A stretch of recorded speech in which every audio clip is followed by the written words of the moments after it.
ABC Sport. We begin this broadcast by acknowledging the traditional custodians of the land on which this match will be played today and pay our respects to their elders past, present and emerging. We extend that respect to Aboriginal and Torres Strait Islander peoples listening. Welcome to ABC Sports coverage of the 2023 AFL Finals. Qualification period's done. One of 8 teams to qualify. You know, you're playing the best at this time of the year. You'd have to be at your best. You know, you've got to live in these moments. These are the moments you play footy for, I guess, playing the finals and big moments. High expectation and high pressure, and then it's just about execution. That was the regular season done. I want to make sure we have a great September. These are the moments where we come alive. To turn the lead around, the drop pot is gone. Just got to take your chances and back your players in, back each other in. These are the moments where we show who we are. Weaves around an opponent and gets a brilliant goal. Oh, that is hot. It's a bit scary playing finals, but you earned the right and you just got to embrace the opportunities. Cutters, stolen, snapped it over his shoulder.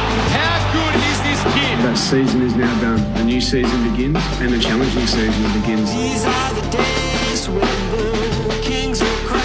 You got to write your own story, right? Snapping from the boundary line. King Charles, a third. I'm just looking forward to what's coming. Just can't wait. This is our time. Lightning speed, Bobby Hill. He's Bobby Thrill. One step nonchalant banana finish. Wow. He can race towards the top of the goal square and set the stadium alight. Can you believe it?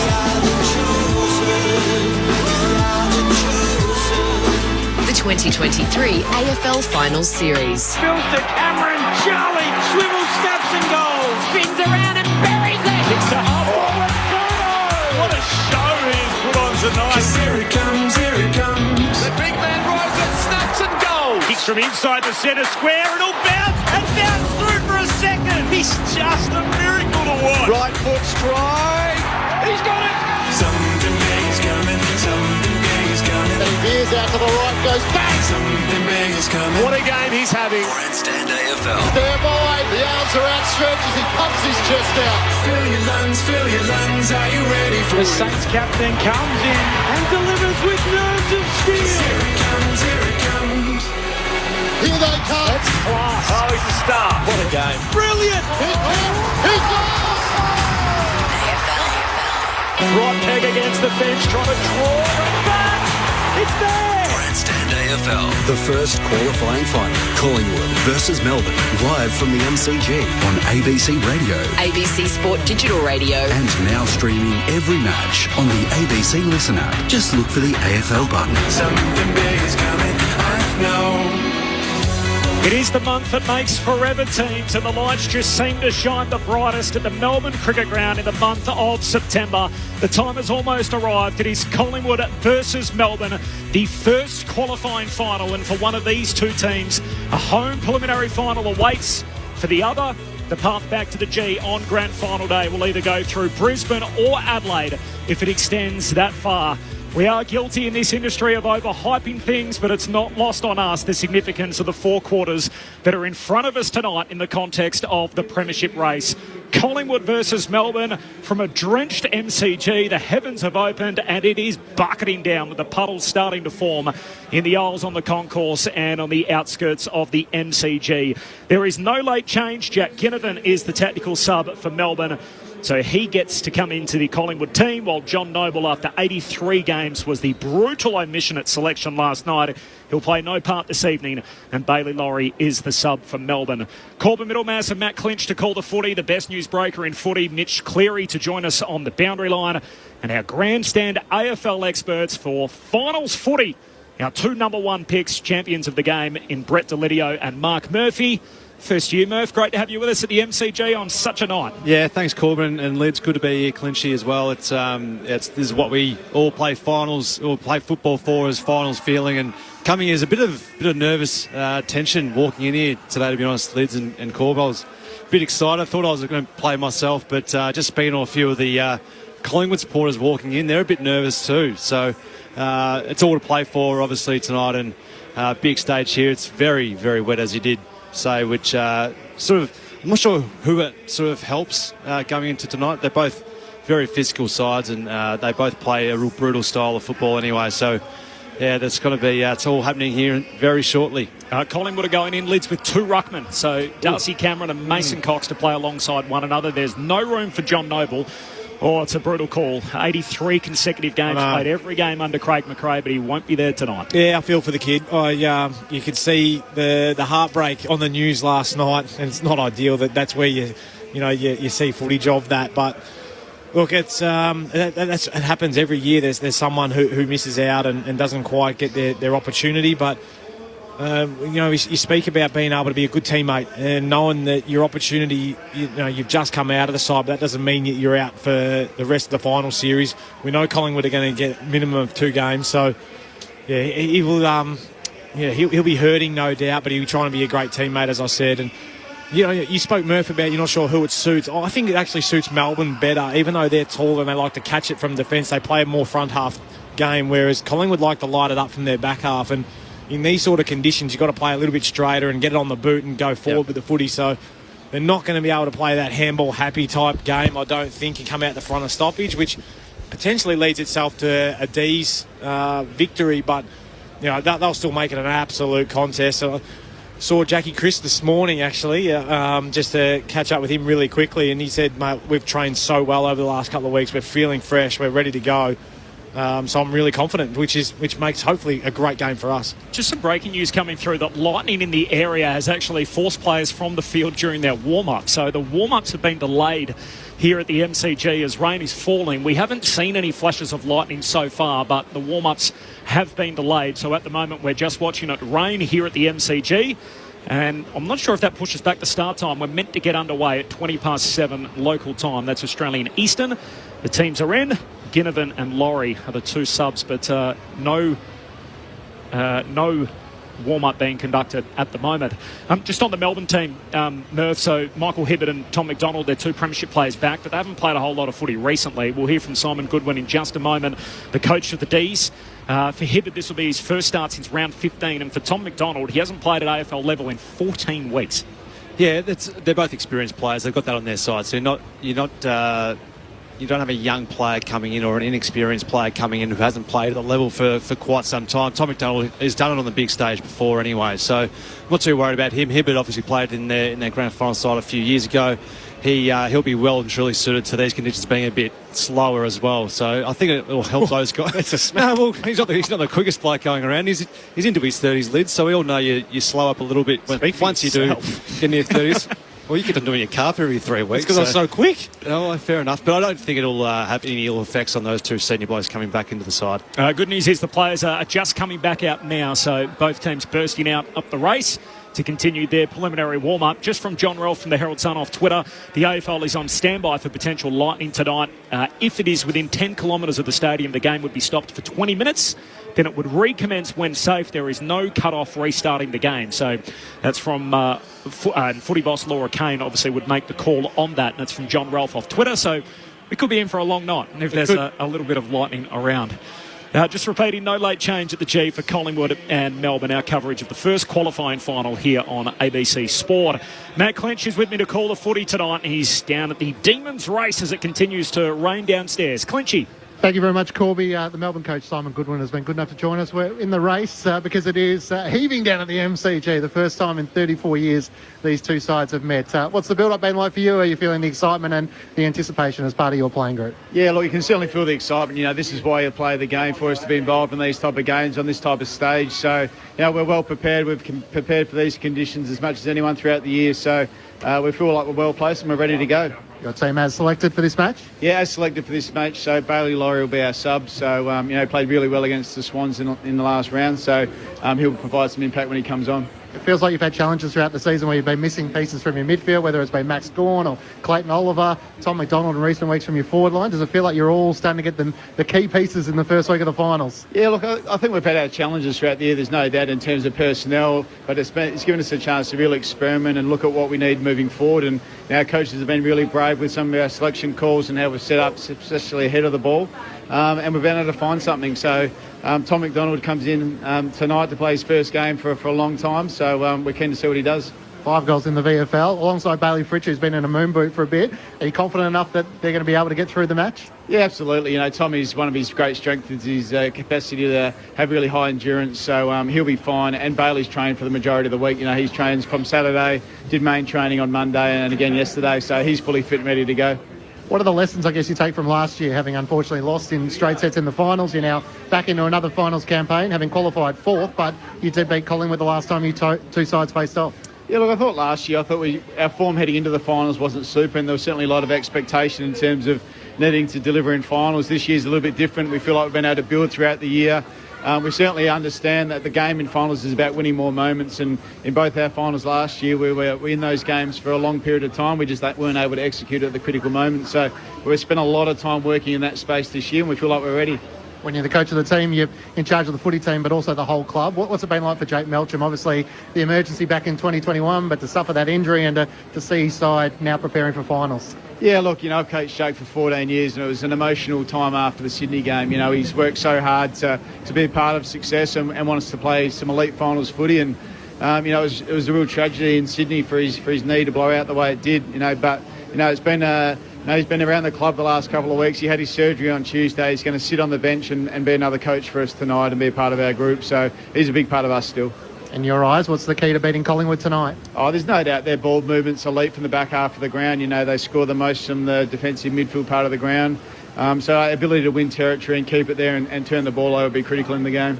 You spoke about Brodie Grundy during the week and the maturity of the industry.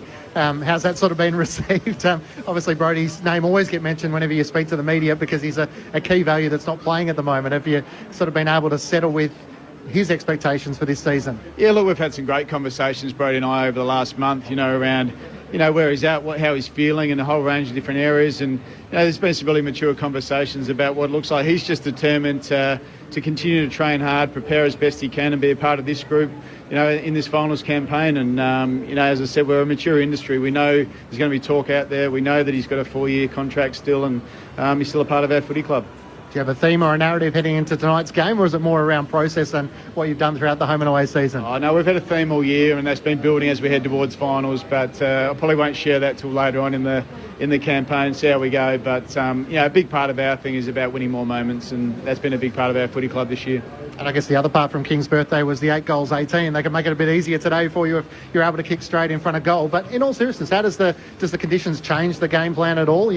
Collingwood's ability to move the ball has been their strength. So does it make it easier to restrict that? Oh, no, it can actually make it more challenging at times because of the ability for the ball to skid. So we're prepared for this. We've actually played in wet conditions 6 or 7 times this year, and we feel every time we've got a little bit better grasp on what's important. Some things strategically will shift slightly, but we'll start the game as a wet weather game.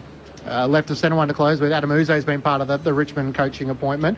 What have you seen from him in terms of whether he's ready to take that opportunity? Yeah, look, he's a great footy person. He's got great knowledge of the game. He brings a great calmness to a group of players, and he's a fantastic coach in his own right. And we've been absolutely over the moon if he was lucky enough to get the Richmond gig, and we'll be really proud of him.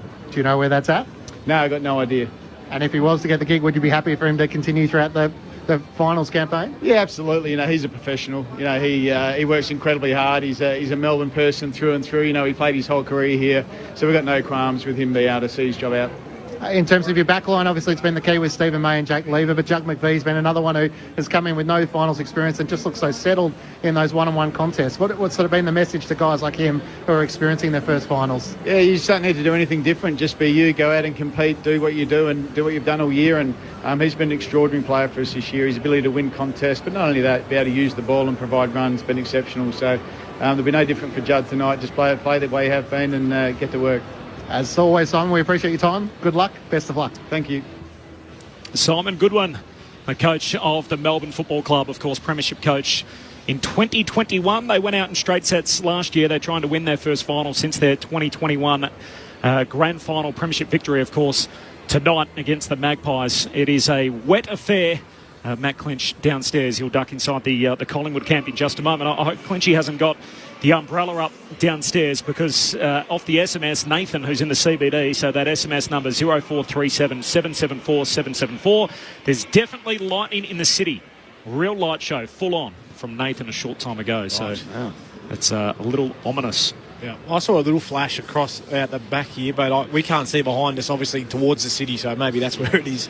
There's a lot of hardcore football people, sort of a lot of old-timers that have followed the sport for years and seen what it takes to win in this month and this time of the year, that are big on the Demons in particular and how balanced they look as a lineup. They're in form, having won 7 of their past 8 games. What is it about Melbourne that you think will hold them in good stead over the next month that you've seen? Oh, I think it's how they set up defensively, their ability to restrict and choke down on teams. But they've got strength in all lines, bar probably their forward line, and that's been their question mark for a long period of time. And Jake Melksham going out of that side, Bailey Fritsch obviously in a moon boot not that long ago doesn't help, but Max Gawn, Petrarca, Oliver in the middle with Viney in there crashing in. He licking his lips today, Jack Viney. He'll bust someone open. And then their back line is just so sound. Lever and May, they set up so well. Rivers has taken his game to a new level. Salem's just the cream on the top. His ability to use the ball and get loose. And it's the same with Bowie down there as well. Like, he's an underrated, really good user of the footy. And if you allow him just to run free, he'll catch you up. I think because their midfield and their defence are so strong that their forwards don't look anywhere near in the same sort of category, which they aren't. But there's still some pretty handy players for the football. We've seen a fair bit of Christian Petrarca this year playing deeper forward. Cozzy Pickett, Tom McDonald, I think is a very good forward. Just hasn't had a look in. So they've still been trying to work out their right balance. Bailey Fritsch has been one that's come back. Been great all year too. Yeah, I agree. Neil Bullen plays his role. And I think these conditions will suit some of those smaller forwards as well. So I think I'm pretty boyish about the Demons' hopes this year. I tipped them at the start of the year, Colin. I know we like to go back to the start of the season about some tips and a few Brownlow medal tips and the rest of it. But they were my number one tip at the start of the season, and I've still got them right up there at the moment. I feel they win tonight. I just feel they've got too many winners across the board. And, Collingwood, look, it wouldn't surprise me if Collingwood win, obviously, but I think that's why a lot of experts have Melbourne still on top. Just repeating, no late change here at the MCG. So the 2 tactical subs, Jack Ginnivan for Collingwood, means Noble doesn't play at all. He's not in the 23, having played the last 83 games for the Magpies. And Bailey Laurie's playing his first final. It's just his 5th game of footy. So he's going to start as the tactical sub for Melbourne. It is raining. There has been a bit of lightning in the area. But the 2 teams are out there conducting their preliminary warm-up. Other teams are in, by the way, for the rest of the games this weekend. There's a couple of surprises. First of all, the Carlton game. Just so happens, Bedford earlier tonight, Toby Bedford wins his appeal. The guy who he struck on the field was Zach Fisher. Fisher gave evidence to try and support him. In the end, Bedford was successful with the appeals board earlier tonight, so he's able to play. Fisher loses his place in the team. What? So he was omitted for Carlton. So Hollands, Fisher, Dow and Durden, the 4 omitted. Obviously, one of them you'd think would be the sub. Cripps, Doherty and Pitternet are 3 big ins, so they go with the extra ruckman there, the Blues. Meanwhile, for Sydney, Lewis Melican, Tom Papley, Justin McInerney. So Papley back from the hamstring tightness, McInerney back from the calf to play tomorrow night against the Blues. Out goes Ryan Clark omitted, Dylan Stevens omitted, Robbie Fox omitted. I can't believe that. And Aaron Francis was the sub who also drops out. So a couple of interesting changes for the Friday night. You'd think Fox would nearly have to be the sub, wouldn't you, out of that mix? Unless they're going to have Aaron Francis the sub? I don't know. Yeah, you'd think Fox would be the sub, and you'd probably think Dow would be the sub. He's played that role quite a few times. There's a few surprising calls in there, to be honest with you. So the emergencies for the Blues are Fisher, Motlop, Dow, Hollands. So Fisher could be the sub, because he can go both ends as well, but he's not very big. No, I think they would play Dow as their sub. But Fisher's stiff. Like, he's been terrific off a half-back flank for the last month and been one of the main reasons why they've gone so well, but he's been significant in getting a lot of their offence going off the half-back flank. I'm just a bit worried if it's going to be conditions similar to this tomorrow, that they're too tall. Oh, yeah. Well, there's been one guy that I've thrown up a few times, but he's in there, so that doesn't matter. Who? Harry Mackay. He's Coleman medalist. He's playing, so they've gone with the 3 bigs plus Curnow, so DeConing and Pitternet to go at it in the ruck with Mackay up front. The preliminary warm-ups just coming towards their conclusion, so a few of the boys just dapping it up downstairs as they walk towards the change rooms as the rain continues to fall. We're about half an hour away from the bounce. Into the Collingwood camp now. I'll bring you the Saturday teams in just a moment, but first, Matt Clinch downstairs with Brendan Bolton. Well, thanks, Corby. Collingwood's Director of Coaching and their backline coach, Brendan Bolton, can join us on ABC Sport ahead of what is a massive match. 34 years in the making, Collingwood and Melbourne. Bolts, welcome to you. Have you been able to take in a little bit of the atmosphere in the lead-up to tonight's match? Yeah, a little bit in the lead-up. We've had some open sessions and so many of the Magpie Army have been out there and what a great result, over 106,000 members. It's just terrific for our club, and hopefully they're cheering loud tonight. The shock selection of John Noble last night. How do you wrestle that conversation as to whether you're trying to improve the team and not upset the personnel, which John has been such a big part of? Yeah, it's really difficult for John. He's been a strong contributor all year, but, he takes that hard, but he's also an ultimate professional. He's here tonight supporting his teammates, and it's a long final series, so there's no doubt we'll probably use him again. What was the justification to him? Oh, there's many a variable. I won't go into all of it, but we've got good depth. So ultimately, that's what happens. You seem to be in that huddle with Billy Frampton and John Noble yesterday, the side-by-side mantra. What was sort of said as the Collingwood defenders all gathered together? Yeah, we frequently do that. It's not like just a one-off because it's finals, but we rely on each other down there so much. You've got to defend area. You don't just always defend one player. So that's just symbolic of our connection. We talked about a bit of our system and also supporting each other. We've all been interested in Collingwood's form throughout the season. Obviously, 17 weeks on top of the ladder. You then had to bite time until finals started. Are you confident you'll see your best tonight? Yeah, I think we saw some really strong defence and offence in our last game of the year. So if that game and our last few weeks of training is any indication, because you can only judge on what you see on the training track and on the oval, I think we're in pretty good shape. And you obviously get your captain Darcy Moore back in alongside Nathan Murphy. Do you feel like the defence will be one area of the game which will be sorted with the return of those couple of key personnel? Yeah, well, I think our last game, as I've alluded to, our defence was pretty strong. We had a lot of centre-forward turnovers in our last game. So Murph, Howie, and obviously our captain, they're all very good interceptors in the air. And then you put that mix with Markov, Quaynor and Maynard, who can bounce and run. We've got a pretty good group there. And a bit of wet weather around the MCG. You labelled that Jack Inman would be a sub for tonight. Nothing's changed in between now and then?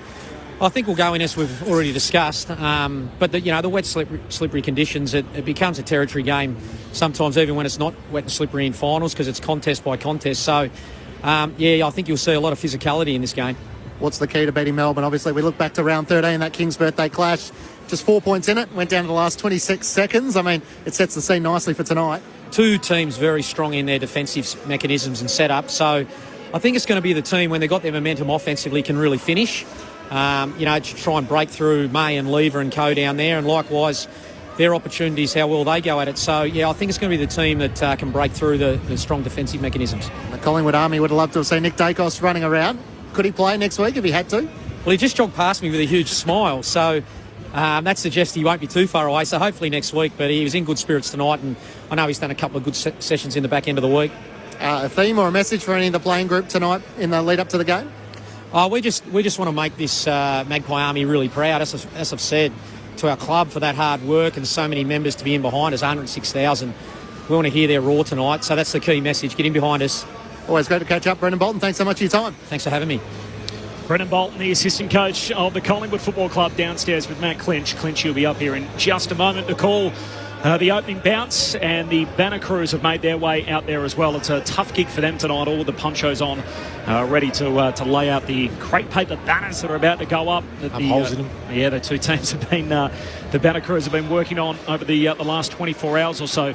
We spoke to you a little earlier, Leeds, about the John Noble omission. This time of the year, it's heartbreaking for anyone, Murph, but 83 consecutive games, and he gets told yesterday that he won't be there tonight. The first time Craig McRae coaches a team without John Noble in it. Yeah, 83 consecutive games and to fall short and not be selected in the 84th would be a hard pill to swallow, wouldn't it, Lids? But that just shows you the depth of their side, and there's always, the best sides have always got some players who are very stiff, and we've seen that across the teams that have been selected so far this weekend that have just come out as well. So he's one of a few that would be thinking of themselves pretty stiff, but you never know when your opportunity is going to arise, and his could be next week, or it could be in two weeks or 3 weeks' time.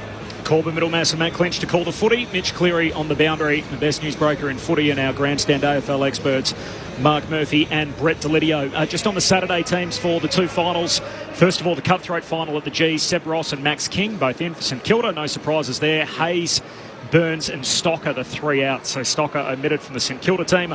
While for GWS, they've named Sam Taylor. So Taylor in. That's good. Finn Callahan's also been named. Mick Mullen, Angwin and Nick Haynes, the sub, the three omissions at this stage. Yeah, well, I think both Finn and Sam as ins are. That's fantastic for the Giants, and no-brainer really bringing in King and Seb Ross. So I know it's been undersold probably, that game, as it's the Giants and the Saints, but that'll be a cracker because two teams that will actually, apply a heap of pressure. We saw the Giants firsthand against the Blues, albeit it was at Docklands. Are you bullish on the Giants for what they can do in September? I think Adam Kingsley's got them wound up at the moment. I think they're ready to fire. They've been up there in Sydney away from all the noise. What's the inside word? Come on, tell us. I haven't got any. I haven't spoken to any of the boys, just that they're confident that they can continue to play well. I spend more time talking to their recruiters, mate, not to the boys up there that try and work out what they're doing with their picks. So very straight back. The recruiters all want them to finish so they can get better picks. Port Adelaide got the three-back they were hoping for, so Lysett, Mackenzie, Marshall all in for the Power to play that quali on Saturday night up in Brisbane. Tom Jonas has done his calf at training earlier today, so he probably would have missed out anyway, but now they lose the bit of added support, so the captain out injured. Travis Boak omitted. Sam Hayes omitted, Francis Evans omitted, so Travis Boak is named among the emergencies. So you'd expect him to come in as the sub. Meanwhile, for the Lions, Link McCarthy returns. Jared Lyons and Kai Lohman are the two that have been omitted at this stage. Yeah. Still that is just an issue for me. Just name the sub. It should just be name the sub, and then you've got your emergencies after that, because being a champion of the AFL, champion of that football club, and he's been omitted going into a final series where he's probably just playing as a sub. Yeah, he'll have a million texts tonight saying, what the hell's going on? Why aren't you playing? Anyway, Boak's just a little bugbear of mine. No, I agree with you. Boak's been confirmed as the sub, so just to clarify that, Good. So he will be the sub for Port Adelaide in that game on Saturday night. Of course, you can hear all four matches on ABC Radio this weekend as we count down to Collingwood and Melbourne tonight at the MCG. The showers continue. The forecast is showers increasing. The temperature has dropped significantly. It got to 22 today. It's down to 14 at the moment. But still pretty good considering this time of year and the winter that we've just come out of. It's actually been a pretty dry winter, must be said, in Melbourne. We haven't had a heap of rain, and yet it is sort of forecast to rain pretty heavily over the next... Is that right? It's been dry, has it? You don't think so? Oh, I don't know, actually. I've got drenched coming out of here a couple of times. Actually, I have too. Standing out there waiting for a train. No umbrella. It's misery. Maybe it's all in how you experience it. Maybe I think so. There's a little bit of that. We'll drill down on some of the matchups in just a moment, and the key elements of how this final's going to be decided. There's one clear contrast between the two teams, and that's, you look at the fact that Collingwood are a score from the back half team, and what that means in modern footy is basically they generate a lot of their scoring chains from the defensive half. Now, ordinarily, you force turnovers in your front half and you score in that fashion. That's what's carried the day recently in football. But the contrast is Collingwood are the best team scoring from the defensive half, and Melbourne are the best team at points against from the defensive half. So basically they concede the fewest points from teams that are trying to score in that fashion. So the two things kind of come together beautifully to the two contrasting styles, or perhaps Melbourne's strength against Collingwood's strength, and we'll see how that goes together tonight. Yeah, and you're 100% right. I think that's where... we saw a little taste of it in Queen's birthday, that the D's were the far better side. They kicked 8-18 that day. They should have put that game well and truly to bed. But yeah, I think that's where the modern game is in terms of trying to keep it into your front half. And certainly with conditions, as I alluded to a little bit before, that's where you want to... You can just keep time in forward half, make it incredibly hard for the Pies to get it out of there. It means their forwards, like we've seen McCreary and little Bobby Hill... Ginnivan, when he does come onto the ground, when they get right up the ground, Elliott as well, then they've got to charge and back. Slingshot back. And try and slingshot back. But if you're consistently running into a Stephen May, a Jake Lever and a Trent Rivers, it gets harder and harder to continually try and slingshot. Yeah, and Melbourne rely upon those blokes taking intercept marks too, and with conditions like tonight, will that affect what they're trying to do down there? Will that make them spoil more than try and take those intercept marks? Be interesting to see. Mark Murphy and Brett Delidio alongside myself, Corbin Middlemass, Matt Clench and Mitch Cleary. The full build up next. We'll be back in about 30 seconds here at the MCG. Awaiting the arrival of both teams. There's no late change from Michael on Russell Street off the SMS. Hey guys, there's a lot of people in the city tonight. Every street is packed to the rafters with ponchos everywhere. We got the big screen up and we're ready to go listening to ABC Radio. It's great to have you with us, Michael, for this game of significant consequence. The first qualifying final, Collingwood versus Melbourne. Next. Trowels ready? Yeah! Costa here with a treat for our budding young gardeners. Ooh. Join me for Gardening Australia Junior on ABC Kids and ABC iView. Whoa. With gardening tips, tricks and activities you're gonna dig, and fun new backyard projects every week. Come on, Costa, it's feeding time. Here, plenty. Check out Gardening Australia Junior on ABC Kids and ABC iView. ABC Sport. This is ABC Sports coverage of the 2023 AFL Finals. Off to Dacos with the snap. Perfection. Viney shoots. Viney's got it. It's a one-score game. Collingwood versus Melbourne, live from the MCG. 'Cause here it comes. On ABC Radio, ABC Sport Digital, and now streaming on the ABC Listen app. Look for the AFL button. Something big is coming, I know. The waiting is almost over. 9 games over the next 4 weekends that frames this sport. From us to you, welcome to the Melbourne Cricket Ground as we get set for finals football. It is Collingwood versus Melbourne. And the D's are the first team out on the ground. They're wearing their royal blue tonight with the red V and the white shorts. They're trying to become the first team in this format of the final series, which is 23 years old, to win it from 4th. No side has ever done that. Melbourne trying to win a second flag in 3 years. For the Collingwood Football Club, they finished top of the tree for the first time in a dozen years. They come in tonight without John Noble. The brutal selection omission. He was dropped from the team having played the last 83 games. It is the longest ever streak that ends in omission. Ordinarily, if you play 83 games, you end up getting injured or retiring. For John Noble, he's got that unwanted piece of history as the Magpies that are playing, the 23 out there, try to forge their own. Jack Kinnavan is the sub for Collingwood tonight. Bailey Laurie is the sub for Melbourne. My name's Corbin Middlemass. It is a pleasure to be with you from the Theatre of the Great and the Grand at the Melbourne Cricket Ground. It is a little damp.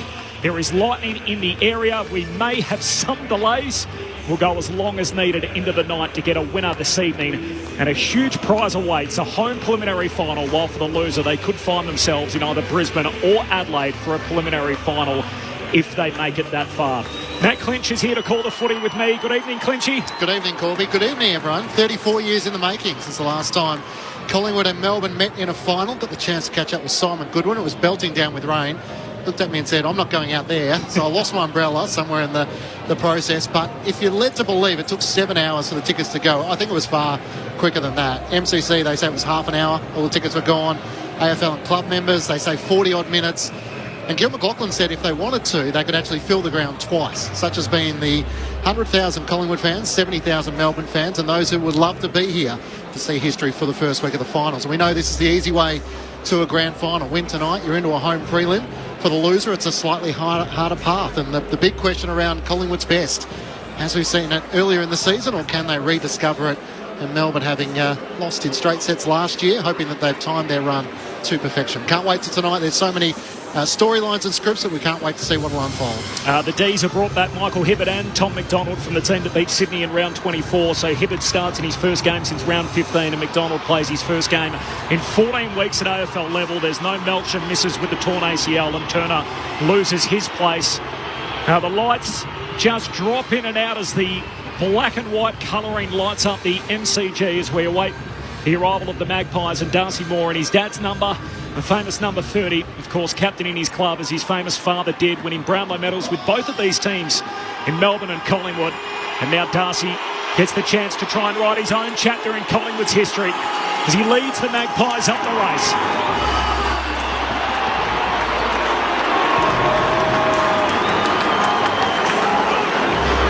The minor premiers, 18 wins for the season. They've been the best team all the way through. And for Collingwood, they front up tonight without John Noble. Dropped, having played the last 83 games. It's the first time Craig McRae will coach a team without him in it. Frampton and Finlay McRae lose their place in the team. 3 begins, though. Moore, Murphy and McCreery all back for the Magpies. They are the higher-ranked team. Obviously finished first at the end of the home and away season, so they got the black shorts on, the black jumpers with the white stripes. Our grandstand AFL experts, our number 1 picks. We hear them every Sunday throughout the season in Melbourne. Mark Murphy and Brett Delidio. It is beautifully set up. High stakes for the winner. MCG prelim. For the loser, if they get to the Final Four, they'll be in either Adelaide or Brisbane. Great to have you both with us. Yeah, good to be here, Corb. I'm excited for this game. Would have liked the rain to stay away a little bit, but Geez, I love that sound when a team enters the arena and when you know the crowd's going to be massive, Murph. It still takes me back to that infamous final of the Richmond v Blues way back in 2013. No doubt you remember that as well. You remember the win. I remember the start of the game. I don't remember the rest. But look, it's set up for a perfect game, and 1v4. I think you can make a case that the D's probably finished the year off a hell of a lot better than what the Pies did, but. Yeah, we're in for a cracking game for sure. Yeah, we are, and the conditions have been very wet over the past hour and a half, but the MCG dries very quickly. It's only a light little sprinkle at the moment, so I'd say it's almost perfect conditions for final football to start. No, we want to see dry weather football, but get to see two clubs just go hammer and tong at the start of this game with a bit of a wet weather football. I can't wait to see it.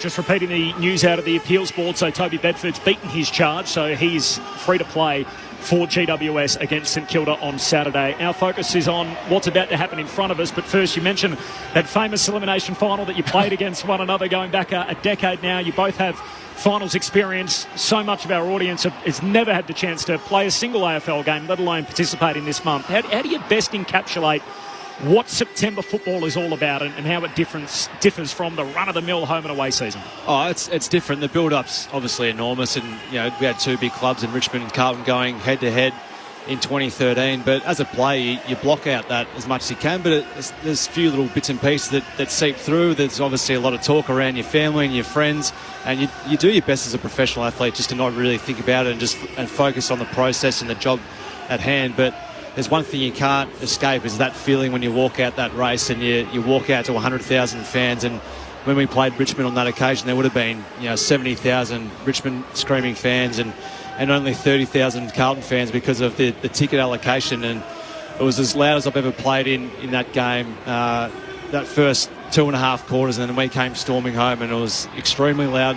And still the hairs on the back of your neck stick up thinking about those moments. And we've been lucky enough to experience some of those moments, obviously not the heights of winning premierships, but playing on the MCG in finals, there's nothing better, and the hype around it and the hype around town is always huge, and it's always an exciting time to be a part of here in Melbourne when you're sitting here watching from the stands or whether you're out there playing. The crowd numbers over the next few days, the estimated attendances are enormous, so 95 to 96,000 expected tonight despite the wet weather. Forecast of possible hail tomorrow night, 94 to 95,000. The expected roll-up for Carlton up against Sydney, and then still almost 70,000 expected on Saturday afternoon for St Kilda and the Giants, and of course up in Brisbane on Saturday night. It is a sellout, sold out nice and early for the Port Adelaide and Brisbane game. Just on tonight, where is this game going to be won? And obviously factoring in the fact that there is still light rain falling, and we're going to have wet weather football for large periods. Well, I think it's going to be the ability of Melbourne to restrict Collingwood's ball movement from that back half. If they can do that, which they've been able to do so well of late, but then it's going to be the ability for the D's to score. And we've spoken about it a lot. If it stays a little bit damp underfoot, I think the small forwards of, it'll be a small forward shootout one in terms of Cozzy Pickett, Chandler, Neil Bullen down there in that front half versus, Jamie Elliott, Bobby Hill, Bo McCreary a little bit as well. So I'm excited to see whether teams who can get their game style up and going the way they want to play.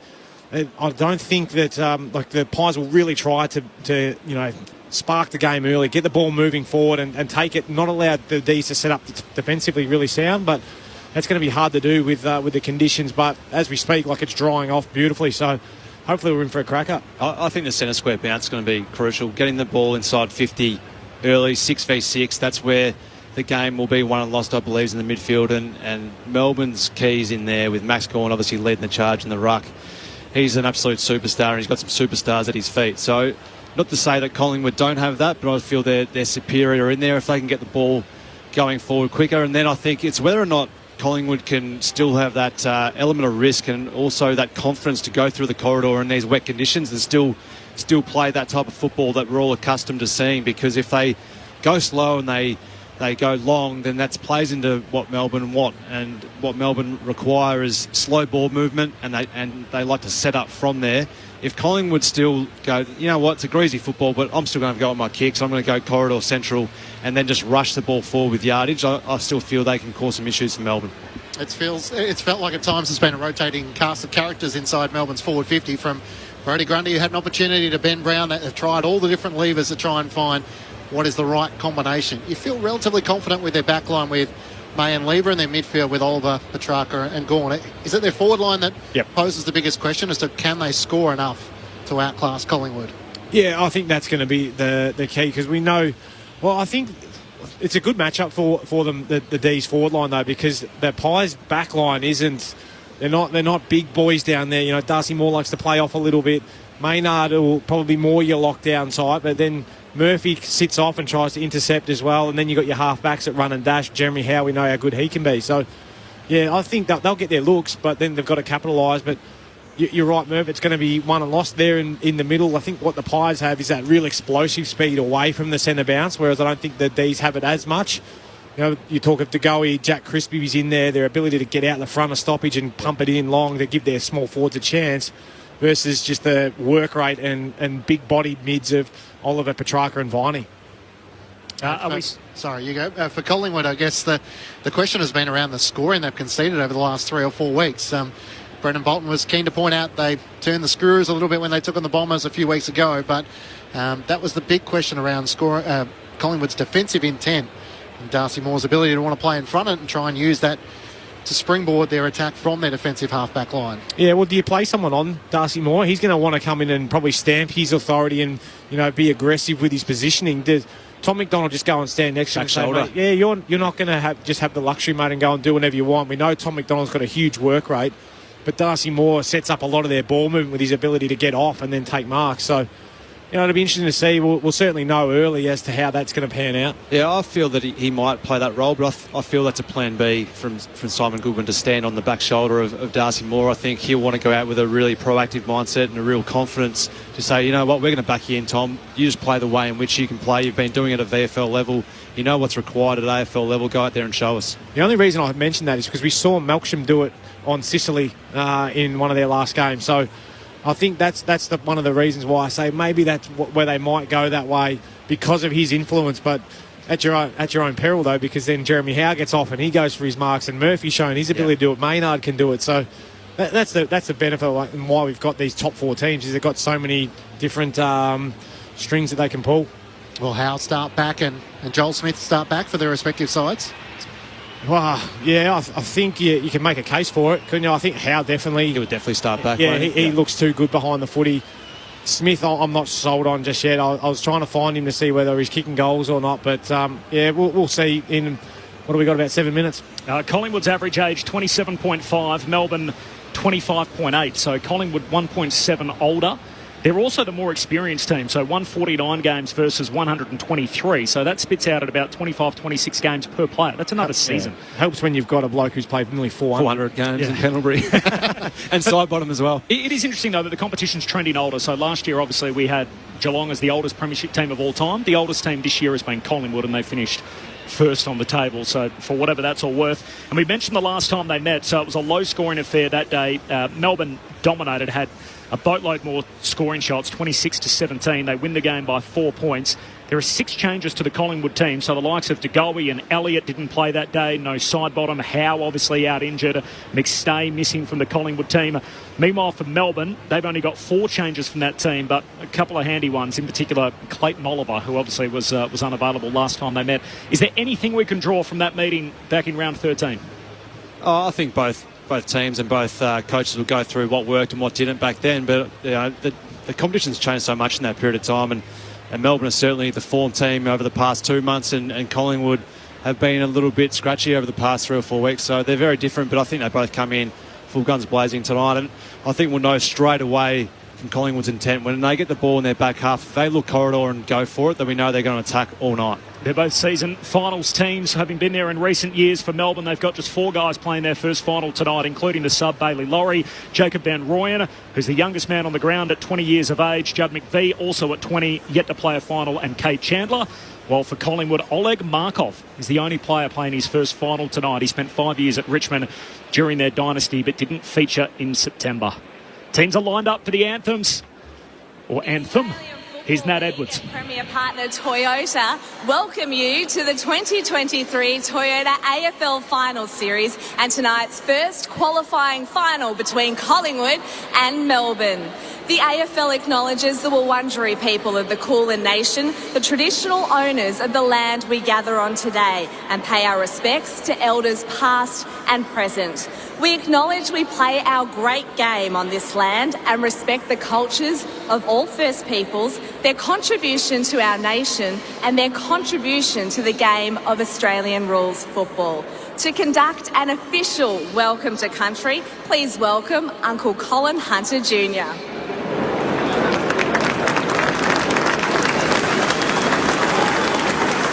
I'd like to start by acknowledging that this evening we are meeting on the lands of my ancestors, the Wurundjeri people, and I'd like to take this opportunity to pay my respects to my elders, both past, present and emerging, elders from all nations, but I particularly want to pay my respects to everyone gathered here this evening.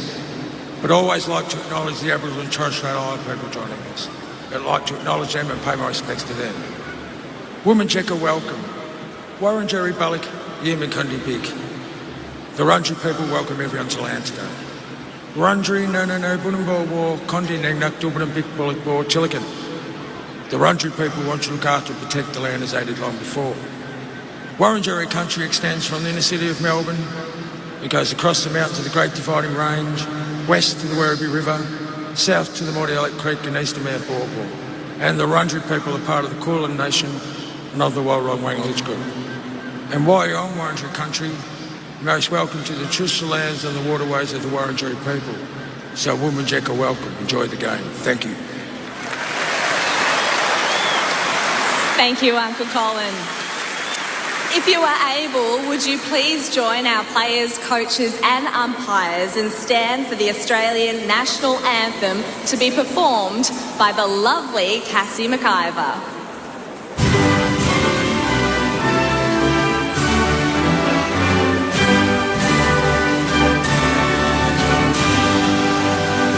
Australians, oh let us rejoice, for we are one and free, with golden soil and wealth for toil. Our home is girt by sea, our land abounds in nature's gifts of beauty rich and rare.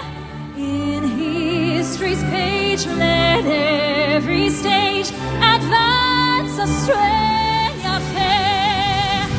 In joyful strains that let us sing, advance Australia fair.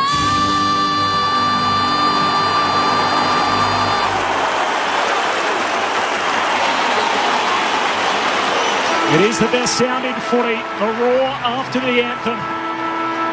And we're just about set to go for Collingwood and Melbourne, the first qualifying final. The best newsbreaker in footy is Mitch Cleary. He's in the front row for us tonight on the boundary. Good evening, Mitch. Good evening, guys. The rain has cleared for now. Fans have made their way from out under the cover back to their seats. We're still looking at over 92,000 fans here tonight at the MCG, and they're still streaming through the gates given the earlier start on a work night. First game here in 12 days with the pre-finals bye. The ground in tip-top condition. The subs, Bailey Laurie for Melbourne, at Collingwood, Jack Ginnivan. And how's out this for the D's? Jake Melksham, just 72 hours after having ACL surgery, on the bench tonight for the Demons, giving his teammates support.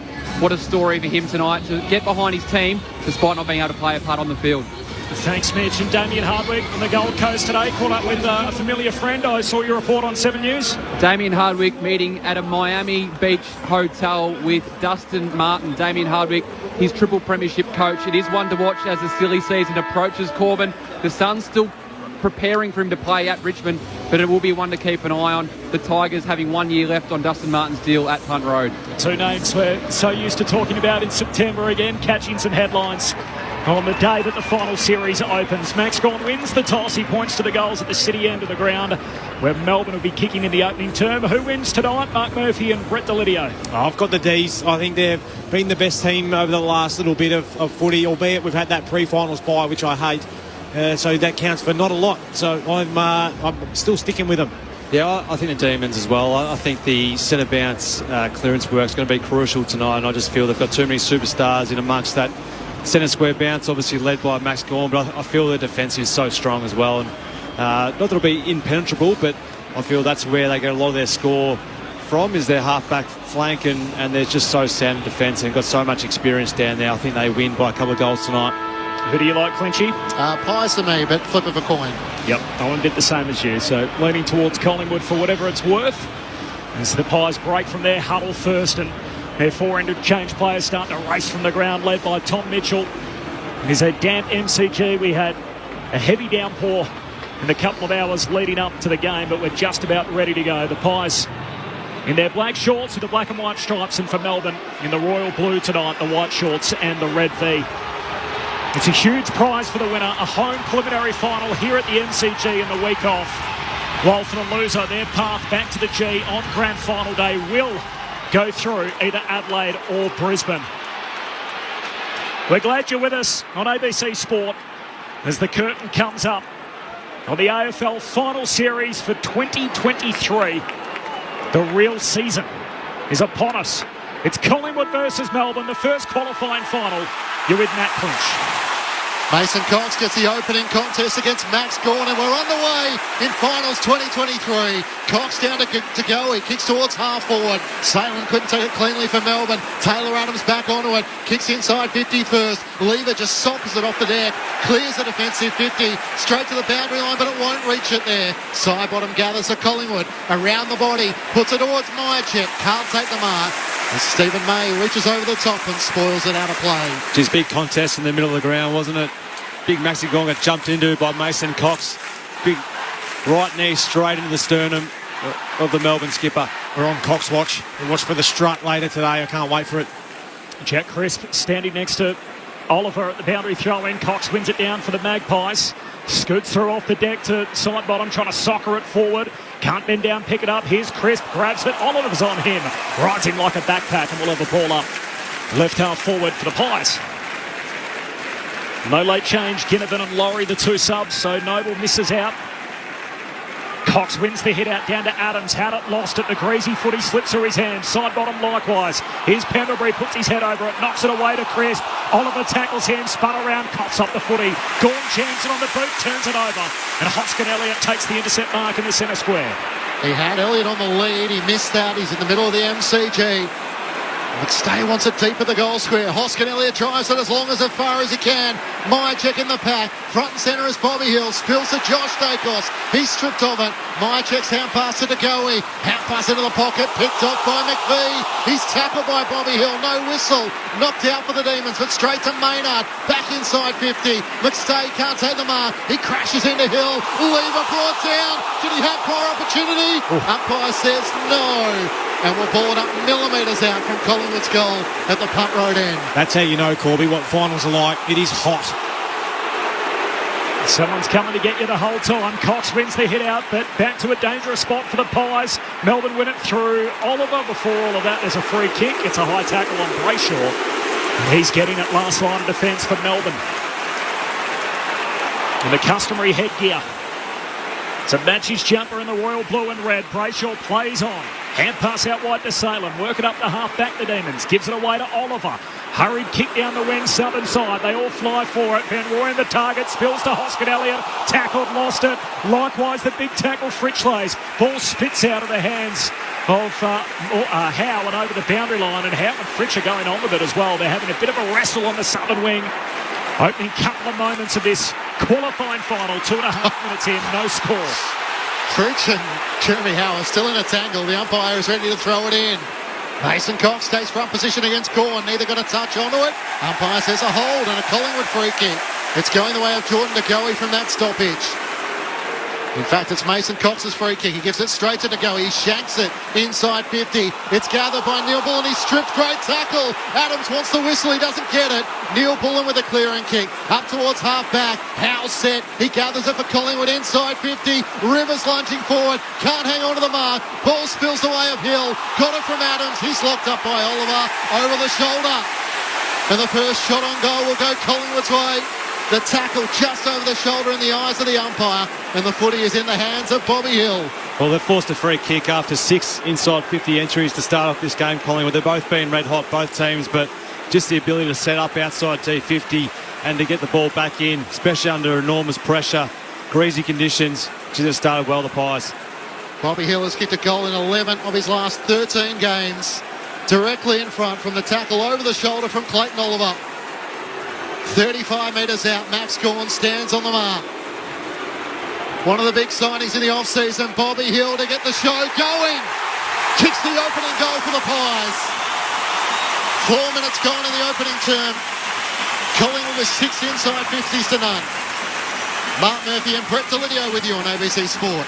Yeah, you always want to see that first goal go through, Murph. It's a real nerve settler for both teams, more so probably the Pies. But how about the noise from the Collingwood supporters if they don't get a free kick or they think that they should have got one? I don't mind that the umpires, because it is a bit wet, they're giving them a little bit more time, a bit more leniency. The ball's going to slip out a lot, so we're going to hear a lot of ball, but not a lot of whistles being blown. If I was a Collingwood midfielder right now, I'd be going straight to Mason Cox and saying, Mason, loved your first attack of the football. Let's go again. Drive the knee straight up into him. Bobby Hill, just his third final. Actually played the prelim here for the Giants against Collingwood back in 2019 in a winning team, and then dropped to the GF the week later. What a dream start for him and for the Magpies. They've kicked the first, back in the middle. Cox palms it down. Adams squeezes a kick forward. McCreary marks. It's all coming up Collingwood early. 5 minutes in, they've played the game in their front half. McCreary kicks a high ball in the pocket. McStay went early, spills out the back. Bobby Hill's got the first two. Ball carried the pack and he bobs up, dribbles it through. 2 in 2 minutes. And Collingwood with the hot start. 5.5 minutes in, the Magpies 2 straight. Melbourne yet to score. Brett Delidio, Mark Murphy, Grandstand AFL. Well, again, it was Mason Cox who competed hard in the ruck and then just a few little smart little tap-ons just to advantage of his teammates and got the ball forward. It was McCreary who then realised that Max Gawn was running back to try and support his defence and just couldn't get there in time. But smart getting it in. But I'm not sure who was on Bobby Hill. There was about 3 or 4 Melbourne defenders all flying for the contest and all watching on while Bobby Hill just sat there and just picked up the drebs. I think it was Lockie Hunter who had to get to him. First 7 inside 50s, 7 to zip Collingwood's way. And the Demons today touch the footy 7 times. Gawn tries to get involved, gets the clearance, hand pass to Brayshaw, big collision with Maynard, long to full forward, whistle, and it's coming back to the middle of the ground. Now Brayshaw is down, Maynard has slowly got up. Well, he's not in a good way, Angus Brayshaw. No, he's not. And the Melbourne players have come to remonstrate with Braden Maynard. I'd like to see it again. I think it was Maynard went to try and smother in midair and then followed through. Obviously, you can't control where you land sometimes, but this is a big moment in the season. It is. If Maynard's left the ground and ironed out Brayshaw and he's out like he's seen stars, then that has ramifications not just for Brayshaw and Melbourne, but for Collingwood and Maynard. So downfield free kick. Bailey Fritsch has the footy. Couldn't be in better hands for Melbourne fans. Back in the lineup. Fritsch puts through Melbourne's opening goal. 7 minutes into the opening term as Angus Brayshaw lays flat on his back in the middle of the MCG. What a controversial moment that's going to be. With no doubt the replays to come in the upcoming moments. Mitch Cleary on the boundary. The Demons stretcher just making its way out now. We'll see the Medicart on the other side of the ground. The gate has been opened for it. Now we'll see a pause in game here. Bailey Laurie, the sub, already beginning to warm up here for the Demons. This is a really concerning look, especially when you consider Angus Brayshaw was forced to wear a helmet to deal with his own concussion injuries over his history of an AFL career. So our thoughts with Brayshaw and his family watching in the stands tonight. It's 73 consecutive games. So Maynard leaps up looking to try and smother the kick, and then he lands basically in the same drop zone. His landing spot is where Brayshaw is. And I don't think there's anything Braden Maynard can do there. I actually saw this in an under-18 game this year, and the kid got cleared, but it's unfortunate. Really unfortunate.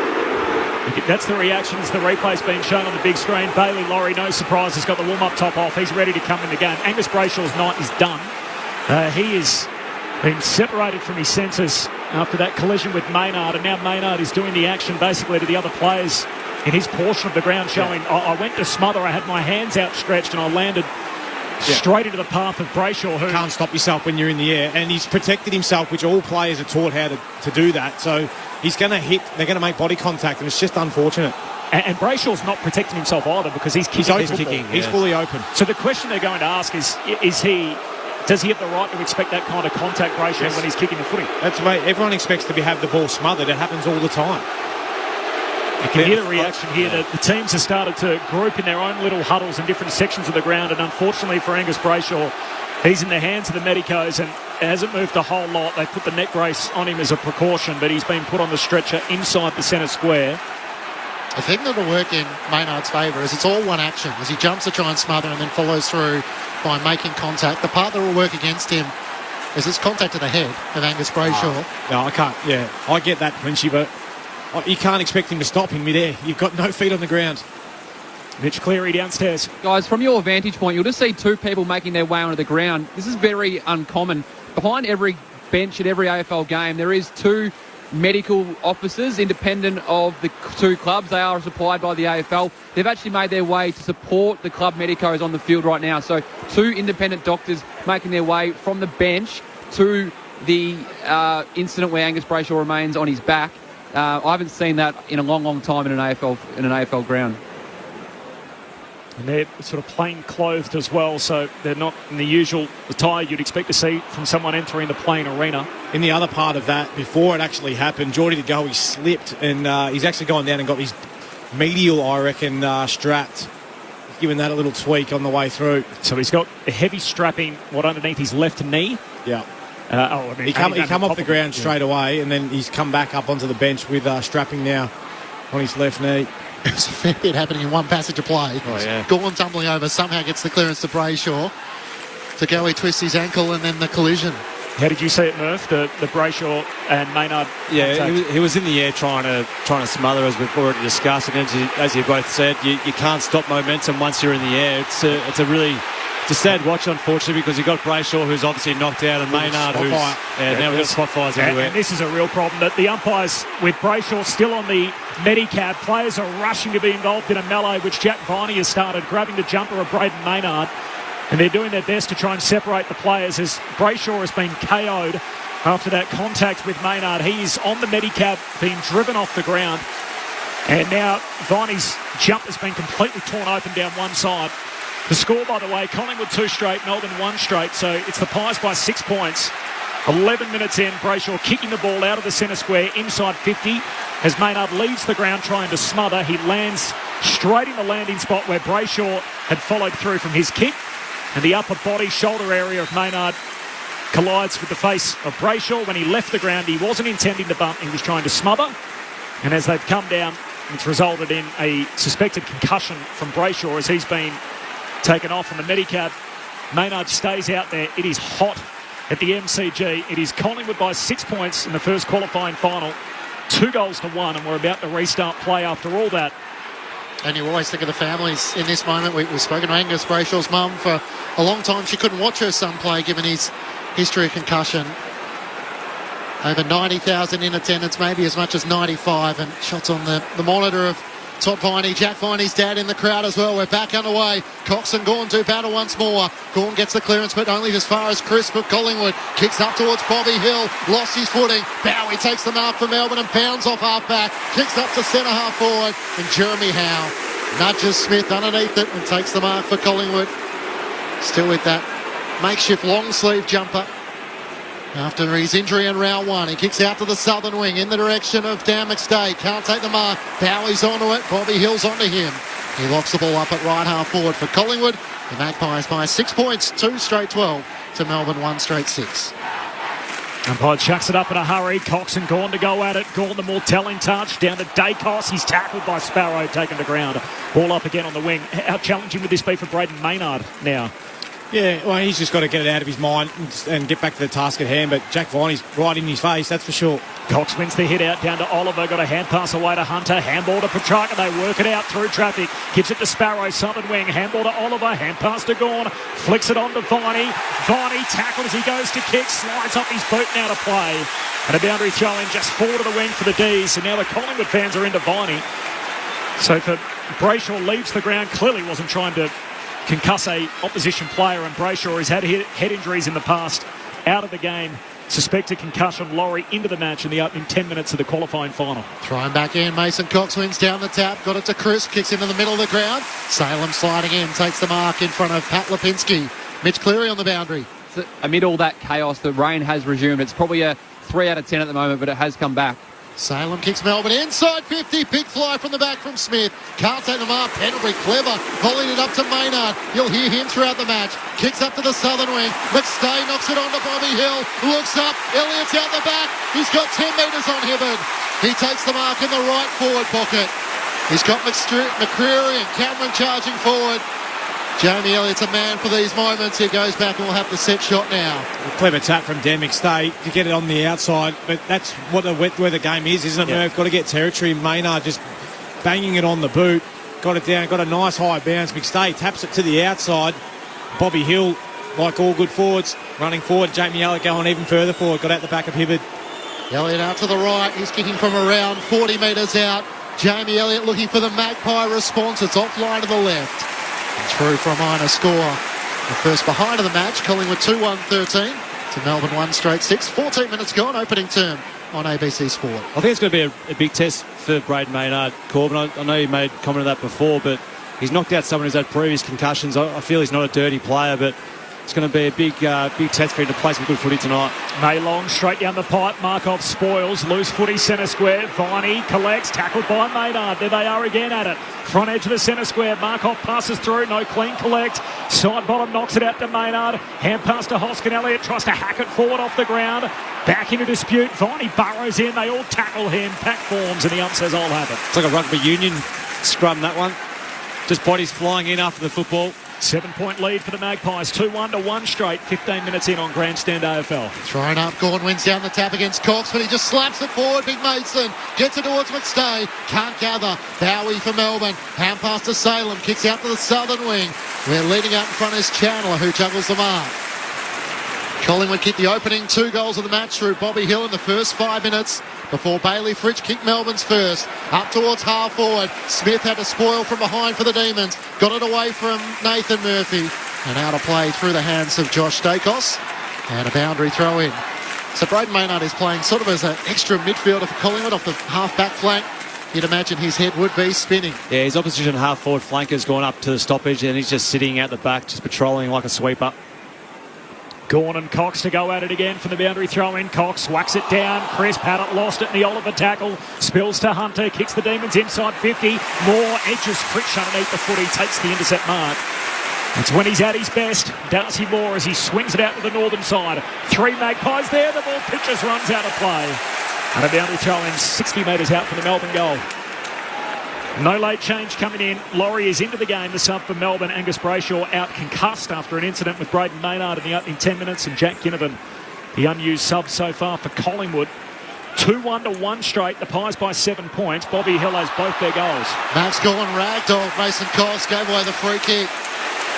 So Cox has spent the opening 16 minutes rocking, and Darcy Cameron has now gone forward. Mason Cox around the back to Maynard. Kicks up towards Cameron. Lever in from the side. Provides the support for his key defender, Stephen May. And sees it out of play. So maybe one to just keep an eye on as to whether Darcy Cameron is trying to keep Stephen May accountable. Just Max 2 off the SMS, 0437 774 774 as Braden Maynard hits the bench in front of the NCC members.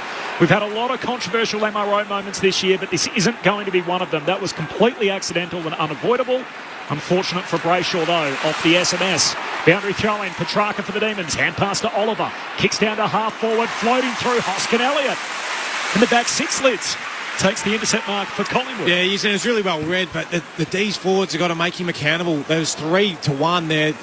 It's an easy mark when you're that uncontested. You've got to fly with him. If you're opposed, you can't just let him jump up and intercept mark. You need to fly for the contest. Great to have Brett Delidio and Mark Murphy with us on Grandstand AFL. Short to side bottom, kicks down the wing. No mark for De Goey. Spills to Adams. Jams it on the boot. Kicks it out on the full. And the Demons will win it straight back and win some territory here. And Stephen May can keep it in the front half for Melbourne. It's Collingwood by 7 points, 18 minutes into the opening quarter. Inboard to Bowie, who takes the mark. He plays on with no one on the mark. Drives it long up towards Tom McDonald and Van Rooyen. Howe in the air, slots it down for Collingwood. Markov trying to tap it away from Petrarca. Lipinski slides in. He's set upon by Salem. The ball spills clear. Trying to get it out as Mitchell for Collingwood. To De Goey. Nowhere to go for him as Sparrow lays the tackle. And the umpire will board up 55 metres out from Melbourne's goal at the city end. Collingwood by 7 points. 18 minutes gone, opening term. Cameron and Van Rooyen. Cameron wins it down. Side bottom, hand pass away to Mitchell. Another stoppage win for Collingwood. Mitchell kicks to the wing. No mark for Myerjack. May knocks it away from him into the path of Bowie. Heads down to half forward. Neil Bull on the target. No mark. Slides through to McDonald for the D's. Hand pass to Oliver. Taps it on but turns it over. Mitchell for Collingwood. Gives it to Crisp. Kicks to the outskirts of the centre square. McStay clean. Hand pass to Lipinski. He wasn't. Caught by Salem. Coughs it up. Lever for the D's. Hand pass to Chandler. Gives it off to Petrarca in the middle of the G. Dodging and weaving out towards Oliver, who marks it right half forward. Side bottom locks him up as Clayton Oliver swings out onto his right-hand side. A driving kick inside 50, looking for Smith. Big fly from behind, can't take the mark. Pickett through at speed, couldn't take it cleanly first time. Second time he jams it out on the full. Just didn't quite have the composure given the momentum. And it spills out to the right-hand side, and Darcy Moore to take the free kick up against the left behind post. Highlight Christian Salem there, a couple of really big tackles down there in that back half. So good. Moore's kick smothered by Fridge, ricochets out of bounds. It was like hitting the tail on the donkey. He just needed to be in the right position so he could kick the goal because he picked Unfortunately, it wasn't. Or the pinata. Yeah. Spun around in the wrong spot. Good hustle there by Bally Fritschke in the smother and getting a forward 50 lock in here. Expect Cozzy Pickett to try and go to work.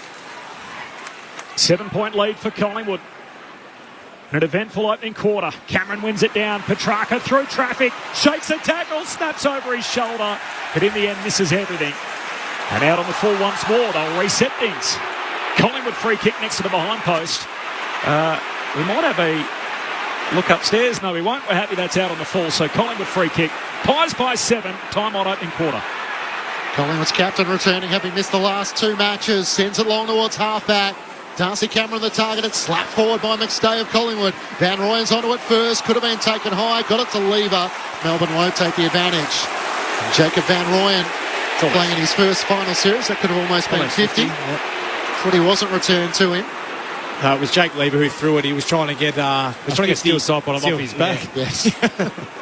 Van Rooyen at right half forward, sends it inside 50. Tom McDonald won't get there, and Darcy Cameron takes the contested mark for Collingwood. 30 metres out from his defensive goal, swings it across the full-back line to Quaynor. He can work it out to right half-back where Murphy takes the mark. Sweeping Polyfarmer, hand pass away to Dacos. Half-back, kicks down the wing, turns it over. Bobby Hill slipped over at the most inopportune moment. Hibberd takes the intercept mark, goes short to McVie. Born in August 2003, he's the youngest man on the ground, Judd McVie. A few 20-year-olds out there, including Van Rooyen and Ginnivan. As the kick now heads inside the forward arc. No mark. Spills down towards Murphy again. Collingwood reload. Hand pass to Markov. Kicks back into the front half.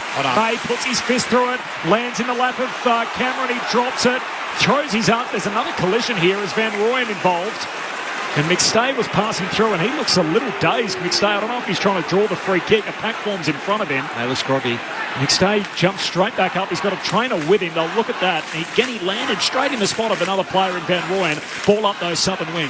Thrown up. Cameron wins down the tap for Collingwood to Chris. Hand pass to Lipinski. Kicks inside 50 on the lead. Elliott takes the mark. McVie couldn't get back to support Hibbert. And Collingwood's small forwards are proving a problem. Yeah, they are clinching, and this bloke, Jamie Elliott, is probably the one that's causing him the most issues on Hibbert at the moment. He's got him out the back a couple of times, worked him over. Just a smart footballer, Jamie Elliott. Took him back towards the goal square and then led up the other side into all the fat side space. He's had a side up from the right forward pocket. This is on a 45-degree angle. 25 metres out. Jamie Elliott looking to extend Collingwood's lead. He leans back on it, misses to the left-hand side. Maybe just a bit of nerves early. And Collingwood's lead is 8 points, 22 minutes in. Second miss of the night. There's Bowie to May in the back pocket. Long kick down the wing. Fritsch the target, slides past him. Gawn's on. Gets there on the bounce. Look away, hand pass trying to feed Fritsch. Cameron can't bend down, pick it up. Fritsch has a go, knocks it back out to Gawn, close to the boundary line, and inadvertently suck it out on the full by Crisp. Gawn whacked it back onto his bootlaces, and it bobbled up and over the line, and Melbourne retained possession. Big Stay's come to the bench just then. I reckon Van Rooyen's in a bit of strife with that bump. He chose and got him right fair on the chin. I don't usually like to preempt anything, but it looked nasty. Hunter comes inboard to Oliver. Long kick inside 50. Van Rooyen flies for it. No mark. Spills down towards Viney. The ball bobbles back to Murphy, tackled by Van Rooyen, ends up out of play. Says boundary throw in, 30 out from the Melbourne goal. So Van Rooyen more trouble than Maynard? Yeah, absolutely. Wow. You can just see it there on the replay. He's actually thrown his elbow and got him on the chin. Yeah, he's out for a couple there, I would have thought. Gone early. Throwing back in, Melbourne deep in attack. McDonald doing the ruck against Cameron at pinballs, back to Cameron. Locked up by McDonald and Neil Bullen. And the umpire will throw it up. Collingwood haven't allowed the D's to get settled. Thrown up in the air. Cameron slaps it down to Crisp. A little fumble, so he volleys it forward. Got it to Taylor Adams at centre-half back. Into the middle of the ground for Elliott. Awkward bounce. Hibbert knocks it down to Bowie. McCreary came charging at him. Made front on contact. Play on's the call, and Cox takes the mark. Intercepting mark. His kick is smothered, though, by Clayton Oliver. Spills out into the path of Taylor Adams. Gets it forward with an on-the-ground hand pass. Myercheck round straight into Oliver. Turns it over. Lever's hand pass away. Hunter can't quite gather the footy. Now he does for Melbourne. Hand pass to Rivers. Under immense pressure. Breaks one tackle. Hand pass to Viney. He's locked up by Mason Cox. Talk about getting down low. But the contact was high, and Melbourne will take it back on the wing. We haven't had a goal in 18 minutes since the Brayshaw concussion.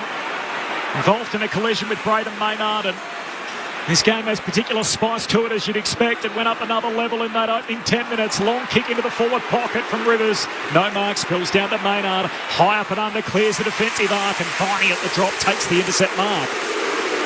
And they're both copying the cheers at the moment. Maynard after the collision with Brayshaw, and then Viney trying to remonstrate straight to the Collingwood fans are into him.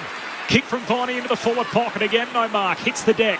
Here's Quaynor. Extracts it for Collingwood. Hand pass to Mitchell. Handball out of the defensive 50. No clean pick up from Laurie. The D's work it out though. Viney, hand pass to Oliver. Gives it to Rivers. Kicks back inside 50. Side bottom has to spoil. Live footy inside the forward arc for Melbourne. Laurie has another go. Hand pass back to centre half forward, but the Pies onto it.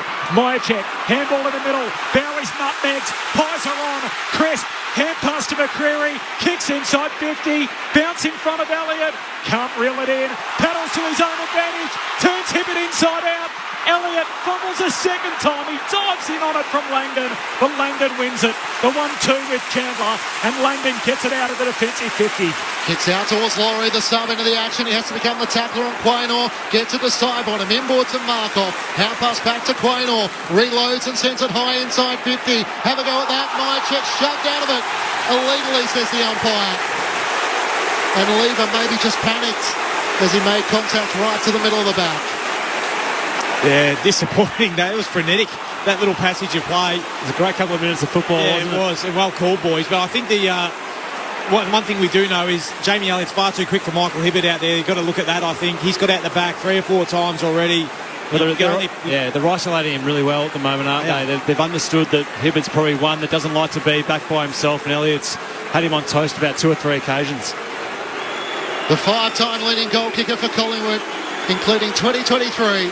Brodie Myercheck right on 50, veers out to the right. It won't have the distance. Mason Cox is there.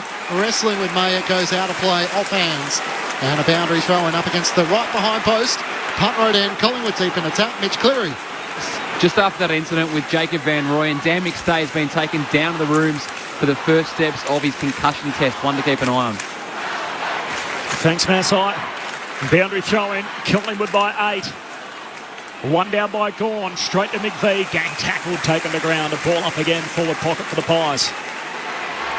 2-2 to 1 straight. It's going to be a long quarter after Brayshaw was concussed after a collision with Maynard, stretched it from the ground. Gawn grabs it out of the ruck himself, clears the defensive arc. Van Rooyen had a hand on it, he was being held in the other hand by Maynard. And free kick for Van Rooyen in his first final at left half back. It was his contact that has led to this concussion test from McStay. His kick broken up. Wanted Hunter. Maynard floats through, knocks it out of bounds. And if you're in the MCG, you're reacting to that somehow. The mixed response to the Collingwood number 4 in Braden Maynard. Boundary throwing southern wing, Pies by 8. We've got a boo off here, haven't we, at the moment? 34 years since these two sides have met in a final. Doesn't take too much work to figure out who are the heroes and the villains, depending on who you barrack for. Viney kicks up the wing. No mark taken. Pickett sockers it forward, looking for Petrarca. Overran the footy. Darcy Moore gets the hand pass away to Pendlebury, to Maynard, to Markov. Hand pass away to Lipinski. Puts it out to space at right half forward. McCreary's after it. Mason Cox puts on the block. McCreary gathers around his body. Kicks for Crisp. Sliding on his knees, he takes the mark. Just inside 50. It's a very handy play, McCreary. Just the extra pace just always gets his opponent, and just a nice little smarts there to chip the ball over the top to Crisp, who ran really hard off the half-back flank and just continues to keep on running. This guy just always finds another gear to go to. Playing his 212th consecutive match. Jack Crisp, the two-time Copeland medalist, as he veers out to the left from outside 50, goes bang with everything he's got and beyond the goal line. Pumping the fist with the Collingwood cheer squad as the Magpies with the first goal in 22 minutes. After all the events involving Angus Brayshaw, Collingwood strike back to open up a 14-point advantage. 3-2-20 to Melbourne, 1 straight 6. Half an hour gone, opening term on ABC Sport. 212 games in a row. Just think about that for a second. His ability to do that, but at a high standard as well. At the moment, and Jack Crisp is one of them, they look far too quick across the ground at the moment. I know it's been wet conditions, but McCreary put space on Bowie just then. We've seen Elliott do it to Hibberd. Crisp ability, Geordie to go out of there. They're just covering the ground and getting onto that loose ball that little bit quicker, which is ultimately lending itself to having the ball in their forward half a lot more and getting better looks at it, whereas Melbourne having to bomb. 14-point lead for the Magpies. Back in the middle, Gawn wins it down and then just hacks it off the deck forward. Out to meet it, Hoskin Elliott. Sockers to the wing for Collingwood. Spills down off hands. Oliver had it, lost it. Falls to Neil Bullen. Hand pass forward for the D's. Finds Pickett. 60 metres out. High up and under, forward pocket. Smith and Fritsch there for the D's. Neither of them mark, and it spills out of bounds. And a throw in right forward pocket. Maynard involved to break it up amongst two demons. They're just not even getting a good enough contest ahead of the football at the moment, Melbourne. And when they do bring the ball to ground, it's coming out far too easily. Even then, just bombing away again, just hoping for the best. Need to lower the eyes and see the free and try and hit it. Cameron and McDonald to go at it in the ruck. Cameron wins it down. McDonald follows up though for the Demons. He can't quite come up with it. Spills through towards Chandler. Got a hand pass back into the contest. Punched forward by Dacos. Now it's centre half back for the Pies. Adams extracts it. Hand pass to Pendlebury. Gives it to Crisp. Back edge of the square. Up towards the vacant half forward line. Mays racing back. He'll leave it in the end. Judd McPhee runs onto it. Kick is offline. He can't get it to Langdon. And Jamie Elliott takes the mark for Collingwood. The Magpies 3-2-20 to Melbourne, 1 straight 6. As Elliott inboard to DeGoey, not 15. Tackled immediately by Bowie, but he got the kick to half forward. And Brody Myercheck takes the mark. 2 kicks out from goal. Mason Cox is the deepest forward. He ignores that lead. He's going to chip it back inboard. And Olaf Markov takes the mark. Finally gets his first finals of experience at the expense of potentially John Noble. As he comes inboard to Pendlebury, who kicks it back out to Markov, who marks it left half forward. Just finding way too much space at the moment. Collingwood all over the ground. Markov veers onto the right-hand side. Long kick. Cameron and Cox are both there. Neither can take the mark. Or Cameron might have claimed it. He did on the second bite. Jake Lever turns to the big screen. He can't believe it. Only about 20 metres out from goal. Yeah, I reckon they've missed one here, the D's, haven't they, with their ability to spoil and compete with the big boys. They've gone that little bit shorter. I think they had Tomlinson in there a couple of weeks ago. His ability to take a tall, which allows Lever to come across, but Lever's having to be accountable now because they're taller down there. So they're stretching him and they've been patient, the Pies, whereas I feel the D's are a little bit more rushed going into their forward 50. Smart by Mason Cox too to have one onto him and then go to the next bloke as well, so creating that 2-for-1, leaving Cameron all by himself. Only the 4 goals this season. Craig McRae says we look better with 2 rucks, and Darcy Cameron shows him why. Collingwood with a couple of quick goals on the trot to stretch out the biggest lead of the match. 20 points Collingwood's way. 4-2-26 to Melbourne, 1 straight 6. 33 minutes gone. It's going to be a long quarter with the stretcher for Angus Brayshaw. Yeah, I don't think it's panic stations by any stretch of the imagination for Melbourne just yet, but Collingwood are playing a far superior brand. I just feel that there's been too much space and maybe some players in the Melbourne Guernsey guarding too much space rather than guarding a man at this point in time, because when the heat's on in these finals games, you need to create contests, 1v1 contests, and they're taking too much space at times. But you know why? It's because they're not quick enough to keep up with them if they are on their back. So that's why they're trying to bite off a little bit more, I think, Murph. Yep. Good start for Collingwood. They've lost only one game this year when leading at quarter time. They're out by 20 with a minute to go in this opening term. Cameron grabs it out of the ruck, kicks to centre half forward. No mark for Bobby Hill. Spills down towards Viney. Hand pass back into dispute.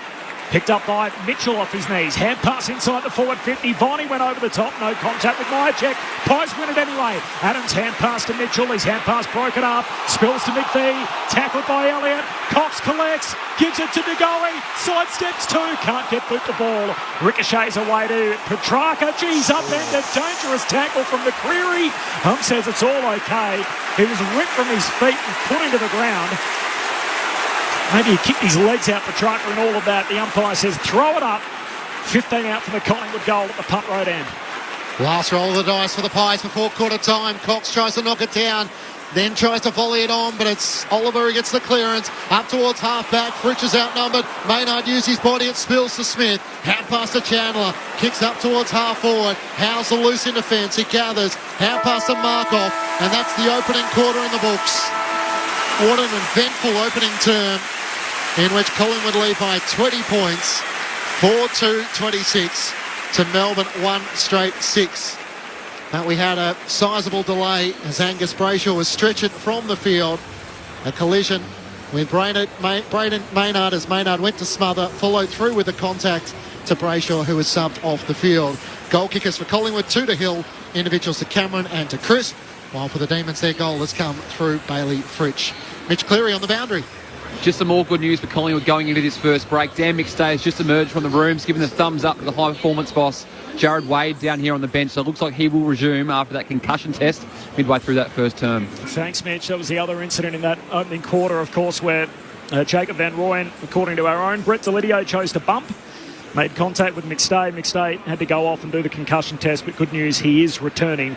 Probably good news for both players in all of that. Jack Ginnivan is the unused sub for Collingwood.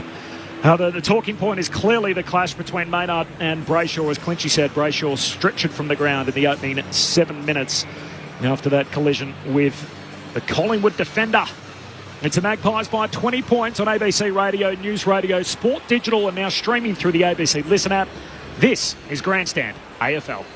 Step into the heart of creativity on ABC iView. A place to embrace a national treasure with Inside the Sydney Opera House. Opening nights are always stressful. It's ridiculous how emotional it makes me. You just need to make sure we get it right. And enjoy artworks, Last Night of the Proms, Knowing the Score, and so much more. Do you expect to be that moment? I didn't. Your heart's desire in arts, music, and culture. It is magic. All streaming for free on ABC iView.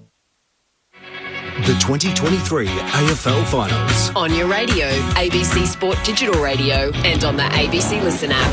Ball spills away of Hill. Got it from Adams. He's locked up by Oliver. Over the shoulder. And the first shot on goal will go Collingwood's way. One of the big signings in the off-season, Bobby Hill, to get the show going. Kicks the opening goal for the Pies. McCreary kicks up high ball in the pocket. McStay went early, spills out the back. Bobby Hill's got the first two. Hand pass to Brayshaw, big collision with Maynard. Brayshaw is down. Maynard has slowly got up. Maynard's left the ground and ironed out Brayshaw, and he looks He's out. like he is seeing stars. So downfield free kick. Bailey Fritsch has the footy. Fritsch puts through Melbourne's opening goal. The Demons stretcher just making its way out now. There's another collision here as Van Rooyen involved. And McStay was passing through and he looks a little dazed. He's actually thrown his elbow and got him on the chin. He's out for a couple there, I would have thought. McCreary gathers around his body, kicks for Chris. From outside 50, goes bang with everything he's got. And beyond the goal line. Pumping the fist with the Collingwood cheer squad.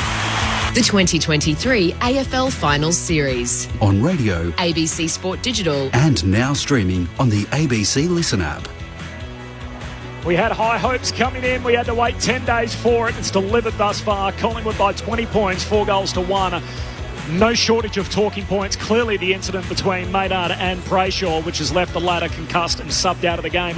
Michael from Wyndham Vale off the SMS, call me very cynical, but I feel like Maynard's going to be suspended because players aren't allowed to have accidents anymore in regards to this kind of thing.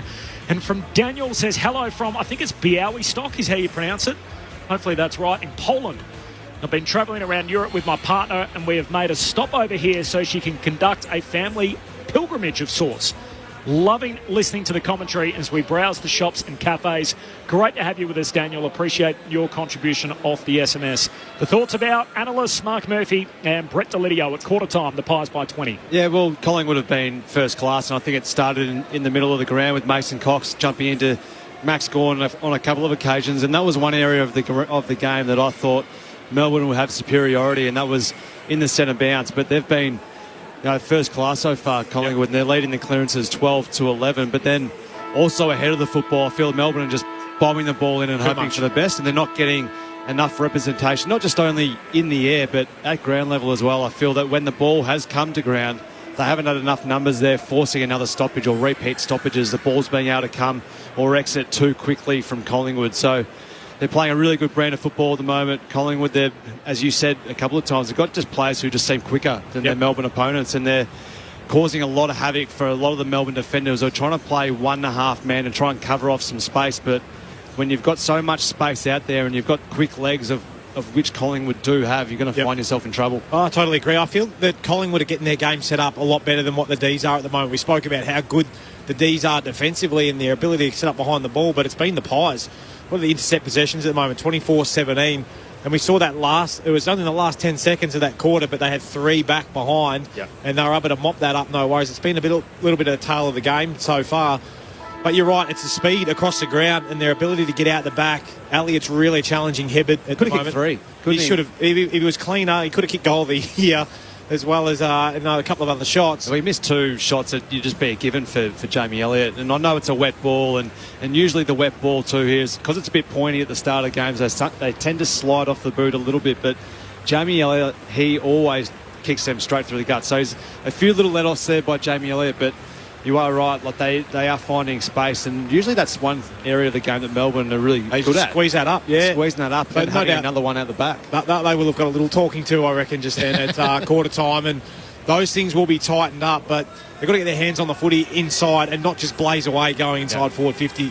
Collingwood had the opening 6 inside 50s that finished at 15-13 at quarter time, but Collingwood with 4 marks inside 50 to none for Melbourne. Yeah, well, they had space, and we've spoken about that a couple of times, whereas every time Melbourne were going inside 50, it was a kick and hope, and hope we get a mark or hope we get a contest, whereas Collingwood had a lot of space to work in, and they just were too quick. Ginnivan, the unused sub for Collingwood. Meanwhile, Brayshaw already out of the game with suspected concussion. Laurie is into the match. That happened in the opening 10 minutes as Gawn wins the hit out to start the second term. Pies by 20. And a free kick for Oliver. It was tackled without the footy by De Goey, so early centre break for Melbourne. Kicks to the hot spot. Trying to spoil Howe at the back. Slides off his fierce. Pendlebury over the top of it. Can't collect. Pickett hands it out to Petrarca. Hand pass goes back to Neil Bullen. His hand pass knocked down.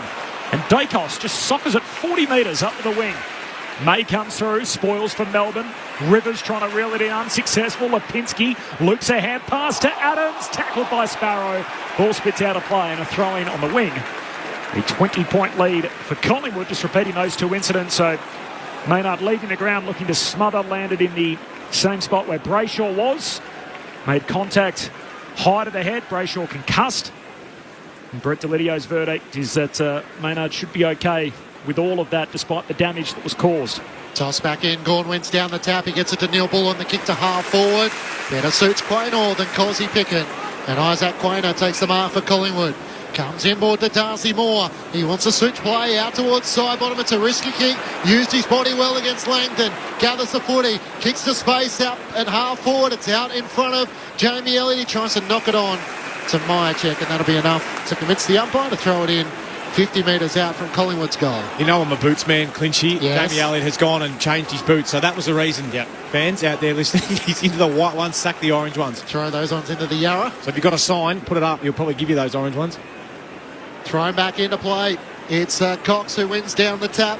And a chance here for Collingwood to gather it left half forward to go. His underground hand pass, that'll work to Chris. Kicks inside 50. McStay the target. Can't take the mark against Lever. Gathered by Hunter on the behind line. Got it back to Lever. Kicks straight towards the boundary. It's over the head of the Rivers. Josh Dacos with the arms outstretched. The umpire says throw it in. 60 metres out from Collingwood's goal. Very fortunate there. I think that Rivers was just there in the pocket. Otherwise, that was going deliberate. The other incident was Jacob Van Rooyen, who really ran past the footy, chose to bump through or tucked his shoulder in and made contact with the jaw of McStay. Mitch Cleary telling us McStay's passed his concussion test, so ready to come back on, which is good news for both men. But he'll come under scrutiny for that from the boundary throw-in. Dacos keeps it alive. Hand pass into the pocket. Chases his own footy. And collides with Stephen May as they spill it together over the boundary line. We'll have a throw-in front of the Pies race. Right forward pocket.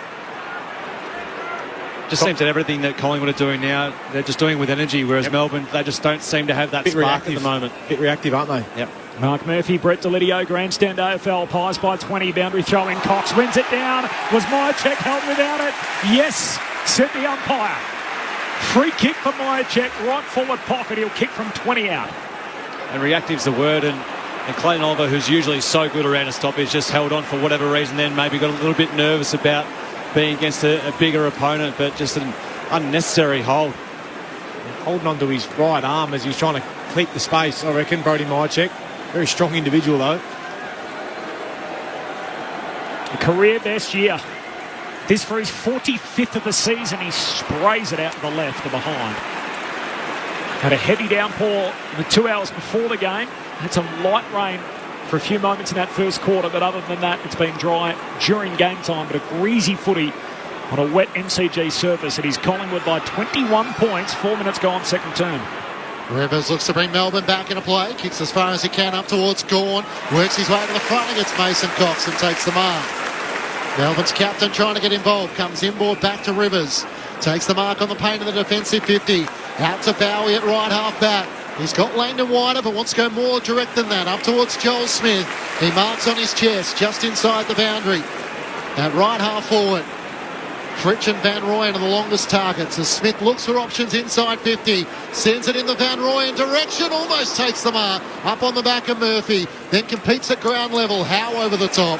And the ball is stuck underneath them in the right forward pocket for the Demons. Collingwood by 21 points. It was a better entry. At least they got a 1v1 contest rather than just getting it in and hoping for the best. Put into some space to your teammate. Cox doing the line share of the ruck work, wins the hit out, but it comes down to Neil Bullen inside the forward arc for Melbourne. Hand pass into the pocket. Maynard inadvertently fumbles it out of play. Ump says all okay. Boundary throwing forward pocket for the D's. And Cozzy Pickett sweating on him. He's sweating on this stoppage too, Cozzy Pickett. Clayton Oliver going to block for him here. Quaynor trying to avoid Oliver and keep tabs with Pickett for the boundary throw. Knocked in their direction. Neither of them take it to go. He sockers once. Side bottom sockers it out of play. It was touched on the way through, clipping the shirt of the hands of his teammate in Adams, and goes out of bounds. So a throw in half forward for Melbourne. Mitch Cleary on the boundary. Just an update from the Melbourne rooms. Angus Brayshaw is on his feet, walking around, and just exited the Melbourne changing rooms with his partner. So good signs out of that concussion situation in terms of the stretcher on his feet. Angus Brayshaw. Gone over the back to Neil Bullen inside 50. Petrarca, no. Free kick in the marking contest before it got there, and it's going the way of Isaac Quaynor. Yeah, Cozzy Pickett just tried to protect Petrarca as he's under the high ball. It's got to be a bit more subtle. So Quaynor out to Maynard, who's going to get the boos from the Melbourne fans and now the cheers from the Collingwood fans as he kicks up towards Mason Cox. It clears him, and right behind him Dan McStay takes the mark. He's providing a presence, Mason Cox, that's for sure. As McStay centre wing on the Shane Warne stand side, looks up towards half forward. Myercheck the target, little nudge on May and takes the mark. Leaning back inside 50, pretty much directly in front, 40 metres out from goal. They're just getting great isolation, Murph, aren't they? Yep. Their ability to get one-on-ones down there, where that's been their strong suit. You know, and I'll go back to that maybe that one tall short, which allows Lever to play his game style to get back to help, has allowed Myercheck to get out the back there of Stephen May. That kick had great depth on it, though, from McStay. I reckon Cosy Pickett at the other end is a little unlucky. But here's Brody Myercheck looking for his first for the match from just inside 50. And Collingwood are continuing the charge. The Magpies with the last 3 goals of the match in the first of the second quarter to blow the margin out to 27 points Collingwood's way. 7 minutes gone, second term. 5-3-33 to Melbourne, 1 straight 6. I was just having a look at some of the stats, and you go to the top of the tree, and Max Gawn, as good as he's been, he's had the 10 disposals, but they're still going to have to require him just to try and even put more of a presence on this game, because Mason Cox, whether it's been in the ruck or whether it's been up forward, he's providing some good, almost some shepherds for his teammates and providing some good 1v1s just by the fact of him using his body and being physical around all his contests at the moment. But Max Gawn's, he started very well, but he's got to have to go to another level and just get his team going at the moment because they look very, very flat.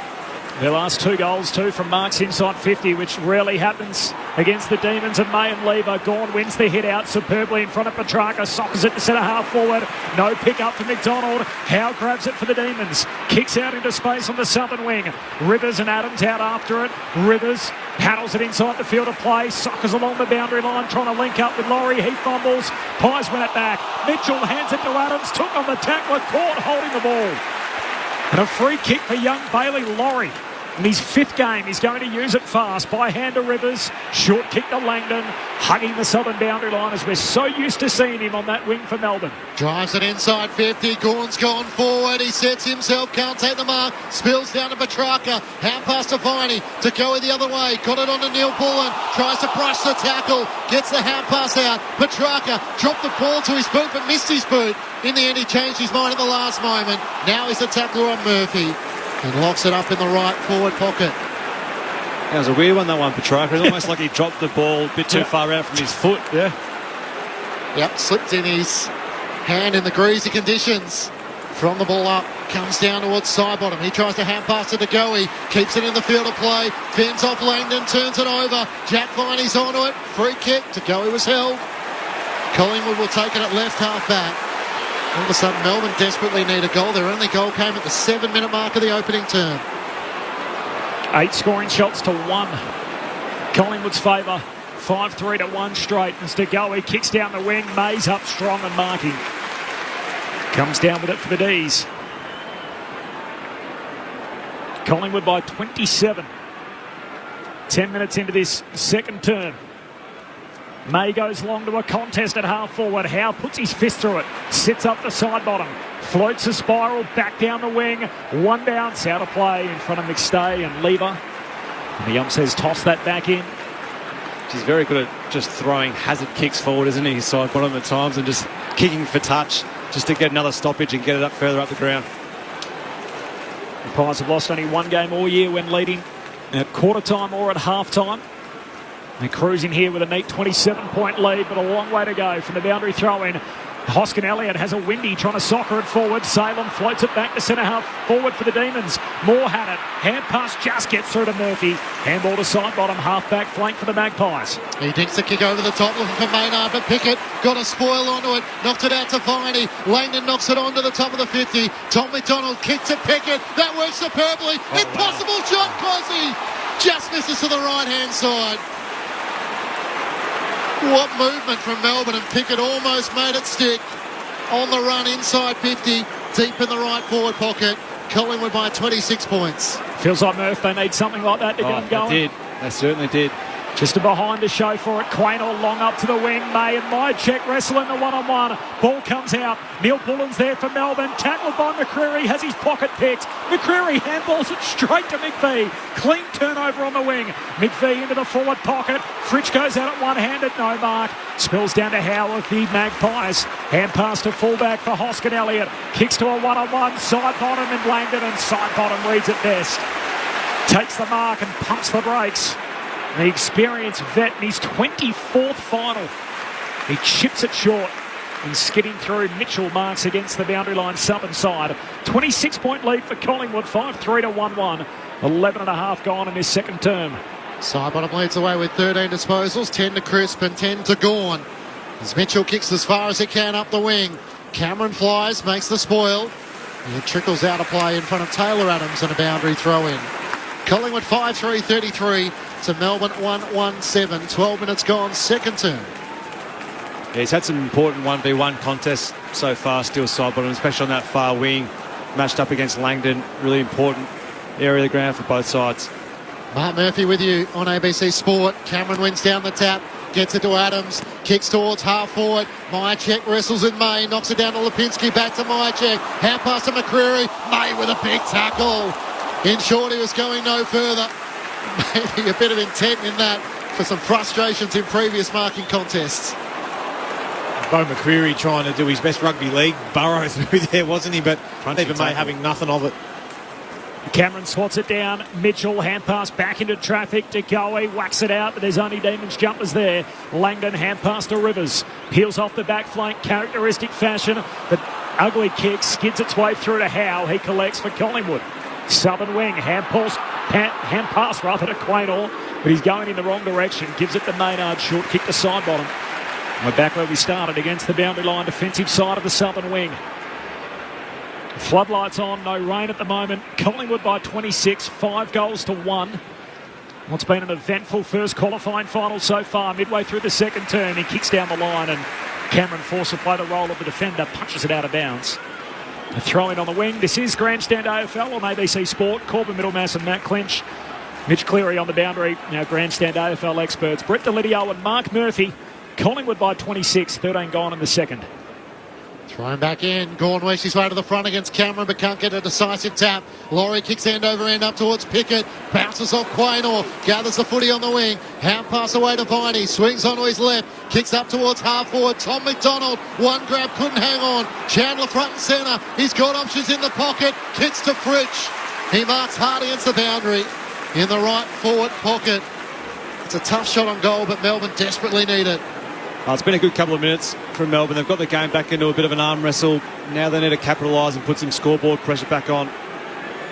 5 goals on return last week against the Sydney Swans. Spent the week with his foot in a moon boot. Kicked 6 goals in Melbourne's last premiership. He swings out on the left. They need him right now. He can't deliver and misses to the right-hand side. So Melbourne with 2 behind so far in this second quarter to Collingwood's 1-1. It's the Pies who lead by 25 points. He's a man who played his first 100 games in red and blue, Jeremy Howe. Now entrenched as a Magpie, goes long out to half-back. Pack forms, no mark, spills down to Langdon. The kick-out's coming back. Gives it to Sparrow. Kicks to the top of the goal square. Pickett. Juggled mark. Right forward pocket has it for the Demons. Well, it's not often you see Jeremy Howe get outmarked, and certainly not someone of Cozzy Pickett's stature. That was just incredible bodywork by the young fella. His ability there to just get a nice bump on.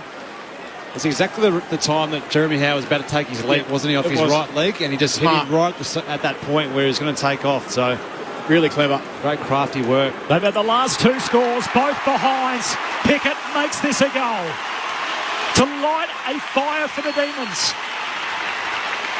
Cuts the Collingwood lead to 19. 15 gone in the second term. Collingwood 5-3-33.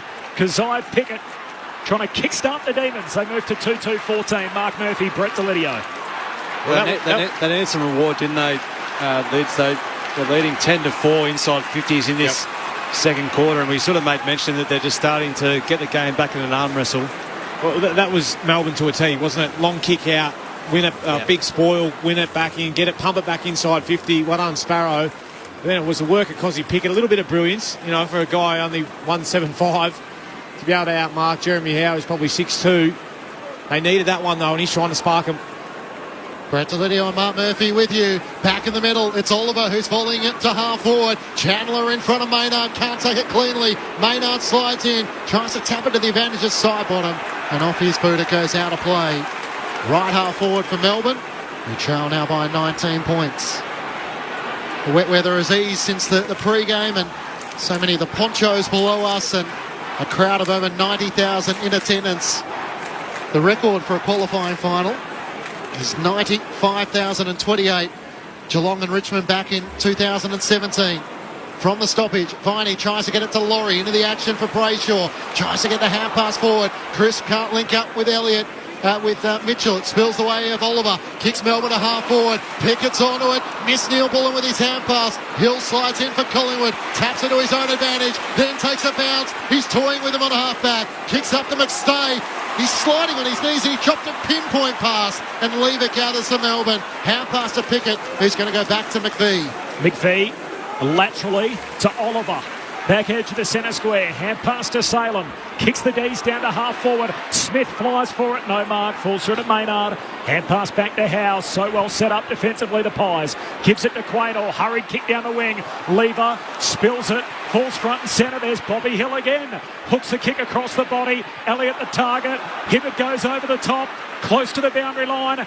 Right there is Lipinski with Oliver. And in the end, they both go out with the yellow Sharon and a boundary throw-in. 60 out from the Collingwood goal. What's going on with Jamie Elliott? Little slow to his feet. Yeah, Hibbert landed on his ankle, lower leg. Bit ginger, but I think he'll be okay. Collingwood by 19 points. 18 gone second term. Maynard and Brayshaw in a collision in the opening 10 minutes. Brayshaw concussed, subbed out of the game early. 10-4, the inside 50s Melbourne's way in this second quarter. Cox does the rucking and the roving, but he can't control his kick as it goes out on the full. Judd McVie will take the free kick for Melbourne in the left back pocket. So no doubt Max Gawn has had to carry a lot of the ruck roll. Jacob Van Rooyen to give him relief. Well, Stephen May got it.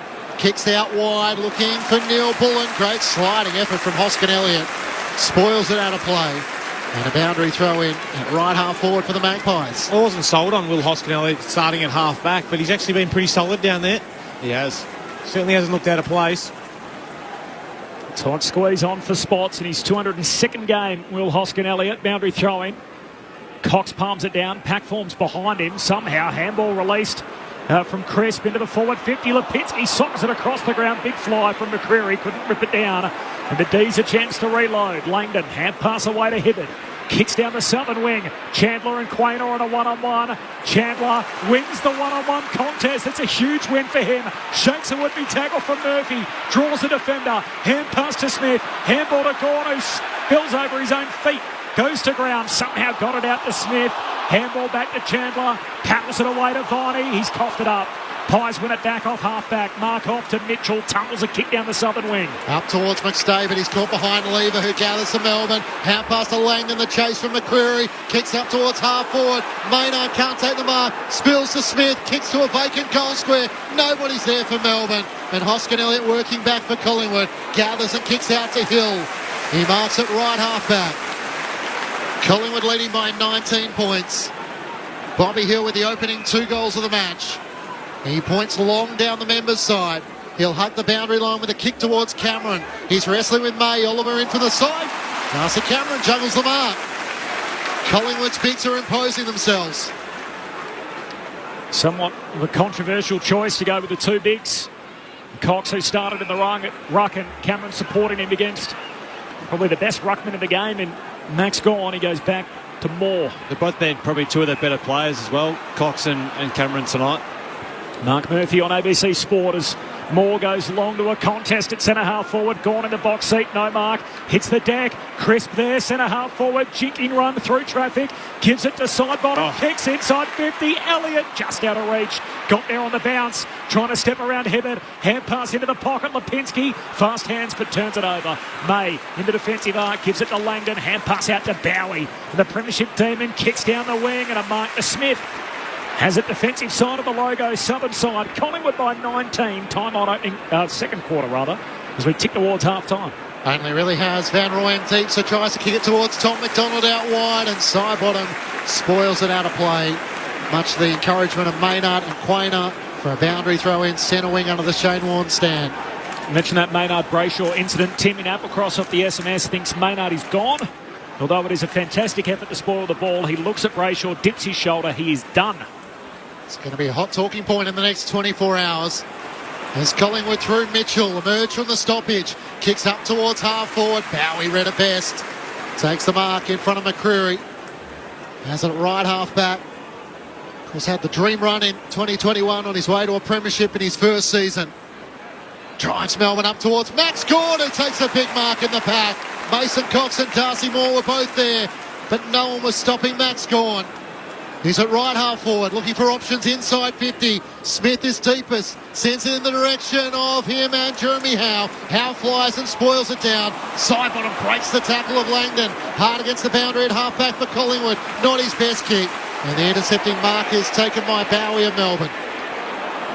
Kicks to his fellow redhead, out wide to Oliver. 60 from home, pulls the kick back to the hot spot. Van Rooyen down there, Murphy spoils, lands in the lap of Hunter. Crunch by Maynard. Ball comes out. Sparrow sockers it across the goal face. Hill's there, kicks out of the defensive arc for Collingwood. Picked off though by McVie. 60 out, half forward for the D's. Hand pass to Lever, pulls his kick inside, turnover. And Hoskin Elliott again, a mark inside the defensive 50. Another intercept mark. 23 gone second term. Collingwood by 19. So to back you up, Corby, that's 14-7 inside 50s for Melbourne. But 16-17 intercept marks the way of the Demons. As Jack Crisp at half back for Collingwood, kicks up towards half forward, and Taylor Adams has a couple of metres. Takes the mark in front of May. Running past is Myercheck, receives the hand pass. McStay in the pocket. The kick towards him, can't take the mark. Hibbert got back to spoil it down. Gaunts the rover, sidesteps around McCreary, switches play to Langdon. He marks in the right back pocket, and Melbourne are away. He takes a bounce and now a second. Not a lop up the southern wing, so he pulls his kick and spots up Chandler, who marks at right half back.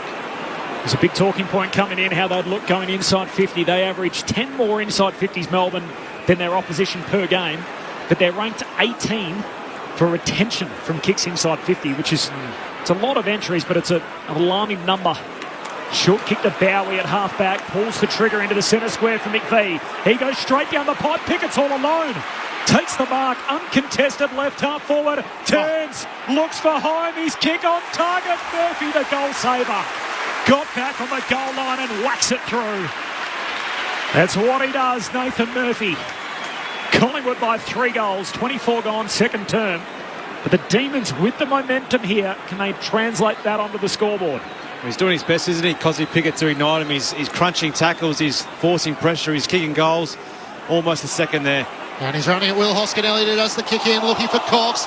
Dragged down was Mitchell, trying to knock it clear, no whistle. Langdon knocks it out to Mays. Hand pass missed the target, and it's Jack Crisp for Collingwood. He gathers at half back, through the middle of the ground, Mustay the target. He's nudged out of it, and Lever an intercepting mark for Melbourne. They're trying to reload and bounce off half back. Kicks out wide to Langdon at the back edge of the centre square. Collingwood by 18 points. Short to Bowie. He looks up towards half forward. Tries to put it into the direction of Neil Bullen. It's a perfectly weighted kick, which clears Darcy Moore. He's still 2 kicks out from goal, though. As Alex Neil Bullen looks for the lead of Fridge. Here he comes. Murphy's there with him. He almost hangs on to the mark. Darcy Moore slides in, locks the footy up, and the umpire will ball it up in the right forward pocket for Melbourne. Collingwood by 18 points. 25 minutes gone, second term. Here's Corbin Middlemass. Umpire tosses it up. Cox palms it down, half back for the Pies. Mitchell, hand pass to DeGoey. Kicks out of the defensive arc, but straight to Gawn, who marks 55 out. Can he kick this, Lids? Well, he's got it in his leg, but he's pointing to it. I love it. Bit Babe Ruth-like.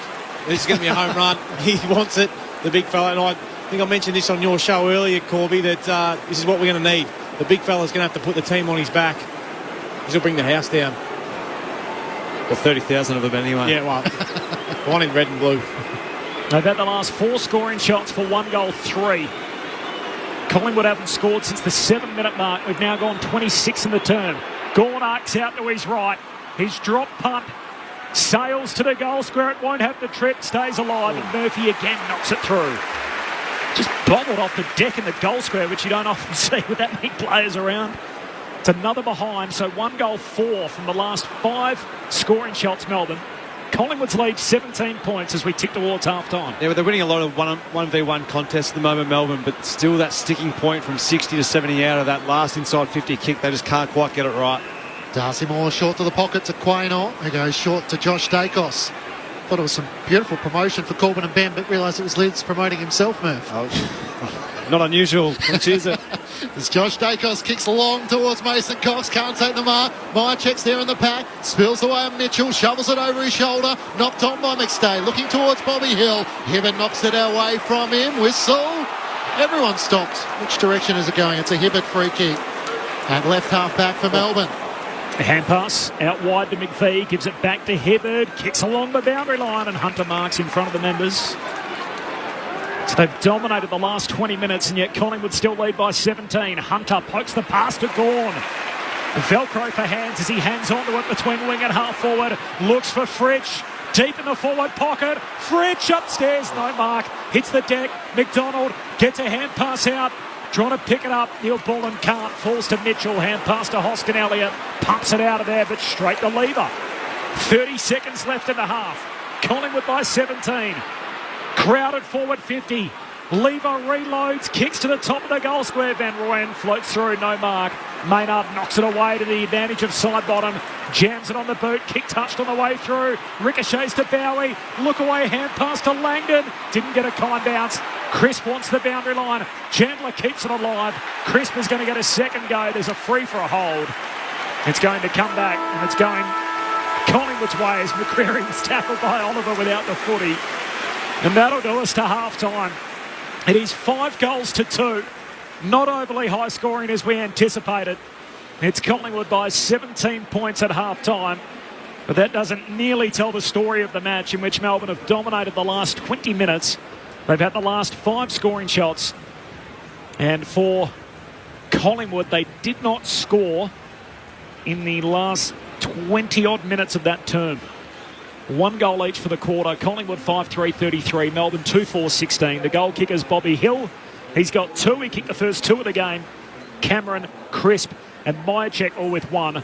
While the 2 goal kickers for Melbourne, Fritsch and Pickett, have 1 each. The Pies led by as many as 27 points. They lead by 17 at the half.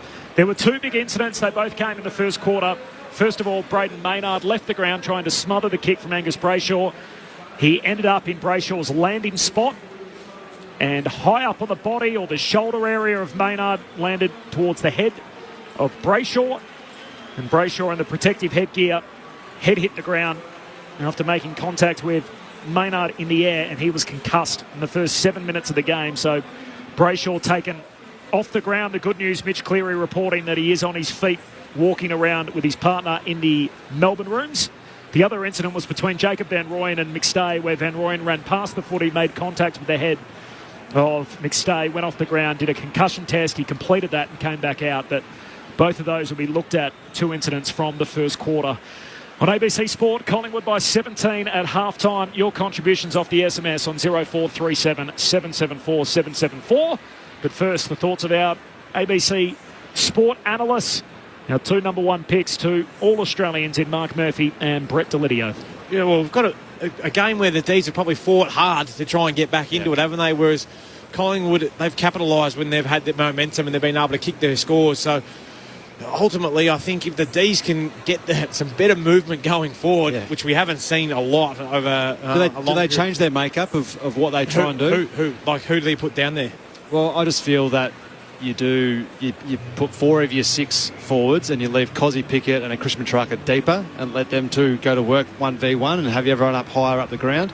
I feel that's something they can try and do from stoppages to try and change something up.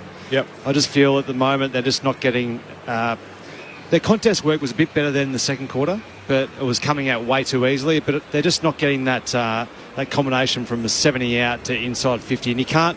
I know that Collingwood will flood back in those scenarios, but I'm talking about more from centre bounce or from stoppages between the arcs, getting your other high forwards higher up to the contest and leaving your spark, who's Cozzy Pickett and a Christian Petrarca, deeper. I don't mind the thought. I just think it's easy to say, well, you know what, if you're going to go up into the junk, the rest of you forwards, I'm just going to sit back, and therefore Cozzy and Christian are going to fight against Darcy Moore or Nathan Murphy, and they're going to lose most of the time against their opponent as well. So I think what they need is a little bit more from a Tom McDonald. Get up the ground, get on your bike, and therefore you're going to leave your, Cozzy or Christian, whoever, or Bailey Fritsch, if he can get a little bit more, because he's getting separation, but their ball use hasn't been good enough going inside 50. They're bombing, and that's not what Bailey Fritsch wants. He wants it out in front. He wants the ability to try and catch it on the lead, not trying to take a hanger, which he did in that last little Ore forward. But look, there's plenty of things. Van Rooyen's crashing the packs, but he's not getting a great look at it. You know, he's trying, but the defenders these days are so good at just holding down and not allowing you to actually go for the mark, and then another player will come across and spoil The Pies, though, like that, they provide such great support. We've seen Bobby Hill in the back pocket. Steel Sidebottom's having a great game. He's had 18 touches already just off the wing, getting back to support to then allow his defence to roll off, and then he works his backside off to go back forward again. So I feel it's more Collingwood are outworking the Ds, and they've got more speed as well. So that's where ultimately the Ds are falling down. Collingwood just looks so much more dangerous, don't they, with the ball going inside 50. You feel they're going to score, whereas Melbourne, you feel it's another just an opportunity of just trying to bang it in and hope for the best. Yep. So I think Simon Goodwood would be happy at half-time by the way in which they fought back, and they fought back around the contest. They started getting their hands on the football, but they've just got to clear up some of what their decisions are going inside 50. And then I think some of their forwards' movement patterns just need to be a little bit more higher work rate to try and get some separation. They won the inside 50s, Melbourne, in that quarter, 20-8. Yeah. So they managed 1 goal for, and Bailey Fritsch is probably the one that you normally write down for a goal because you pick it a tough shot alongside his set shot. But you just wonder, I mean, Will Hoskin-Elliott has had 6 intercept possessions. That's not normally a role in which you'd expect him to play, and yet Collingwood's forward line, as you said, with Darcy Cameron pushing forward alongside McStay and Brody Mychek, just seems to be creating a few more headaches for Melbourne's key defenders. Yeah, and he's because he can work so hard, Will Hoskin-Elliott, he gets back first and he helps out. So therefore, it does become an intercept possession. It's not the high flying intercept possessions that we normally think of a Jacob Lever or a Jeremy Howe. It's more a loose ball. I'm back there, loose ball. I'm helping. Yeah, just to extrapolate that out too. So they had the first 7 inside 50s of the game. So it's 33-16 from that point on. So Melbourne have had 2 entries to every one of Collingwood's. But as you touched on, the way that it's going in and... so a wave of numbers would suggest that Melbourne are going to come if they can get some cleaner ball. But they've got to capitalise. Their forward line has been their issue all season. And what's that, 2 goals to half-time? So 18% from their inside 50 so far.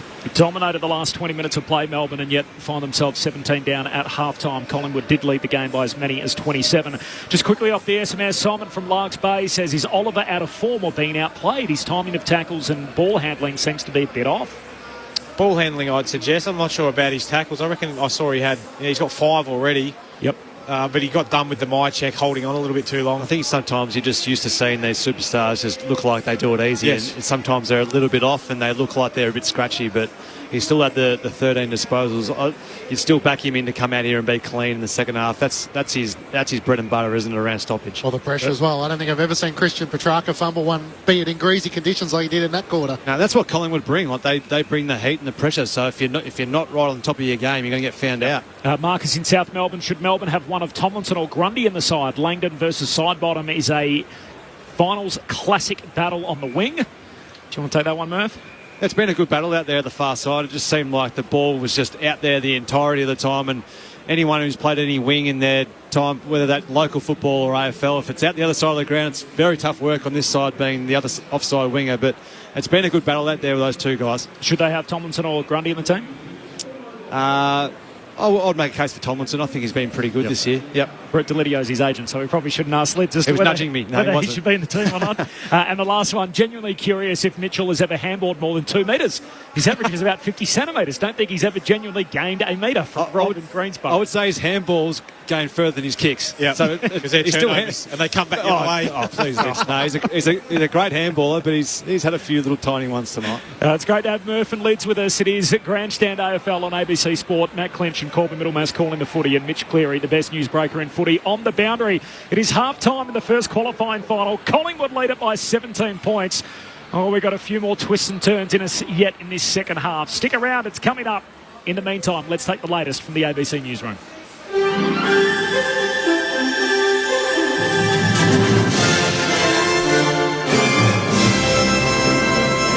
ABC News with Glenn Lauder. A 25-year-old man who police say fatally shot a co-worker in WA's Wheatbelt is himself in a critical condition with a self-inflicted gunshot wound.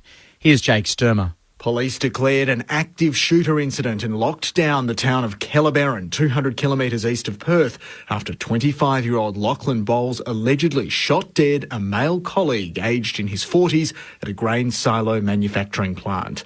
Police say he also shot at a person in a car who was uninjured before fleeing to a paddock 20 kilometres north of the town. He was found and surrounded by tactical response group officers. After a standoff lasting several hours, police say Mr Bowles shot himself. The Prime Minister's confirmed he'll travel to Beijing later this year to meet with President Xi Jinping. As Indonesia correspondent Bill Birtles reports from Jakarta, Anthony Albanese's met with China's deputy leader on the sidelines of the ASEAN summit. For quite some time, there's been a lot of umming and ahhing in Canberra about whether or not he should go to Beijing this year. The reason? Well, Australia has a pretty long list of grievances in the relationship. Australians locked in jail in China, China's trade strikes on various exports, some of which are still outstanding. And the question was, should it be appropriate for the Prime Minister to go there, shake hands with Xi Jinping in Beijing if many of these issues still haven't been resolved? But today, in meeting with China's Deputy Leader Li Qiang, Anthony Albanese confirmed that he thinks it is in Australia's best interest that he does go to Beijing for a visit later this year. Negotiations with Germany over a $1 billion project to assemble army vehicles have broken down after the country lost a more lucrative Australian defence contract. Here's Defence correspondent Andrew Green. In July, the Albanese government announced South Korean company Hanwha had beaten Germany's Rheinmetall for a multi-billion-dollar project to construct new infantry fighting vehicles. Just before the decision, Australia had announced it would assemble Boxer army vehicles outside Brisbane for export to Germany. Now, negotiations on that billion-dollar deal have been suspended, but Defence Industry Minister Pat Conroy says he won't comment on what he describes as speculation. Woodside's paused plans to conduct seismic testing off WA's coast after an urgent injunction was filed in the federal court. The company was due to begin seismic blasting off the Burrup Peninsula today as part of its Scarborough gas development. The testing program's now subject to challenge by traditional custodian Raylene Cooper, who claims traditional owners weren't properly consulted before the offshore regulator gave approval. Woodside says it will suspend any activity until a court hearing tomorrow. An inquiry into historical child sexual abuse at a Melbourne primary school is being broadened to include more than a dozen other schools. The Board of Inquiry was initially established to investigate abuse committed at Beaumaris Primary School in Melbourne's southeast. But Inquiry Chair Kathleen Foley says its scope's been extended amid evidence some of the offending staff had worked at other schools. At the moment we have 18 schools that we are looking into, and the relevant time period is from the 1960s right through to the end of the 1990s. So it's a large time period. Mexico's Catholic Church and conservative politicians plan to unite in opposition to a Supreme Court decision that's decriminalised abortion throughout the country. The BBC's Mimi Swavey reports the court ruled that abortion was a violation of women's rights. This decision is likely to anger more conservative politicians as well as the Catholic Church. However, the Catholic Church has a decreasing influence as the years have gone on, and the government have said that they are adamantly non-religious. So this movement started around 2 years ago when the Supreme Court really started the ball rolling by saying that abortion was not a crime in the northern state of Coahuila. Before Wednesday's ruling, 12 out of 32 abortion was legal in those states. That's it for ABC News. For more news at any time, you can download the ABC Listen app. ABC Listen. The police say they can't be sure the two fires are linked. A number of anti-Asian posters have but admit the coincidence is highly suspicious. I was only 8 when my family was targeted as part of a series of terror attacks. Join Crispian Chan on this deeply personal investigation. I need to know exactly how it happened and what they'd say now if I found them. Firebomb, the new series of the Unravel True Crime podcast. Find it on the ABC Listen app. The 2023 AFL Finals. On your radio, ABC Sport Digital Radio, and on the ABC Listen app. Stays centre wing on the Shane Warne stand side. Looks up towards half forward. Might check the target. Little nudge on Valiant. Takes the mark. Leaning back. Inside 50, pretty much directly in front. 40 metres out from goal. Looking for his first for the match from just inside 50. And Collingwood are continuing the charge. Max Gawn, as good as he's been, he's had the 10 disposals, but they're still going to have to require him just to try and even put more of a presence on this game because they look very, very flat. Spills down the flank and the kick-out's coming back. Gives it to Sparrow. Kicks to the top of the goal square. Pickett. Juggled mark. Right forward pocket has it for the Demons. They've had the last two scores, both behinds. Pickett makes this a goal to light a fire for the Demons. They needed some reward, didn't they? They're leading 10-4 inside 50s in this second quarter, and we sort of made mention that they're just starting to get the game back in an arm wrestle. The 2023 AFL Finals Series. On radio ABC Sport Digital. and now streaming on the ABC Listen app. It was an incident-filled half of football. We had two notable incidents in that opening quarter. One left a player concussed, the other one sent for a concussion test. Dan McStay able to pass that. Jacob Van Roy in a nervous wait ahead of the match review officer after running past the ball to lay a bump. Well, the other collision will have the whole footy world talking for the next couple of days. Opening 10 minutes of action. Angus Brayshaw tearing out of the centre square, kicked it deep inside 50. Maynard left the ground trying to smother the footy, reached up into the air, ended up in the landing spot of Brayshaw. Brayshaw concussed. And now the question is, was Braden Maynard culpable for the damage? All of that secondary to what's happening on the scoreboard, where the top of the table Magpies lead it by 17 points, 5-3-33 over Melbourne, 2-4-16. But the Demons did have the last 5 scoring shots of that first half, and Collingwood didn't have a single score after the 7-minute mark of the second term. So the Pies by 17 at half-time. Have you ever wondered how it would be to have the ABC commentate one of your local footy games? That could be your chance in 2024. The ABC is celebrating local footy legends. All you have to do is head to abc.net.au/footy legends and nominate someone by sharing a photo and telling us what makes them a legend. Every club has plenty of unsung heroes, so on AFL Grand Final Day we'll announce the winner of who will have their match called live on the ABC Listen app in 2024. You can visit Footy Legends through the ABC website. That's abc.net.au/footy legends to find out more about it. There are T's and C's, of course, as we love to say when we promote these things, but what an absolute treat that would be to have the 4 of us come out to your local footy club and commentate a game. As much as I'd like to nominate my De La Salle over 35s against Brett Delidio's dads, I'd love to go to some young kids. I want to go back to the heartland of footy, and you're going to a country footy final, but maybe sort of some under-19s as well, where the passions are high. Must be said half of us are. Yeah. So you've done your footy, country footy stuff for the time being, I hear. After I did a lot in South Australia. I feel like I've clipped that ticket a few times on the way through. And Mark Murphy thinks anything past Carlton North's the country, so he's not coming with us. When's that, sorry? Yeah, exactly. I've got my my local footy club, Donny East Footy Club. They're a final on Saturday, so is that what you're talking about? We're actually, it's on a Sunday, so perfect. You can come. It's all the way out in the eastern suburbs, so I've got to duck out there and watch them. Brett Delidio and I will be going to the Ovens and Murray Grand Final this year, which is... Can't wait. Actually, one of my young boys might be playing in that too, which will be awesome. There you go. I look forward to the reports about the car trip with BJ as well. Sunday. I'll drive by myself, mind you.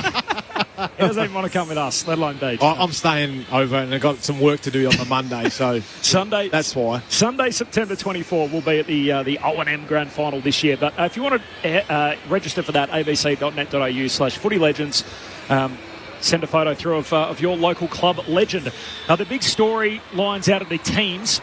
Sydney have recalled Lewis Melican, so Robbie Fox and Ryan Clark have both been omitted for the game against Carlton tomorrow night. The big news from the Blues is that Blake Acres has been cleared with his collarbone issue, so he has been named to play.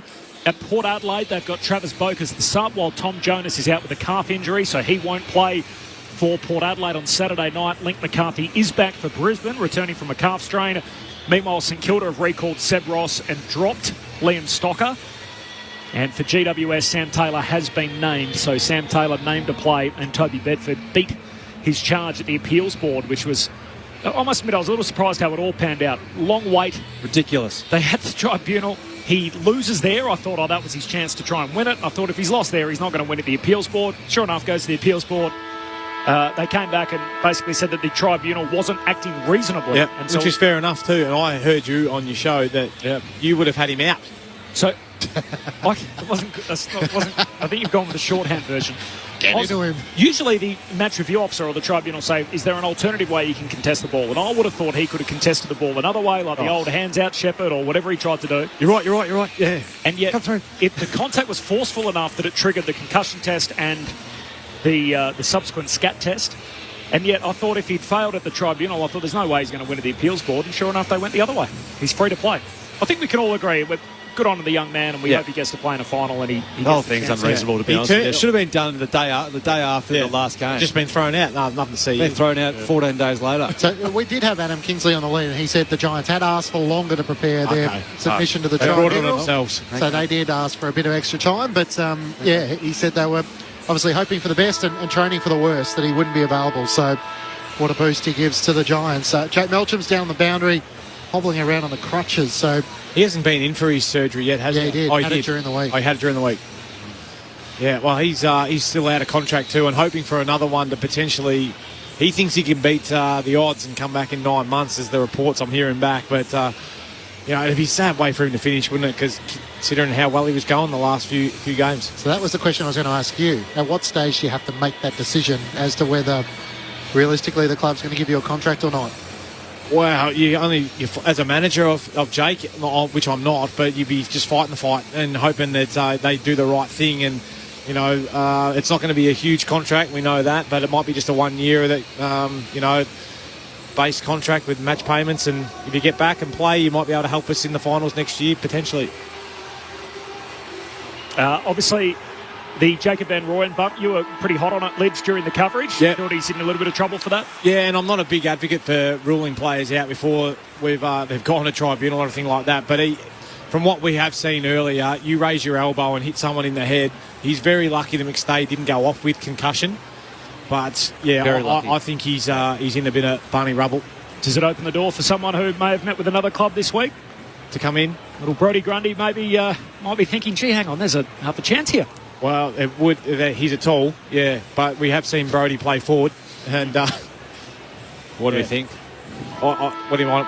What do I think? Brodie out forward. Well, I don't think it works, but I think there's a few other options. Higher up the order. 17 points, the lead for Collingwood.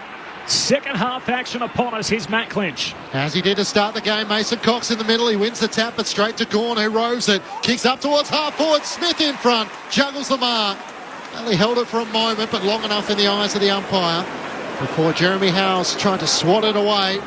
And Joel Smith directly in front will shoot from just outside 50. Well, it's a perfect start, isn't it? Max Gawn just staying down, let Mason Cox tap it to you and get a mark inside 50 to start off the game. Just inside 50. Just inside. Didn't kick a goal against Sydney last week. Melbourne had 20 to 8 inside 50s in the second quarter for 1 goal for Smith to try and start on a positive note. It's online. Gawn's there. Can't hang on to the mark in front of the left goal post. And it's through for a minor score. Collingwood leading by 16 points. Last 6 scoring shots now for Melbourne as Moore goes racing away on the kick out, drives it up to the wing. Hill trying to keep it alive, runs out of room. The boundary throwing on the southern wing. Led by as many as 27. And the last 11 points all for Melbourne. I mentioned those 6 scoring shots. Unfortunately for the D's, it's 1 goal 5. 70 seconds into this third term. Jack Ginnivan, the unused sub for Collingwood. Cox grabs it out of the ruck. Oliver tackles him and will do it all again. Angus Brayshaw concussed in the first 7 minutes after a collision with Braden Maynard, so Bailey Laurie was in the game early. Third goal at trying to get it out of the stoppage. Gawn wins the hit out down to Petrarca. The prime movers involved for Melbourne. Hand pass to Viney. Kicks along the boundary line to Oliver. Oliver swings back onto his right boot. Puts it inside 50. More down there. Pickett third man up. No mark. Falls down to Maynard. Rides the contact. Hand pass a turnover. Petrarca through traffic. Hand pass inside to McDonald. Handball back out the boundary line. Tight angle for Neil Bullen trying to bounce it through, and in the end kicks it into Murphy. Ricochets out of bounds. Throw in left forward pocket for Melbourne. But again, it's living deep inside their forward half. Yeah, they'd be happy with the contest there and the repeat stoppage here inside 50, but still just a little bit of a missed opportunity there trying to go for the underground kick, wasn't it? First 3 inside 50s Melbourne's way. Petrarca, Gawn, Oliver have all been involved. From the throw in, it spills down to Jordan De Goey. His kick is a turnover straight into the lap of Clayton Oliver, who didn't have to move to take the mark. Yeah, Geordie just didn't quite get the purchase on that exit kick that he would have liked. He probably had a little bit more time than he thought too. He just rushed it a little bit, thinking I'm D30, I just got to get this thing out. Melbourne set up very well behind the ball. It's going to be still a big kick. All their shots have been relatively tough, haven't they, the D's? Missed 11 weeks with that hamstring injury. Clayton Oliver from outside 50, sets flight, he drags it left and misses everything. You can hear the Bronx cheer from the Collingwood fans out on the full. So 1-4 in the second quarter, 1-5 since then, plus 1 out on the full. It's still Collingwood who lead by 16 points. They've won 5 games this year, Melbourne, when trailing at half-time. Trying to peg back a 17-point deficit at 16 at the moment as Moore drives the kick up the half-back. Off the packet, spills through to Degoe. They can get over halfway here. Kicks back inboard superbly on the 45 to Hill. He marks outer edge centre square. Low trajectory drop punt down to Elliott, who overruns it. He's had an almost Connor night. Hibbert hand pass, wanted to get it to Vine, he turns it over. McStave for the Pies. High half forward. Hand pass to side bottom. Looks inside 50. Meyer check, it's over his head. Lever spoils. Bobby Hill's front and centre. Hand pass to Markov. A heap of demons around him. Almost worried out of it. Markov wins it. Outnumbered, hand pass went straight to Salem though. Now they cough it up. Petrarca to 1-2 with Oliver at centre half back. Kicks off the outside of the boot. It's Tom McDonald and Darcy Moore at half forward. Moore should get there first. McDonald couldn't take it cleanly. He now becomes the tackler, but Moore gets the hand pass out to Hoskin Elliott half back. Kicks over the head of Degoe and Salem. Onto it May. Tackled by Myjek. Ball spills down to Hunter. Gets the hand pass away to Salem. Around the boundary line. Lunging forward. Viney couldn't take the mark. He steps over the line under the pressure of side bottom. And the umpire says throw it in. So Melbourne with the last 7 shots on goal in the match for the last 6 behinds. Collingwood got out by as much as 27 points with the first goal of the second quarter. It's currently the Pies leading by 16 points. Thrown back in, Gone West down to the front against Cox. Spills down the way of side bottom. Kicks up towards half forward. May leads the foot race. Myjek with a crucial touch, but May regathers. Needs Hibbert for support. Back into the back pocket. Hibbert knocks it back to May. Elliott offers the pressure. The long clearing kick. Looking for Oliver is outmatched by Mason Cox. He takes the mark at right half forward for Collingwood. He can't beat 7 feet as he's got his hands around it. With his sports goggles on, socks up, looks long and then goes short and wide out the side bottom. Steele side bottom. 24th final. The only teenager from their flag back in 2010. Kicks inside the forward arc. Gawn spoils it away once. Hibbert whacks it out wide a second time. Hunter against the boundary line. Swings his kick down the wing and Hoskin Elliott marks. So some territory wins here for Collingwood. And a bit of footy played in their front half.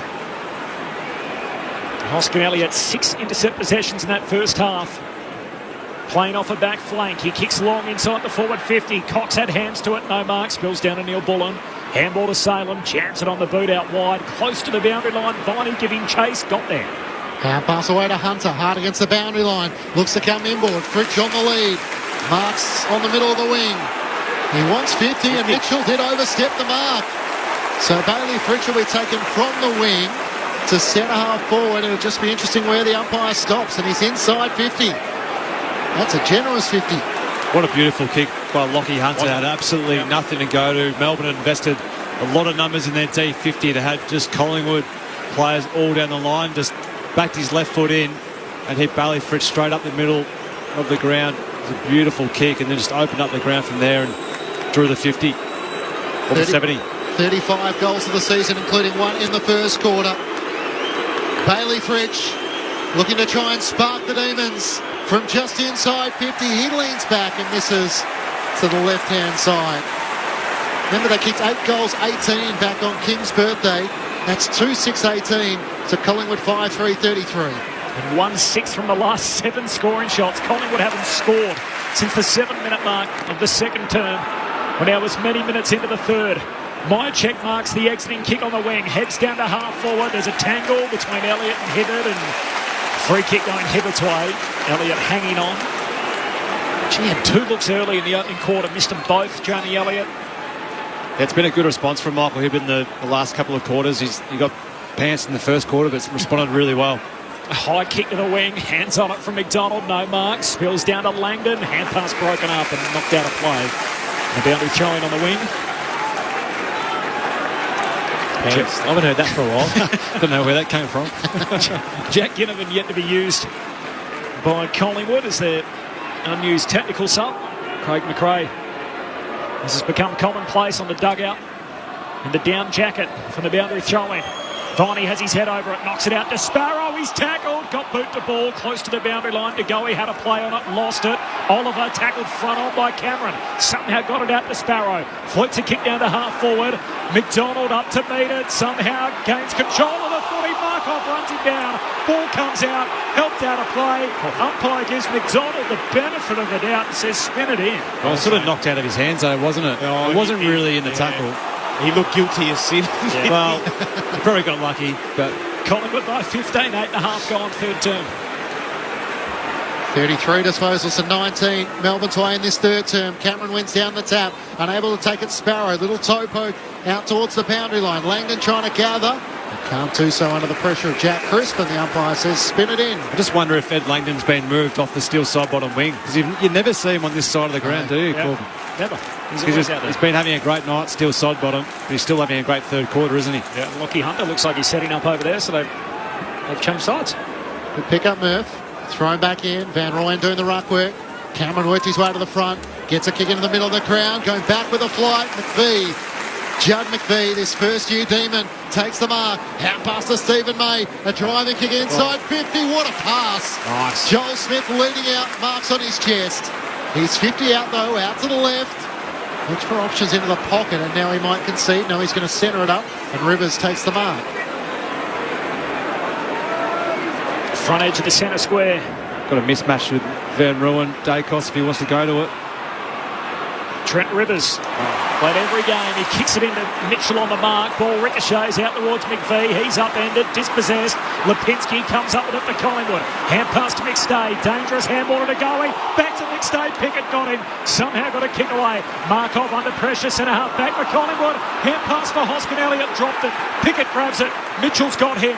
Wins the footy for Collingwood, but turns it over. Back in Melbourne's hands. Oliver hand pass to Mays. Caught. Dispossessed. Lipinski wins it. Hand pass to Hoskin Elliott. Collingwood out. Kicks for Myercheck. Forward of the wing. Great vision. Bobby Hill marks 25 out. Virtually straight in front. And Brody Myercheck at high half forward. 70 from home. Could have gone long to Elliott. Looked back in the corridor and finds the chest of Bobby Hill. Yeah, well, it was two things, wasn't it, Lids? It was Brody Myercheck's vision, but it was first of all Jamie Elliott to lead hard through Michael Hibbert and draw him up, which then left the space right behind him, and Bobby Hill just had to run towards goal in a truckload of space, but great vision from Brody Myercheck. So for their first score in more than a quarter, Bobby Hill skips in. It's worth the full 6 points. Hill's got 3. And Collingwood are back out beyond 20. 11 gone third term. Pies by 21. Collingwood 6-3-39. Melbourne 2-6-18. Mark Murphy, Brett Delidio on ABC Sport. If you're a fan here watching and you wonder why Bobby Hill gets so much space like that, it's because of that Jamie Elliott lead that forces Michael Hibbert to come onto the back of him, even though Jake Lever probably could have caught him at the front, which allows then Bobby Hill to just sneak down the outside. And that's when we talk about these high half forwards, the ability of the Pies players to get right up the ground, but then they burn back. I get the feeling Bobby Hill enjoys playing in front of the big crowds. He doesn't mind turning to the stands and pulling the jumper and tapping the chest. So in a quarter and 5 minutes of footy, Melbourne kick 1 goal 6. Collingwood's next score a goal, and we're back out to 21. Demons had 14 inside 50s during that period. Gawn beautifully taps it over the back to Sparrow. Trying to get it to Viney. Spins out of traffic. Back to Gawn. High kick inside 50. Pickett! Can't take the mark on the back of Darcy Moore. Spills down the way of Crisp. Kicks out to the members wing. Bowie slipped over. Allowed McCreary to gather inside the boundary line. Bowie with a great smother. It ricochets out to Petrarca. Shovels a hand pass forward to McDonald. Pendlebury lays the tackle. Gets it to Sparrow. Trying to get it to Bowie. Can't do so. McCreary was big. Just got a hand onto it. Clears a path for Quaynor. He gets the hand pass to Pendlebury. Back to Josh Dacos on left half back. Through the middle of the ground looking for McStay. Lever made the spoil. Gawn picks it up like a rover. The ruckman kicks inside 50. Van Rooyen out number 2 on 1. And Murphy takes the mark with great support from Darcy Moore. Collingwood mark 15 metres out from their defensive goal. They all spread, give him some options. Howe marks at half back. Short kick to Mark off. He turns and goes. Collingwood over halfway again, and Bobby Hill's in space once more. Looks back inboard for Lipinski. Marks high half forward. Kicks inside the forward arc to McStay. Juggled effort, he's got it. McStay to shoot from 40 out, virtually straight in front. Well, that was just depth of kick again, wasn't it? That ability to get out the back, mark off to Bobby Hill, a little chip inside. And that's a couple of times now we've seen Lipinski being able to pull the ball back across his body with a great kick to the space. He did it to Elliott earlier, gave Michael Hibberd no chance. And that one there to McStay, pulled it across his body beautifully. Dan McStay in his 9th final, the first in black and white. And all of a sudden it's as wide as it's been. Pies back out by 27. They kicked the first 2 goals of this third term. And halfway through the premiership quarter, it's Collingwood by 27, 7-3-45. Melbourne 2-6-18. We're going to take your hat off sometimes to good sides, and Collingwood are showing why they're the number 1 seed at the moment. They've weathered the storm. The D's have been coming at them for a good quarter and a half, but they just haven't been able to penetrate them well enough and get some scoreboard pressure. But Collingwood, to their credit now, are just starting to work harder. There's Ollie Markov, who just burst here from the halfback flank to be that second outlet possession, just opened up the ground for the rest of his teammates. It's that pace and that work rate that we're seeing from various players on the Collingwood side that are just starting to force the issue now for the Demons. And Max Gawn's doing everything he can to try and get them going, but just can't seem to get any reward for effort.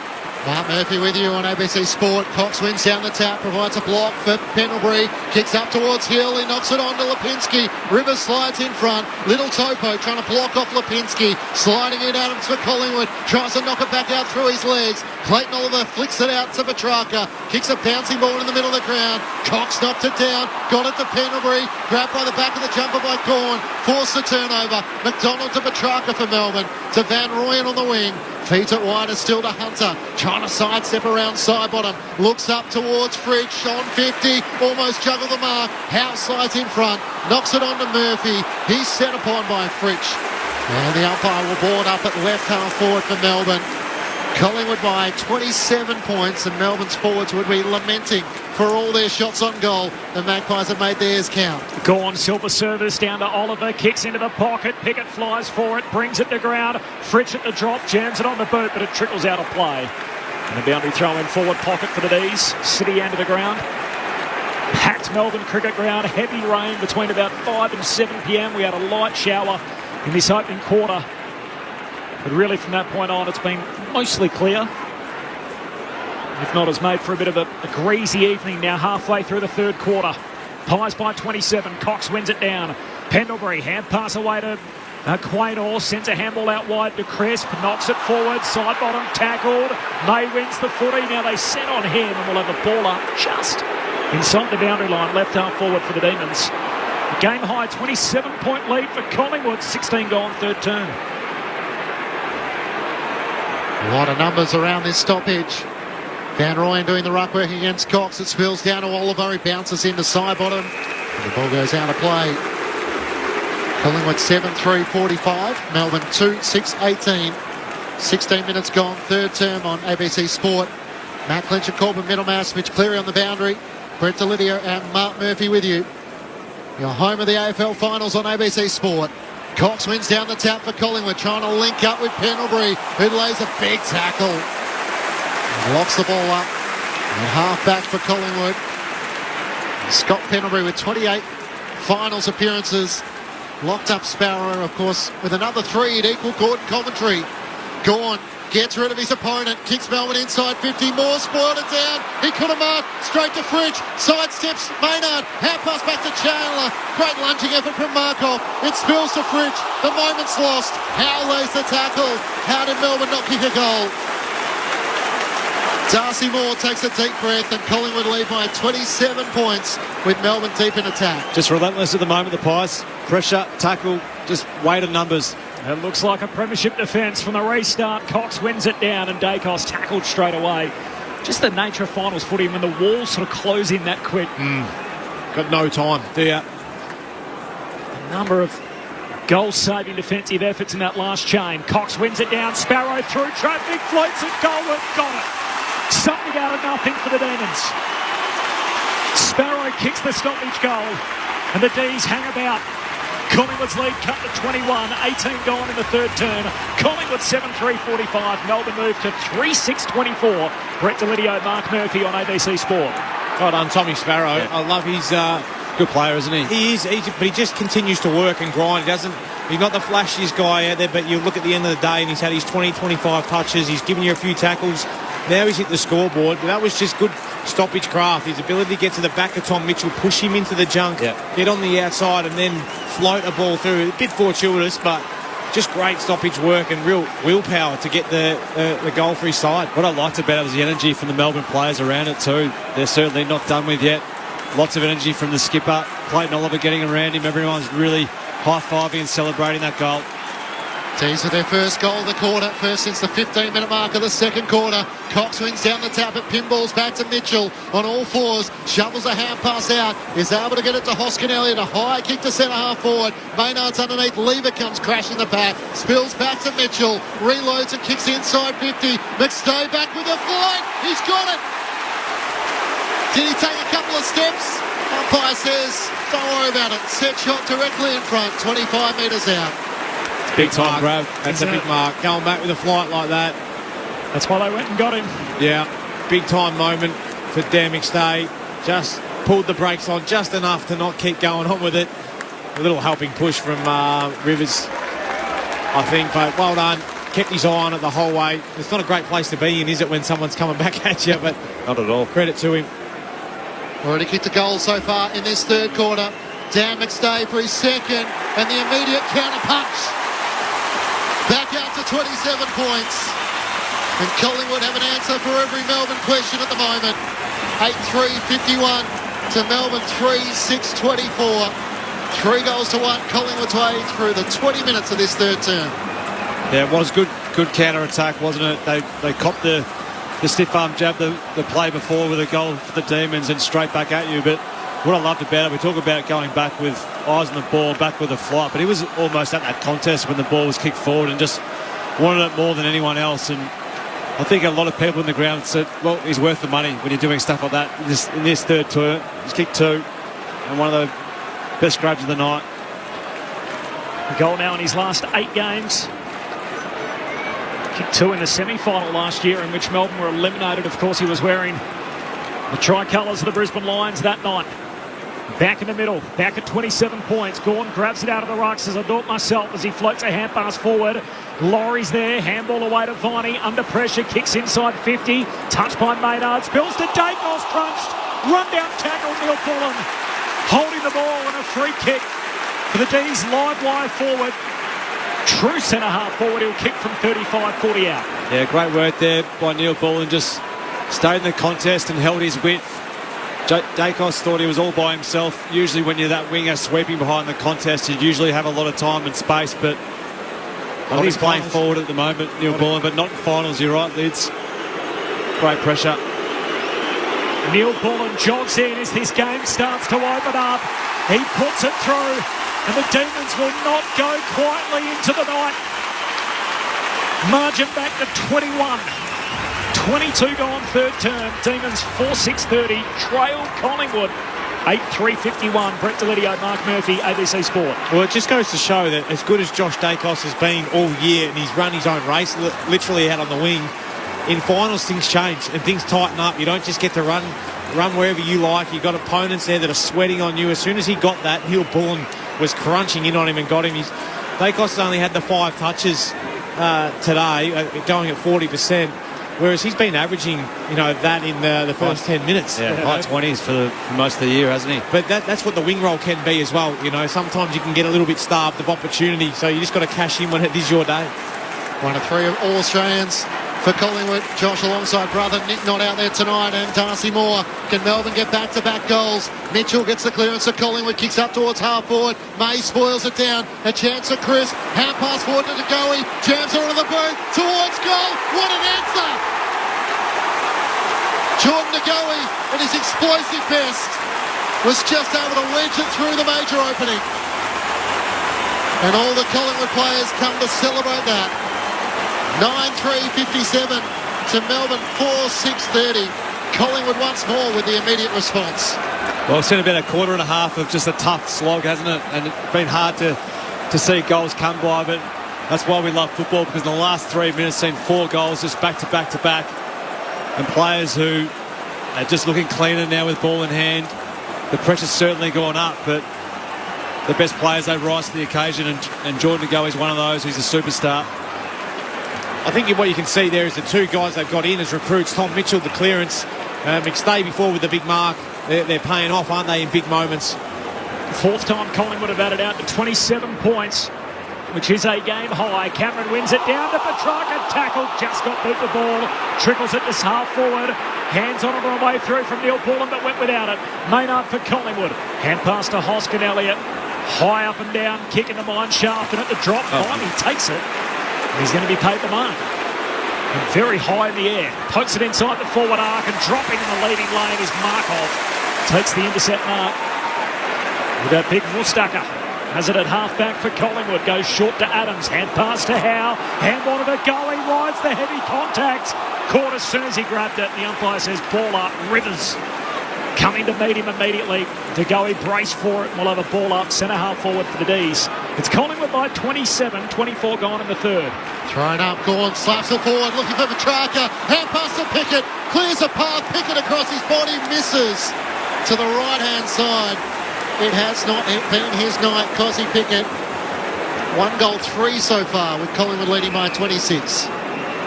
Cheer felt like a big moment. Pickett now, some defensive pressure in the forward 50s. He tries to run down Howe, affects the kick, but there's a free kick. As Cameron's going to get it after a tangle with Grundy. There's no Grundy out there with Gawn. Gawn drags him down. Free kick for Cameron. He goes wide to Crisp. About the season started, it was all about the Grundy combination, and look how far we've come. As Crisp against the boundary line sends Collingwood down to half forward, hands on it from Hibbert. Takes the intercept mark, half back for Melbourne. Ginnivan still the unused technical sub for Collingwood. Of course, Melbourne had to make theirs early after a concussion to Brayshaw. Hibbert heads down the wing, and there's the room. Then Royer up on the shoulders of Howe, then kicks it into the down of the mark. Ricochets to McCreary, who's off and running. Audaciously takes a bounce and then kicks wide to Myercheck. Charging in late, Stephen May. Spoils the ball out of play. Myercheck's a bit worse aware with his right shoulder as he'll chop back into the forward 50. Mitch Cleary on the boundary. So much made about the Collingwood rucks heading into this game. Darcy Cox actually played less minutes than Mason Cox. 69% for Cox, 62% for Cameron. One to watch as the game unfolds. Thanks, Maasai. Cameron over the back, gets it to Lipinski for Collingwood. Half pass to Crisp onto the left-hand side. Looking for Elliott, it's over his head, and Hibbert. It spills off the greasy turf and out of play up against the left behind post. Collingwood deep in attack, leading by 26 points.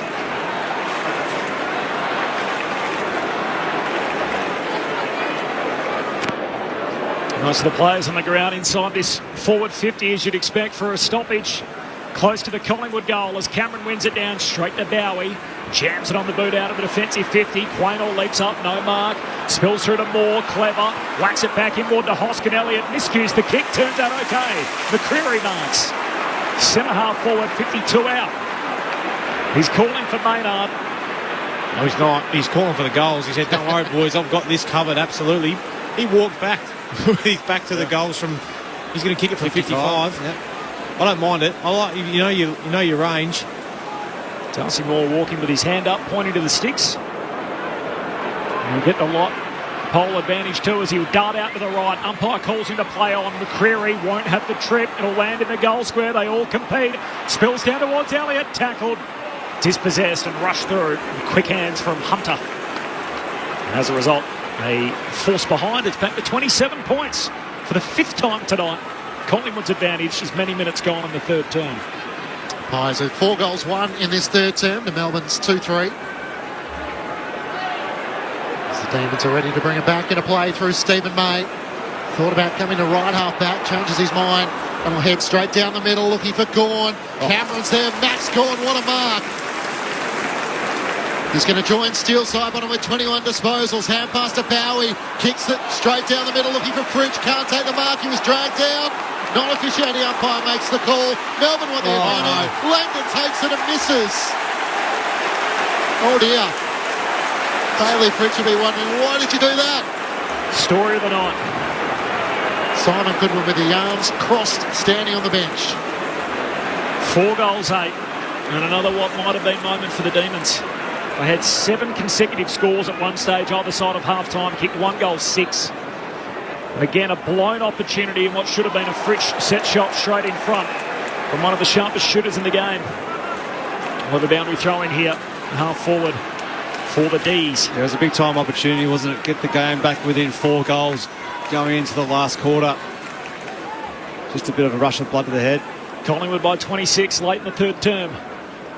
Gawn going at it with Cameron. Gawn palms it down. Langdon handball inboard to Salem for the Demons. Gives it to Viney. Rides the bump. Kicks inside the forward pocket and Quaynor kills it. Punches it out of play and we'll have a throw in half forward for the D's. Mitch Cleary's on the bench. Mitch, you mentioned that Angus Brayshaw. Have we got any further update after his incident earlier?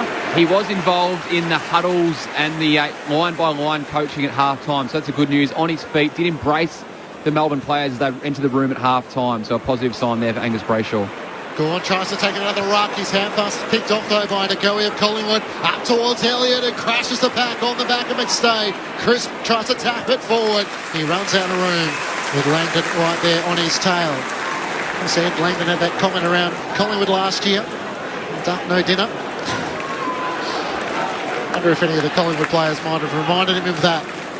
Pies leading by 26 points. Thrown back in. Cameron takes front position as a shallow throw in. He gathers and gets the hand pass to Josh Dacos. Can't get it to Crisp. Straight out of play. Umpire says enough pressure was there. Throw it in. A friend from Melbourne off the SMS. Hi team, enjoying the quick fast call. This is breathtaking footy from the Pies. Don't know about you boys, but I'm finding it hard to breathe. 0437 774 774 the SMS. Had that patch of 10 minutes where it was goal for goal, but it settled down a bit in the last few minutes. Pendlebury at half back, pushed out a play by Neil Bullen. And the umpire says throw it in. Mason Cox charges his way back out on the ground. He'll take the ruck duties. Darcy Cameron coming to the bench. Of course, started in the ruck tonight, and as Mitch told us, he's played more of the game than his counterpart Darcy Cameron. Taking over the mantle as the number 1 ruck as Mason Cox palms it down. Lipinski through the stoppage. Hand pass away to Ngoe. He kicks out wide. That's such poise. Finds Crisp. Mark not paid. Spills down to Myercheck. Has it in the back half. He's off and running. Run down by Neil Bullen. That's his trademark. Forces the turnover. Petrarca gives it to Langdon. Kicks inside 50. Fritsch flies in the pack. No mark. Falls down in front of Pendlebury. Inadvertently knocks it away to Crisp and he fumbles out of bounds. A throw in half forward for the D's. That's 2 really good rundowns there from Alex Neil-Bullen. You just know what you're going to get from him, don't you? Every week he's going to work his backside off. Continue to fight. They score so many goals from his pressure acts. Brett Delidio with you on ABC Sport. Thrown back in. Gawn. Cox in a tangle. It spills down the way of Crisp. Kicks straight towards the boundary line. Bounces end over end. Umpire says insufficient intent. We haven't had one, so we have to pay 1. Big wind up in front of the members. Stephen May will take it. May's going to come inboard to Bowie. Bowie looks short to Salem, and Melbourne having it right half forward. Just about everyone for Collingwood inside their defensive half, so has to find an option in the pocket. Long towards Tom McDonald, can't take the mark. Josh Dacos, hand pass over his shoulder, knocked on by Crisp. Lipinski brought down Petrarca, he didn't have the footing, and the umpire saw it that way. Christian Petrarca has tried to spark Melbourne in this third term. He's had 11 disposals, and now he'll get a shot on goal. Yeah, it was smart. You just felt the presence from behind him and just fell back into him, and the umpire's always going to bite whenever one of the better players looks like he's getting pulled away from the football. Big time kick, isn't it? Whoa.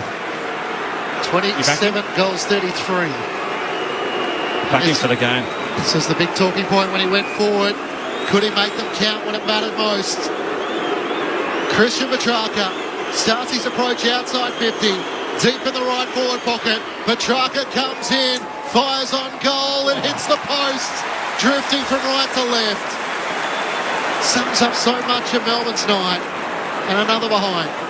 And that 1 goal 5 so far in this, 2 goals 5 should I say, in this third term. And Melbourne are 4-9-33 to Collingwood 9-4-58. 32 gone, third term. for a guy who's field kicking sort of up and down, he's kicked some unbelievable goals, Petrarca, from out wide in that kind of scenario. And a set shot as Moore goes wide on the kick out and it's punched out of bounds by May. So we'll have a boundary throw in, 70 out from the Demons' goal. He's a big moments player, isn't he, Christian Petrarca? He's not, beat you by 1,000 cuts. He's real impact, explodes. Collingwood by 17 at half-time, by 25 now. And the boundary throw-in. Cox whacks it back inboard. McCreary over the footy, jams it on the boot. Lever set up on halfway. Can reload for the Demons. One last roll of the dice. They run out of time. And Moore just punches it away. What a quarter for the Magpies. They kick 4 goals to 2. And Collingwood flexing in the premiership quarter to lead by 25 at three-quarter time. The Pies 9-4-58, Melbourne 4-9-33. The goal kickers, Bobby Hill has 3, including the first 2 of the game, a couple for Dan McStay and then singles for De Goey, Cameron, Crisp and Myercheck. Meanwhile for Melbourne, 1 each for Neil Bullen, Fritsch, Sparrow and Pickett. 2 incidents in the opening quarter. The match review officer will be interested in Jacob Van Rooyen, who ran past the footy and ironed out Dan McStay. McStay sent for a concussion test. He did pass that and came back onto the field and kicked a couple of goals, as mentioned. Meanwhile, Braden Maynard had a collision with Angus Brayshaw. Brayshaw kicking the ball inside 50, left the ground. Maynard trying to smother. Myercheck leaping up, had his hands outstretched, and when he landed, he ended up in the landing spot of Brayshaw, made contact to his head. Brayshaw hit the deck. He was out cold and stretched it from the field in the opening 7 minutes. Took no further part thereafter. Jack Ginnivan, the unused tactical sub for Collingwood through 3 quarters. Meanwhile, off the SMS, 0437 774 774 from Daryl, who lives in Torquay, Victoria. He says, my wife and I are on a river cruise down the Nile in Egypt, listening to your broadcast. That's one way to take it in. Great to hear from you, Daryl. Have a great time abroad, and the Pies by 25 as we turn for home. On ABC Sport and News Radio, great to have you with us wherever you're listening across the country and around the world. This is Grandstand AFL. In 10. Behind the scenes. Get me on the phone. But in front of the cameras. And here we go. I'm Helen Norval. And I'm Dale Jennings. The team from the News at 6 are back. Please welcome the golden couple of news. You know what's at stake for me if we tell the office. You'll be in direct competition with your former colleagues at the News at 6. It's time to move forward as a nation. Season 2 of The Newsreader. It's going to be huge. Sunday nights on ABC TV and streaming on ABC iView. The 2023 AFL Finals. On your radio, ABC Sport Digital Radio, and on the ABC Listen app. Cox wins it down. Sparrow through traffic, floats it, goal and got it. Something out of nothing for the Demons. Sparrow kicks the stoppage goal, and the D's hang about. Spills back to Mitchell, reloads and kicks inside 50. McStay back with a flight. He's got it. Dan McStay for his second, and the immediate counter punch. And Collingwood have an answer for every Melbourne question at the moment. Viney under pressure, kicks inside 50. Touched by Maynard. Spills to Dacos, punched. Run down tackle, Neil Bullen. Holding the ball and a free kick. Neil Bullen jogs in as this game starts to open up.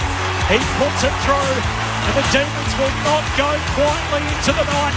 A chance for Crisp. Hand pass forward to De Goey. Jams onto the boot. Towards goal. What an answer! Jordan De Goey at his explosive best.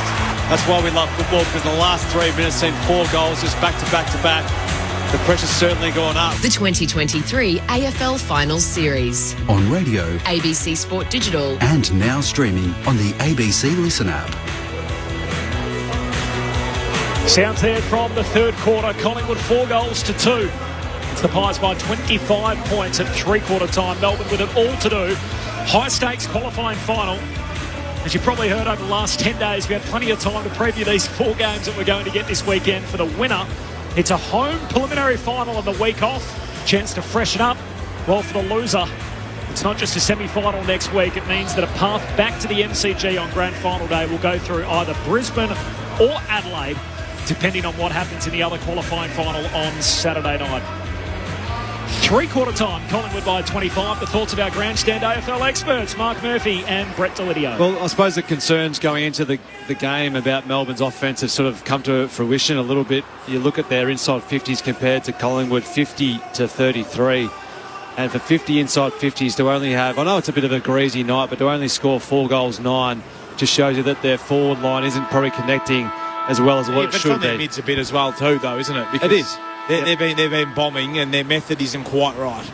It is. They tried to lower their eyes at times, but they weren't hitting those kicks well enough, and they haven't had any reward for effort for going for those kicks. I can't remember one that's really stood out to me where they've actually laced someone out, other than probably Stephen May here on his left foot over the far side to Smith, I think it was probably the only one that I remember going inside 50, and it was just an inside 50 at that. But you look at the way in which Collingwood go inside 50, they look like they're going to score at every opportunity they go in, and they've only had the 33 tonight.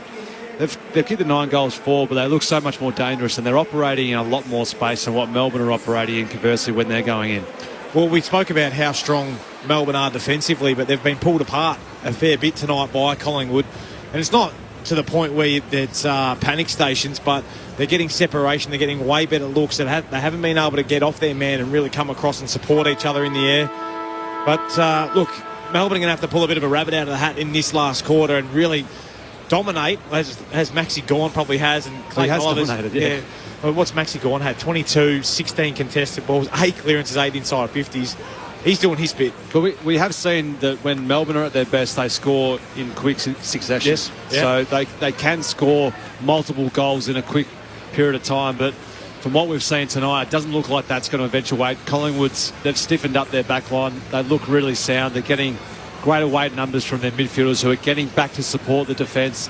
Their high half forwards get up and form another layer of defence and then work back so hard towards goal on the offensive end. So Collingwood just look like they're well organised, much more than what Melbourne are at the moment. They haven't been able to penetrate Melbourne the way in which they would have liked. They've had so many inside 50s, but just not getting that reward for effort. So we've just seen on the screen that over the last 6 weeks, Melbourne are plus 47 in last quarters to Collingwood's minus 8 points. Oh. So here we go. We could be on for something, Murph. D's best final quarter team in the competition, and they find another gear.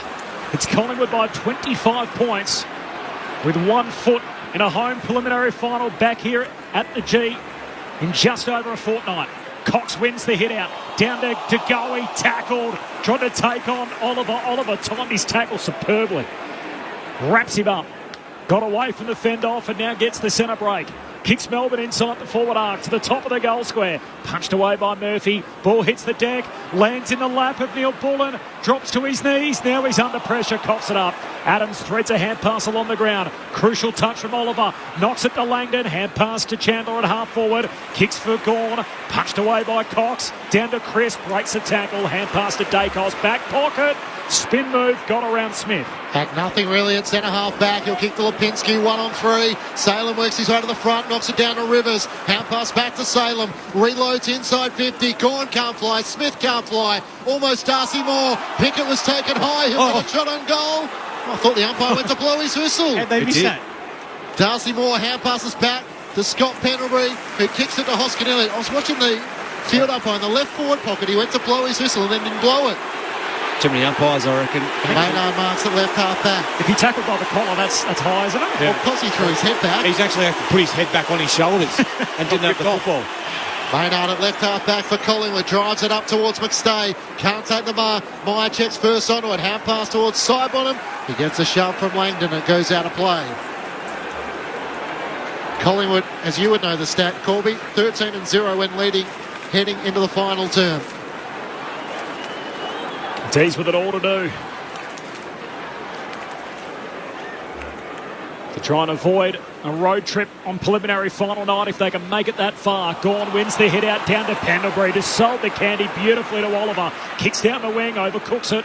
May's there for the Demons. Hand pass away to Langdon. Feeds it inboard by hand to Sparrow. Short kick to Petrarca, not 15. Sweeping hand pass out in front of Gawn. Tackled by Sidebottom, dispossessed. Cox slides in, or makes contact low on the way through. There was dangerous contact on Petrarca, and Petrarca's leg got caught underneath the big man, and this is a moment. So Christian Petrarca's been helped up by Max Gawn. They lost Brayshaw earlier after a collision with Maynard, and now Mason Cox sliding down, taking the lower leg out, which got caught underneath big Mason Cox. Petrarca takes his kick inside 50. It nutmegs Quaynor spills through to Smith, jams it on the boot. Maynard trying to save the goal, coughs it up.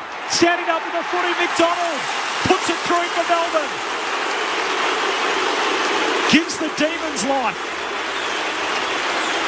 Early stages of the final term. Petrarca in the hands of the trainer as he awkwardly walks across the ground. Of course, played last year's final series with a broken leg. In a scary moment, but it results in a goal. Collingwood's lead cut to 19. Pies 9-4-58. Melbourne 5-9-39. 3-gone final quarter. He actually did pretty well to twist out of it. Christian Petrarca, I reckon he rolled enough to hopefully look after his leg. But after that big contest, Isaac Quaynor sitting there, the ball just didn't want to sit for him. It's a little nugget moment where you're just like, oh no, please pick this up cleanly. But the pressure came. Well done, Tommy McDonald. He's had to work pretty hard for his touches tonight. Good to get a goal in the last quarter. Hopefully we can see the bit of a run now for the D's. Just the six disposals for Tom McDonald, who does look like a guy who's missed a lot of AFL footy. But finally, someone stood up on the goal line for Melbourne. Gawn wins down the tap. Cox a little toe poke. It's gathered, though, by Hunter and Melbourne. Looking for Oliver. Coming one direction, Hoskin Elliott the other. Hoskin Elliott gathers. He's worked off it. Cox puts his body over the footy. Tackled by Max Gawn. Spills out the way of Neil Bullen and Pendlebury. They fight for the footy. Umpire lets it go for a few moments. And now we'll ball it up just shy of centre-half forward for Melbourne. Collingwood by 19 points. 4 minutes gone, final term. The two rucks tangle. Cox knocks it down, looking for Josh Dacos. Oliver dives his way in. Umpire will ball it up once more.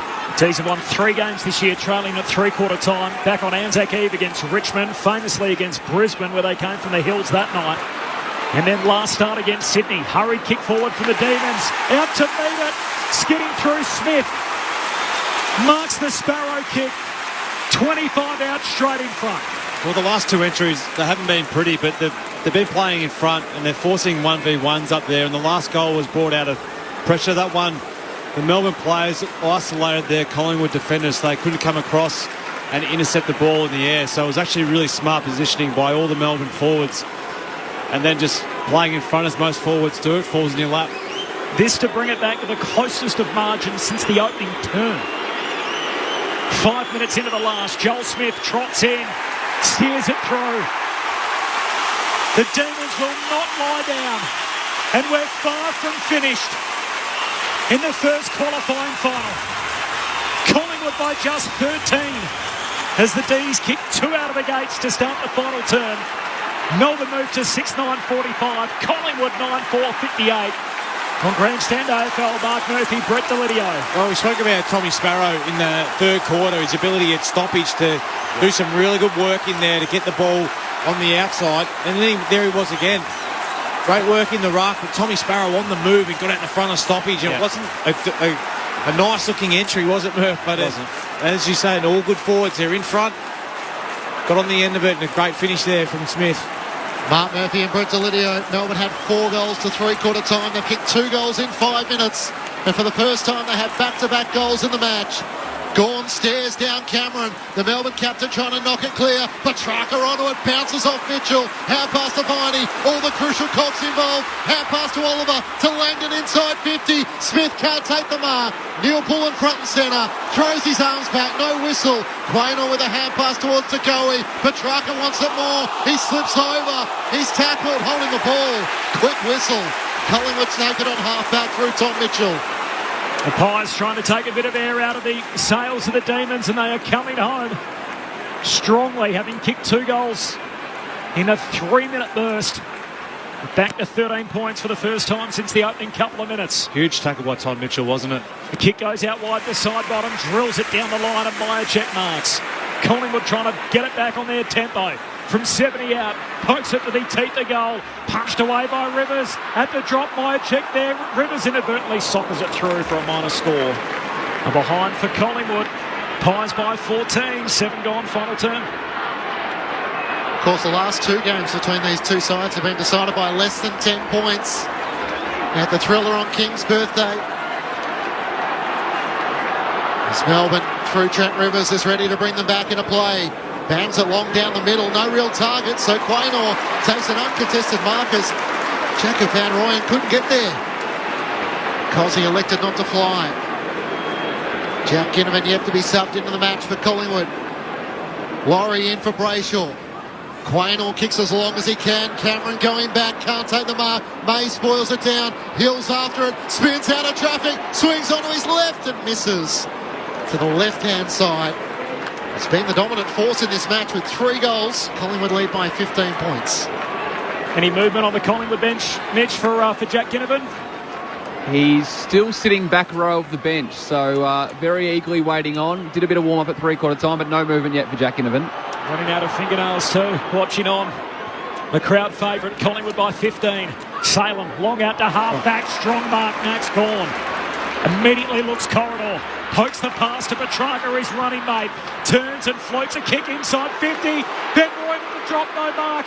Follows up, 45 out, high up and under inside 50. McDonald underneath it, Darcy Moore, desperate lunge. Gets the spoil in, finds the safety of the boundary line, half-back for Collingwood. It's unfortunate. I think the young fella there, Van Ruin, had a bit of blinkers on and just tried to kick the ball forward and hope for the best rather than try and turn his back and reward the runners coming from behind him.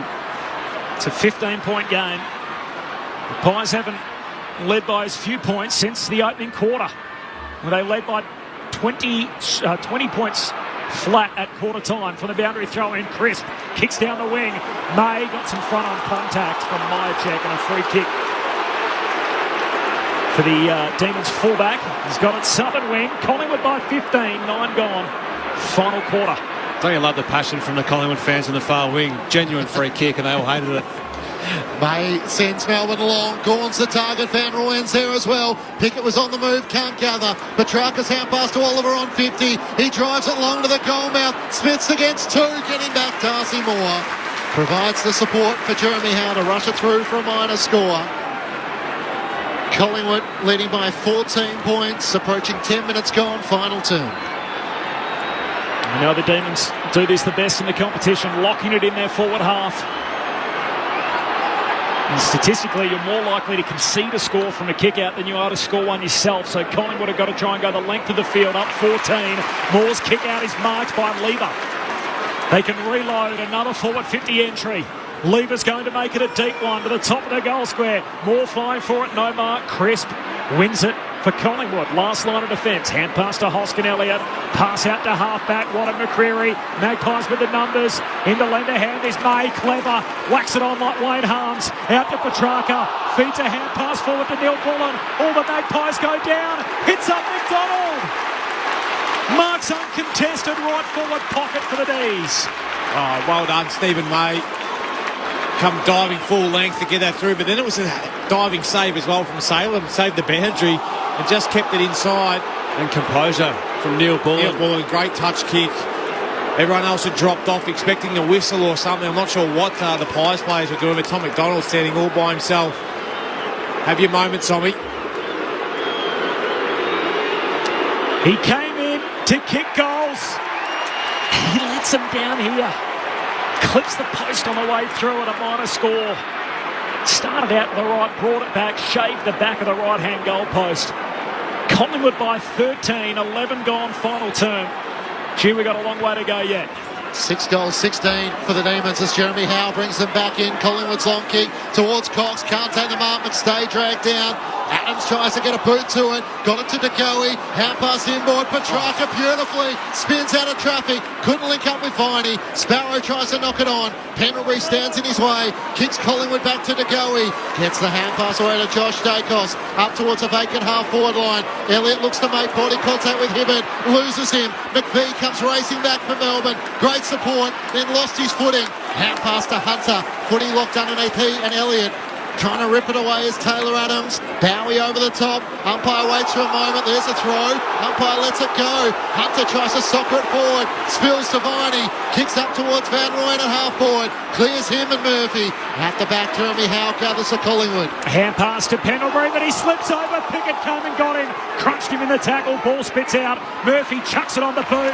And Hunter takes the juggled mark in front of the bench. He wanted a handball received to run past him with a big Maxi Gawn, so elected not to. Collingwood have led all night. Melbourne are coming to get them. Pies by 13. The kick to Cox. 2 Pies sport each other. Collides with Markov. Ball spits down to Petrarca. He's tackled by Pendlebury. Ball up. 70 out for the Melbourne goal. Exhausting watching this. It's physical contest, just tackle and hit after one another. You heard the groans. He kicked to a 2v-none for Collingwood. Yep, Cox and Markov spoiled each other. Petrarca's trying to lift Melbourne. Squeeze a kick forward. Lipinski for Collingwood. Back to DeGoey. To Markov. To Pendlebury off the outside of the boot. Kicks out to the members' wing. Bowie offers chase and runs out of room. With Dan McStay right behind him. Mitch Cleary on the boundary. Jack Ginnivan is about to come on the ground. You can hear the crowd about to ignite. This Collingwood crowd knows exactly what is about to happen. Jack Ginnivan's just come on. Darcy Cameron subbed out for the Pies. So the Magpies desperately need a goal and a man who could spark the black and whites onto the field. Gawn works his way to the front, so Cox will have to ruck out the game.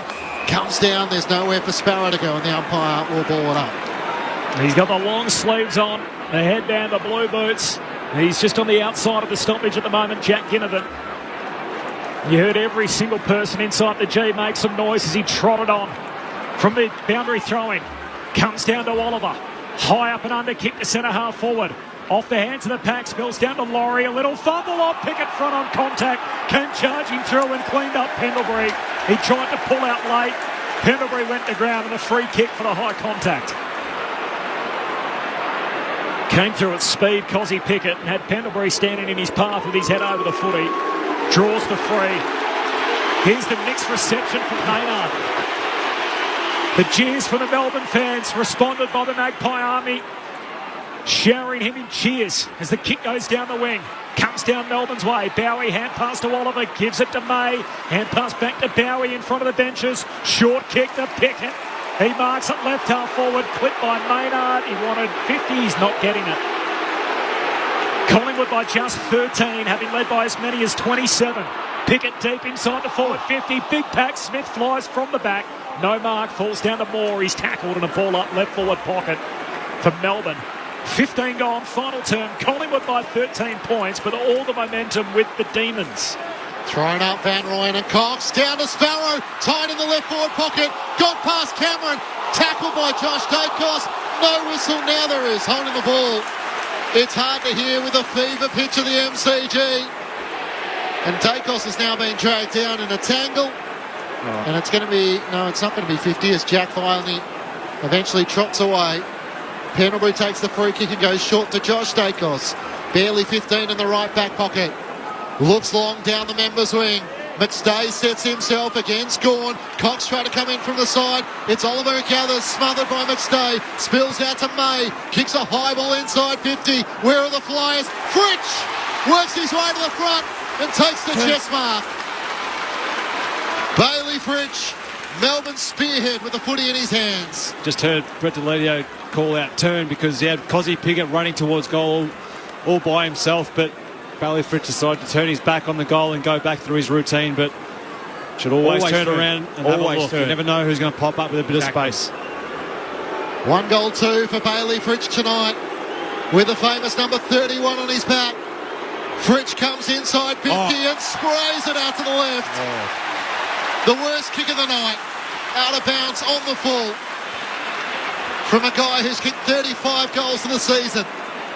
You wouldn't read about it. Gee, how goes Corridor? Kicks the centre half back and Murphy marks. Surrounded by 3 Demons. Gee, had to be precise, and it was. It was a kick like they were 13 points down. Not saving a lead. 13 up. Collingwood have led all night, and yet Melbourne will look back on this evening and think, gee, they had their moments. 6-11, couple out on the full. Collingwood by 13, 16 and a half gone, final term. Short kicking game for the Pies in the defensive half. Adams against the boundary line. Long kick down the wing. Lever comes from the back, punches it to the boundary line, and it's out of play. Mitch Cleary's down there for us. Massai. Braden Maynard is being called all sorts of names by the Melbourne faithful. Interesting subplot. His dad, Peter, actually played 8 games for the Demons and is currently the football boss for Casey Demons, the VFL affiliate for Melbourne. So Braden Maynard, a few mixed emotions over the fence. Thanks, Mitch. Ginnivan into the game. Darcy Cameron, the man subbed out, so a little smaller. Collingwood down the stretch. As Gawn gets a hand pass out wide. Crisp there for Collingwood. Hand pass to Lipinski. Gives it to Dacos. Kicks to half forward. 3 Ds on it. And May spoils Lever. The 2 key backs for Melbourne finds the safety of the boundary line. But it'll be a stoppage right on the forward 50 for Collingwood. Right half forward, Pies by 13 points, 17 and a half gone, final turn. He's currently got Scott Pendlebury playing midfield for Collingwood, but just sitting off the back of every stoppage, almost acting like a bit of a quarterback, trying to just save the front of the stoppage for the Pies. Thrown back in, Cox knocks it down, looking for Elliott, can't get the hand pass clear, looking for Ginnivan, he's locked up, great tackle laid by Hibbert, spills out to Neil Bullen, clearing kick up towards Tom McDonald, can't take the mark with Darcy Moore right there, almost cannon into Josh Dacos, hand pass to Maynard, drives a kick into the pocket, Elliott's outnumbered 3-on-1, Hibbert gets it down to Sparrow, a clearing kick, Petrarca somehow got past Darcy Moore, he takes the mark for Melbourne. He's playing like a man possessed. Christian Petrarca as he kicks down the wing and Van Rooyen marks. Up to 28 touches. He's had a boatload of it in the second half, Petrarca. Van Rooyen hands it back to Neil Bullen, kicks inboard. Great courageous mark. Floating through, Sparrow comes up with it half forward for the D's. Still down 13. Kicks across the ground and Rivers marks. 19 gone, final turn. Rivers steps around Ginnivan. Ginnivan gives chase. Rivers drives his kick goalward. He's put that out on the full as well. Gee, they've had 4 shots that have ended up out on the full tonight, plus they've kicked 6-11. 19 minutes gone in the final turn. Still Collingwood by 13. Melbourne chasing the game. Final quarter on Grandstand AFL. Do not adjust your dial. Will Hoskin-Elliott takes the kick in. Sends it long towards the boundary line. McCreary, Judd McBee. And the young demon sees it out of play for a throw-in. Christian Petrarca up to 9 disposals already this last quarter. 7 of those contested.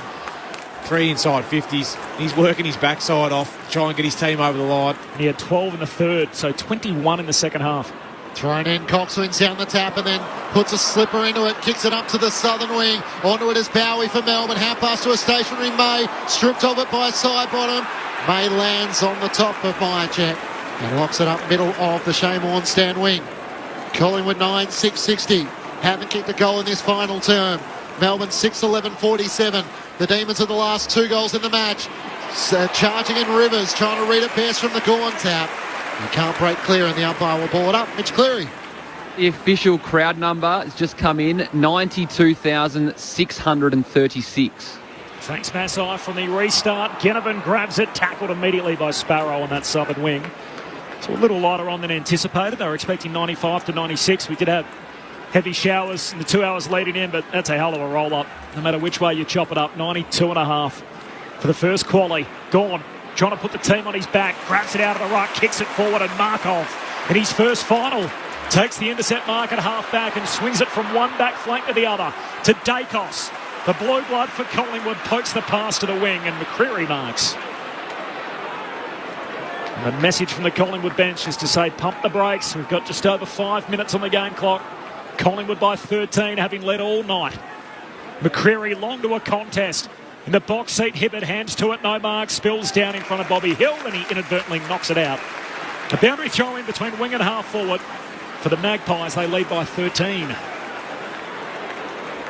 Inside 50s, 15-4 in this final term, Melbourne's way. They've had a lot of the footy in their forward half. In the second half, thrown back in. Gorn in front position, but it's Cox who wins down the tap. To go, he got a little toe poke, wrestling with Sparrow, and it goes out of play. On the big screen, 92.636 is posted. So the 6th time we've had over 90,000 for a qualifying final. As it's tossed back into play, Gorn takes front position, tries to work into the back, onto it Lipinski, tackled by Petrarca, turns it over, kick to Sparrow, dodges and weaves around to Goey, kicks up the wing, and Van Rooyen can't take the mark, and Darcy Moore, Collingwood's ever reliable captain, takes the mark at right half back. Win and host a prelim here at the G. If you lose, the path is going through either Adelaide or Brisbane. As Moore kicks close to the boundary line, McStay taps it on the way through as he spills the mark, but it's over the boundary line and a throw-in.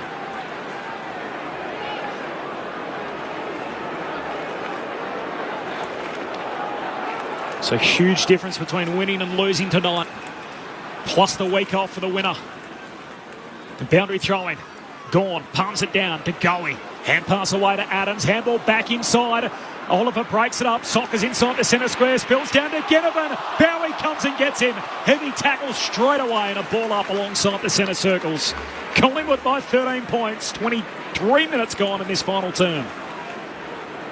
Under 5 minutes to go. Corn wins down the tap. Oliver charges through. Clears a path for Sparrow. Hand pass to Viney. Jams a kick inside 50. Fridge comes charging out. Quaynor backpedaling, takes the mark in front of him. Courageous for Isaac Quaynor. And Nathan Murphy's a little worse for wear. As Quaynor looks out to the Shane Warne stand side. Tries to put it in the direction of Bobby Hill. He flies on the back of Lever. He thinks he's got the mark and the umpire agrees. Lever dragged him down. No 50. As Bobby Hill gets the hand pass boundary side. Howe kicks up towards side bottom. Charging in. Judd McVie courageously spoils it down. And in the end, Langdon's happy to see it roll out of play. It was very courageous because he didn't make contact with that ball. They were out, the Pies. Just keep on coming forward. That's their philosophy of the Demons. Great contest and gets another stoppage out there on the far wing from the Shane Warne stand. Just over 4 minutes on the game clock. Melbourne need a score. Gawn hooks it back into the corridor. Sparrow paddles it out in front of himself. Here's Rivers collects, tackled, holding the ball. Ginnivan immediately rewarded. Rivers tried to fend him off. And Ginnivan had enough of his jumper to be able to rip him to the ground and win it back for Collingwood. Pies by 13 points. They love this guy. And every Collingwood player gives him a big cheer. The technical sub as Ginnivan heads down to half forward. 3Ds climbing the pack. Spoiled back to Viney. Demons reload on the wing. Hand pass to Hunter. Kicks down to Van Rooyen. Leaps up. Awkward landing on his teammate Fritsch. Ginnivan's there again in the back half. Hand pass to Quaynor. Can kick Collingwood down the members' wing. Swings onto the right up towards Myercheck. In from the side. Hibbert spills away McStay. Salem slides through. Knocks it to Hunter. It's all tough work. Hand pass to Hibbert. Gets it away to Oliver. Kicks up towards Van Rooyen. Trying to get rid of Murphy. He taps it down to Petrarca. It's a vacant goal mouth. Kicks out in front of Fridge. Made the point in contact with Moore. Takes the mark and dribbles it through. An interesting decision to play on and to put through his second.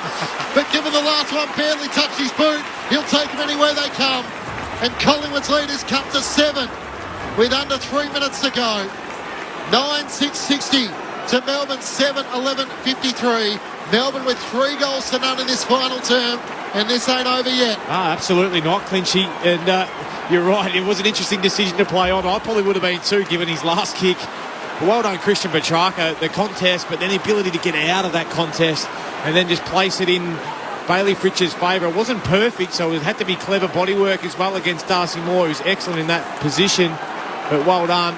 Just enough to slide it through. We've seen a couple of those miss already today, so just need to get the basics right in moments like this, and Van Rooyen then did that. He just palmed it off in front of Petrarca, put it out in space, let him do the rest, get the basics right in these big moments. Who will play the minutes? Less than 3 to go on the game clock.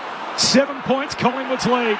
As close as Melbourne have been since the opening minutes. Gawn grabs it out of the ruck. Can't kick it forward. DeGoey had a crack. Unsuccessful. Falls to Oliver. He gets the clearance. Kicks to centre half forward. They all leap up. At the drop is Pickett. Pickett shoots goalward. He sprays it. Another golden opportunity and puts it out on the full. Not even a score. In a 7-point game, he can't hit the scoreboard. And the 5th time tonight, Melbourne have shot goalward and haven't come up with a single score. Collingwood lead the game by 7. 26 and a half gone final term. Pies by 7. Darcy Moore brings it back into play for Collingwood. Cox is the target. Flies against Gawn. Gawn grabs it. Umpire waves play on. Mark not paid. And it will be a ball up at right half forward for Melbourne. Demons fans standing in the aisles. Can't you see? Mason Cox went to go back in the D50 after that contest. He saw the mark. Thrown up, Cox and Gawn. Gawn whacks it forward. Ginnivan's onto it for Collingwood. Swings onto his right. Kicks up the wing. May back with the flight. Collides with McStay. Umpire says Melbourne free kick. Not sure what it was for, and May will get the free kick. Huge contest. Well done, Stephen May. Goes back to McVie, closest to the goals at the City end. Inside the centre square, short kick to Rivers. Collingwood by 7 points, 27 gone in the last. Rivers heads out wide to Gawn. And the captain marks 60 from home right half forward. 7-point game. Kicks inside 50. Elliott's back in the hole. takes the mark in the defensive 50. And the cold-blooded Jamie Elliott down the stretch pops up at the other end of the ground to take an intercept mark for Collingwood. He just dabs it short to Ginnivan, who's done all his work in the defensive half. Hugs it to his chest at half-back for the Magpies. Ginnivan looks to try and send it as long as he can up the wing. Meyer checks the target. He flies uncontested in the end. Gawn gave him a few metres and couldn't make up ground. And Brody Myercheck is going to soak every second off the clock. 28 minutes gone, final term. Collingwood by 7 points. Call to play on. Neil Bullen comes charging at him. Up towards Mason Cox. May spoils it down. Ricochets to Ginnivan. Tries to slide past Oliver, who lays the tackle, holding the ball. Collingwood fans are irate. Melbourne will take back the footy on the wing. Umpire said he ducked. Yep.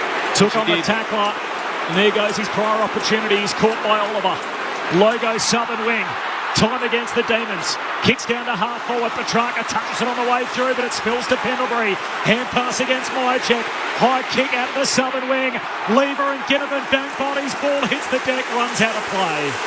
And a boundary throwing on the southern wing. Collingwood by 7 points.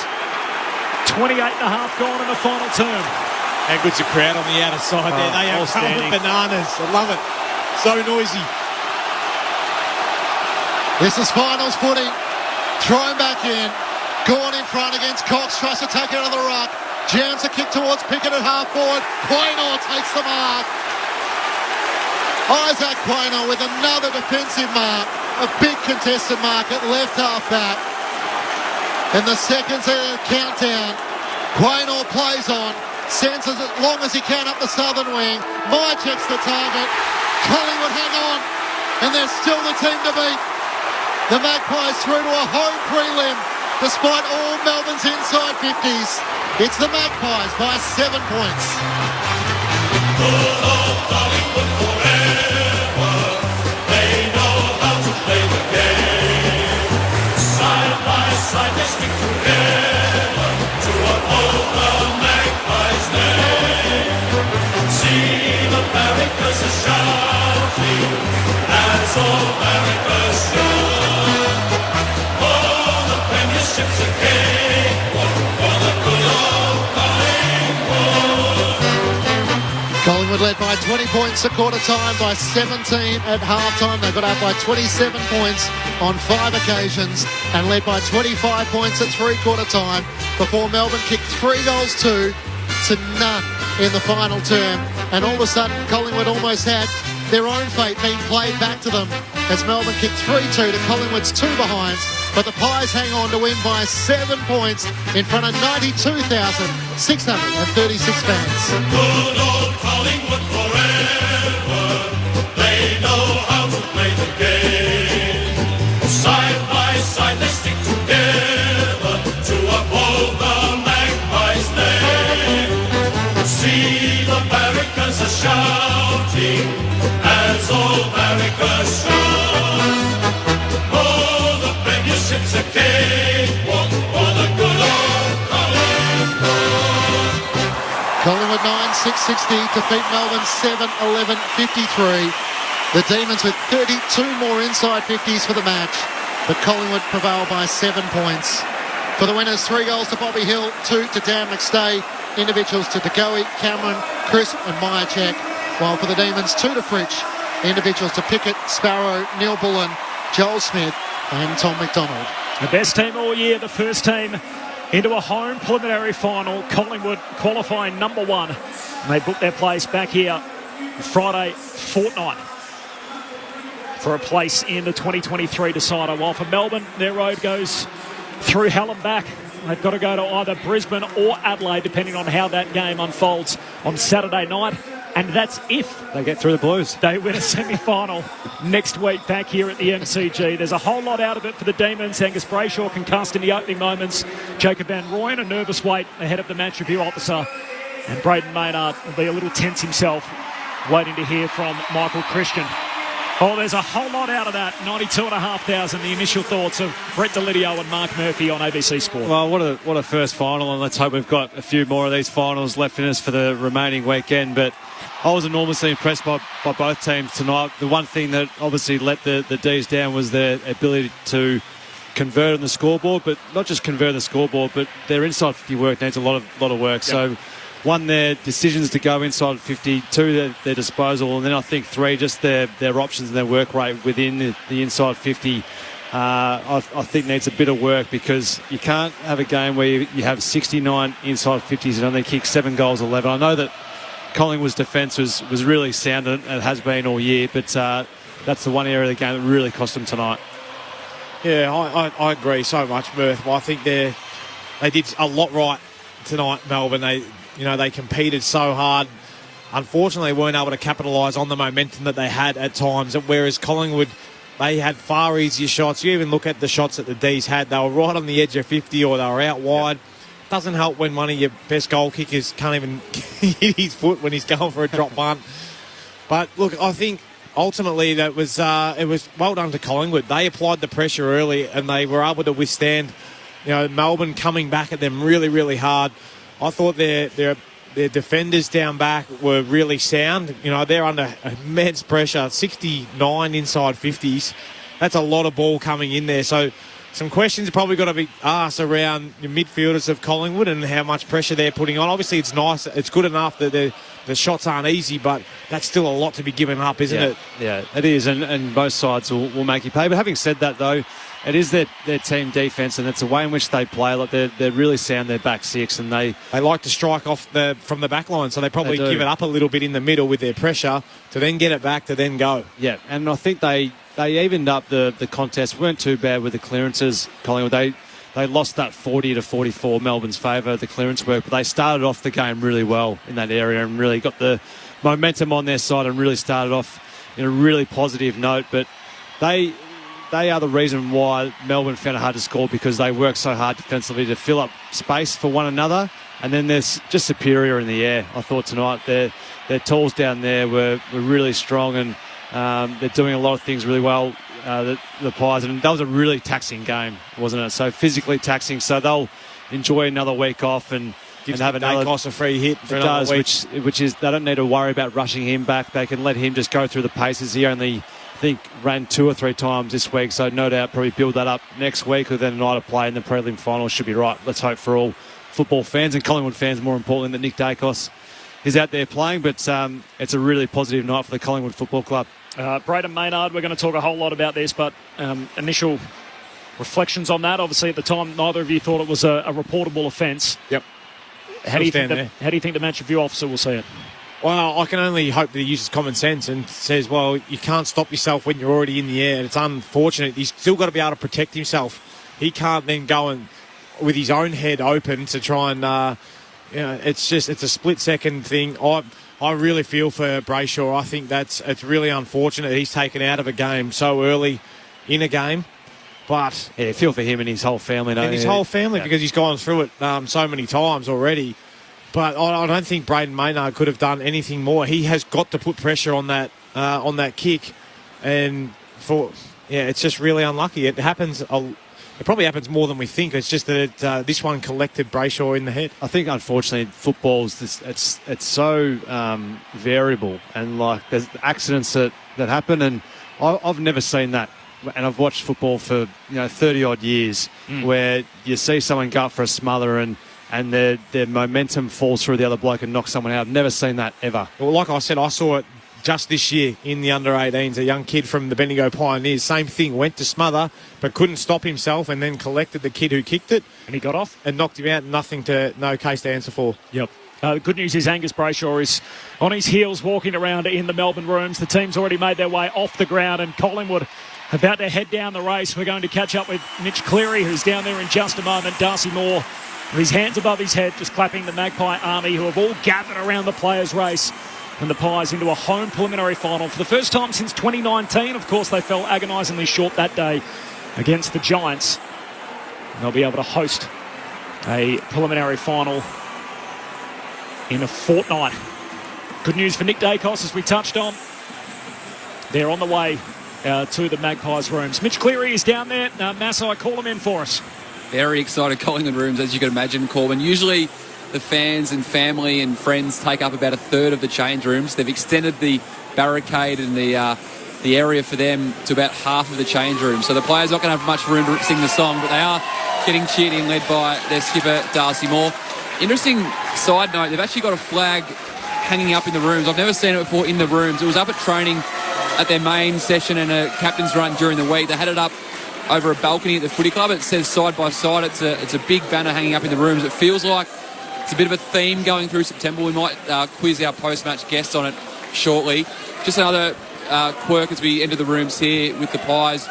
Every player went up to Nick Dacos and John Noble, who to one side. So the Pies getting them involved. John Noble actually going to be part of the song after he was dropped this week after 83 consecutive AFL games. The Pies just huddling up. They've booked a spot in a home prelim.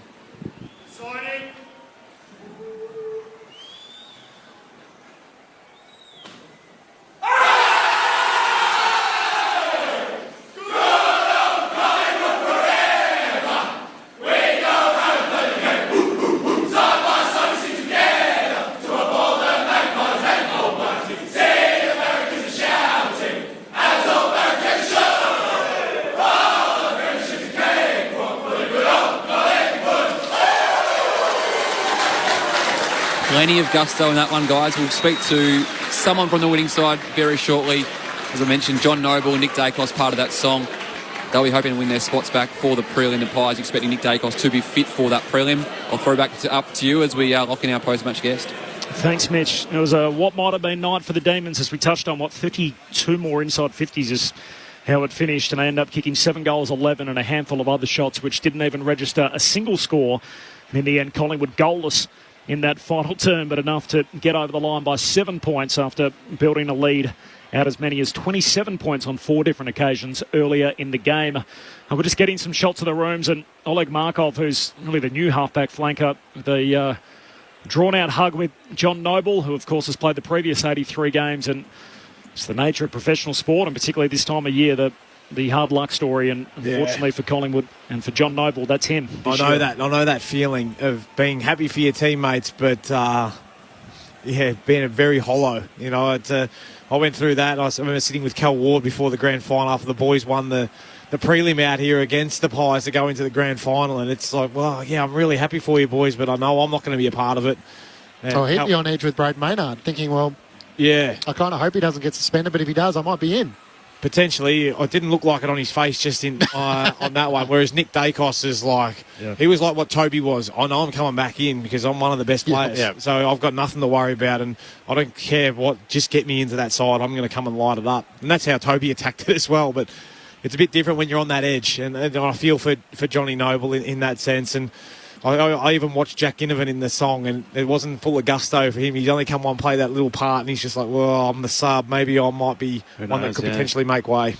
For Melbourne, they'll be back here next Friday night hosting a semi-final, facing a straight sets exit as they went out last year. So they'll be hosting either Carlton or Sydney, depending on what happens in the Friday night cutthroat final. Of course, you can hear it all on ABC Sport throughout the final series, but that's the next stop for Melbourne. It also means they're on the side of the draw that they'll get the qualifying final winner from Saturday night. So it'll go through either Brisbane or Adelaide if they're able to take the next step in week 2 of the final series. So huge difference between a win and a loss tonight, staying at home prelim, week off, chance to freshen up versus the trip the long way around the mountain. Oh, it's huge. It's the build-up of this game, and then to be involved in a taxing physical game that it was tonight, and then to lose that game and then have to back that up again the following week. There's no doubt why it's such a big advantage winning that first final, then going through and having that week off in the prelim. Mark Murphy on ABC Sport. Let's get into the winners' rooms. Collingwood through to a home prelim. Mitch Cleary. Thanks, Corbin. I'm here with Jack Ginnivan. Jack, you had to go the long way last year to a prelim, but you booked a home prelim final in 2 weeks' time. Take us through the moment and how does it feel inside the rooms? Yeah, unbelievable. I only got to play 15 minutes, but Jesus, I was pretty gassed. I was in it. But yeah, the boys are thrilled. We know that's so important for us to win that game and set up our finals campaign. Take us through that moment when you laid that tackle, a couple of minutes left on the clock, game on a knife's edge. and the crowd erupted. What was that feeling like in the middle of the MCG? Yeah, pretty cool. I'm not a great tackler, so it was good to land one, and the crowd's amazing. They absolutely love me, and I really appreciate that, and it makes me feel at home at the G, and I'm so keen to hopefully play in the prelim.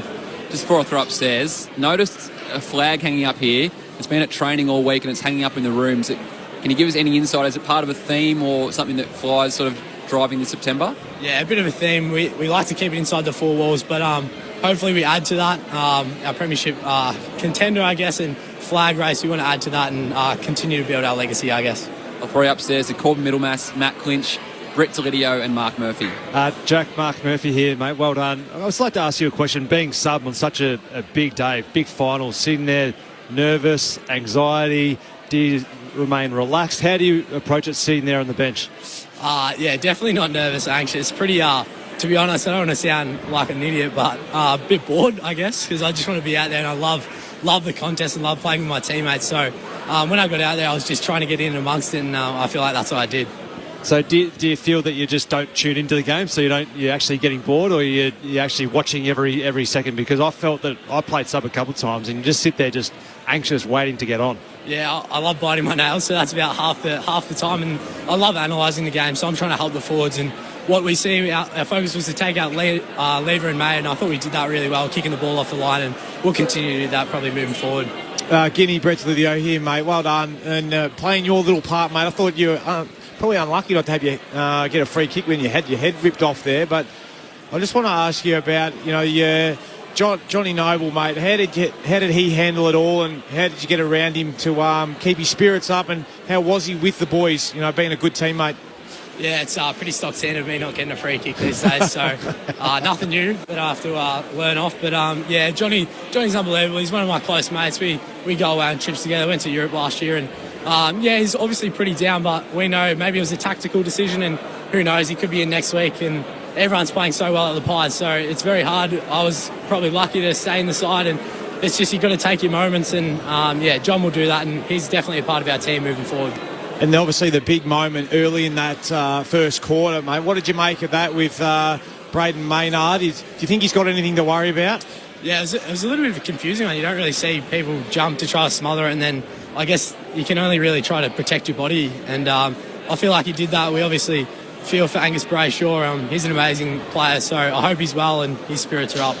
Jack, it's Matt Clinch here. We're sort of wondering coming into finals as to whether Collingwood had sort of been biding their time, or had they played their best footy in the early stage of the season. What was the sort of response you wanted to see tonight to indicate to you that your team still had plenty in the tank? Yeah, 100%. It's probably a good thing sometimes coming from a few losses, and we take learnings from that. And then last week we just got the ball rolling against the Bombers, and we played exceptional. So we had full confidence coming in. We just needed to take a few of their strengths off, and we did that, and we hung on by a knife's edge, but we got it done. Jack Ginnivan with us from the Magpies. Collingwood book a home preliminary final in a fortnight. Jack, it's Corbin Middlemass here. I'm so intrigued by your personal story and the journey that you've been on. We've seen players come straight into the AFL and they have sort of huge profiles straight out of the gates, like a Nick Dacos.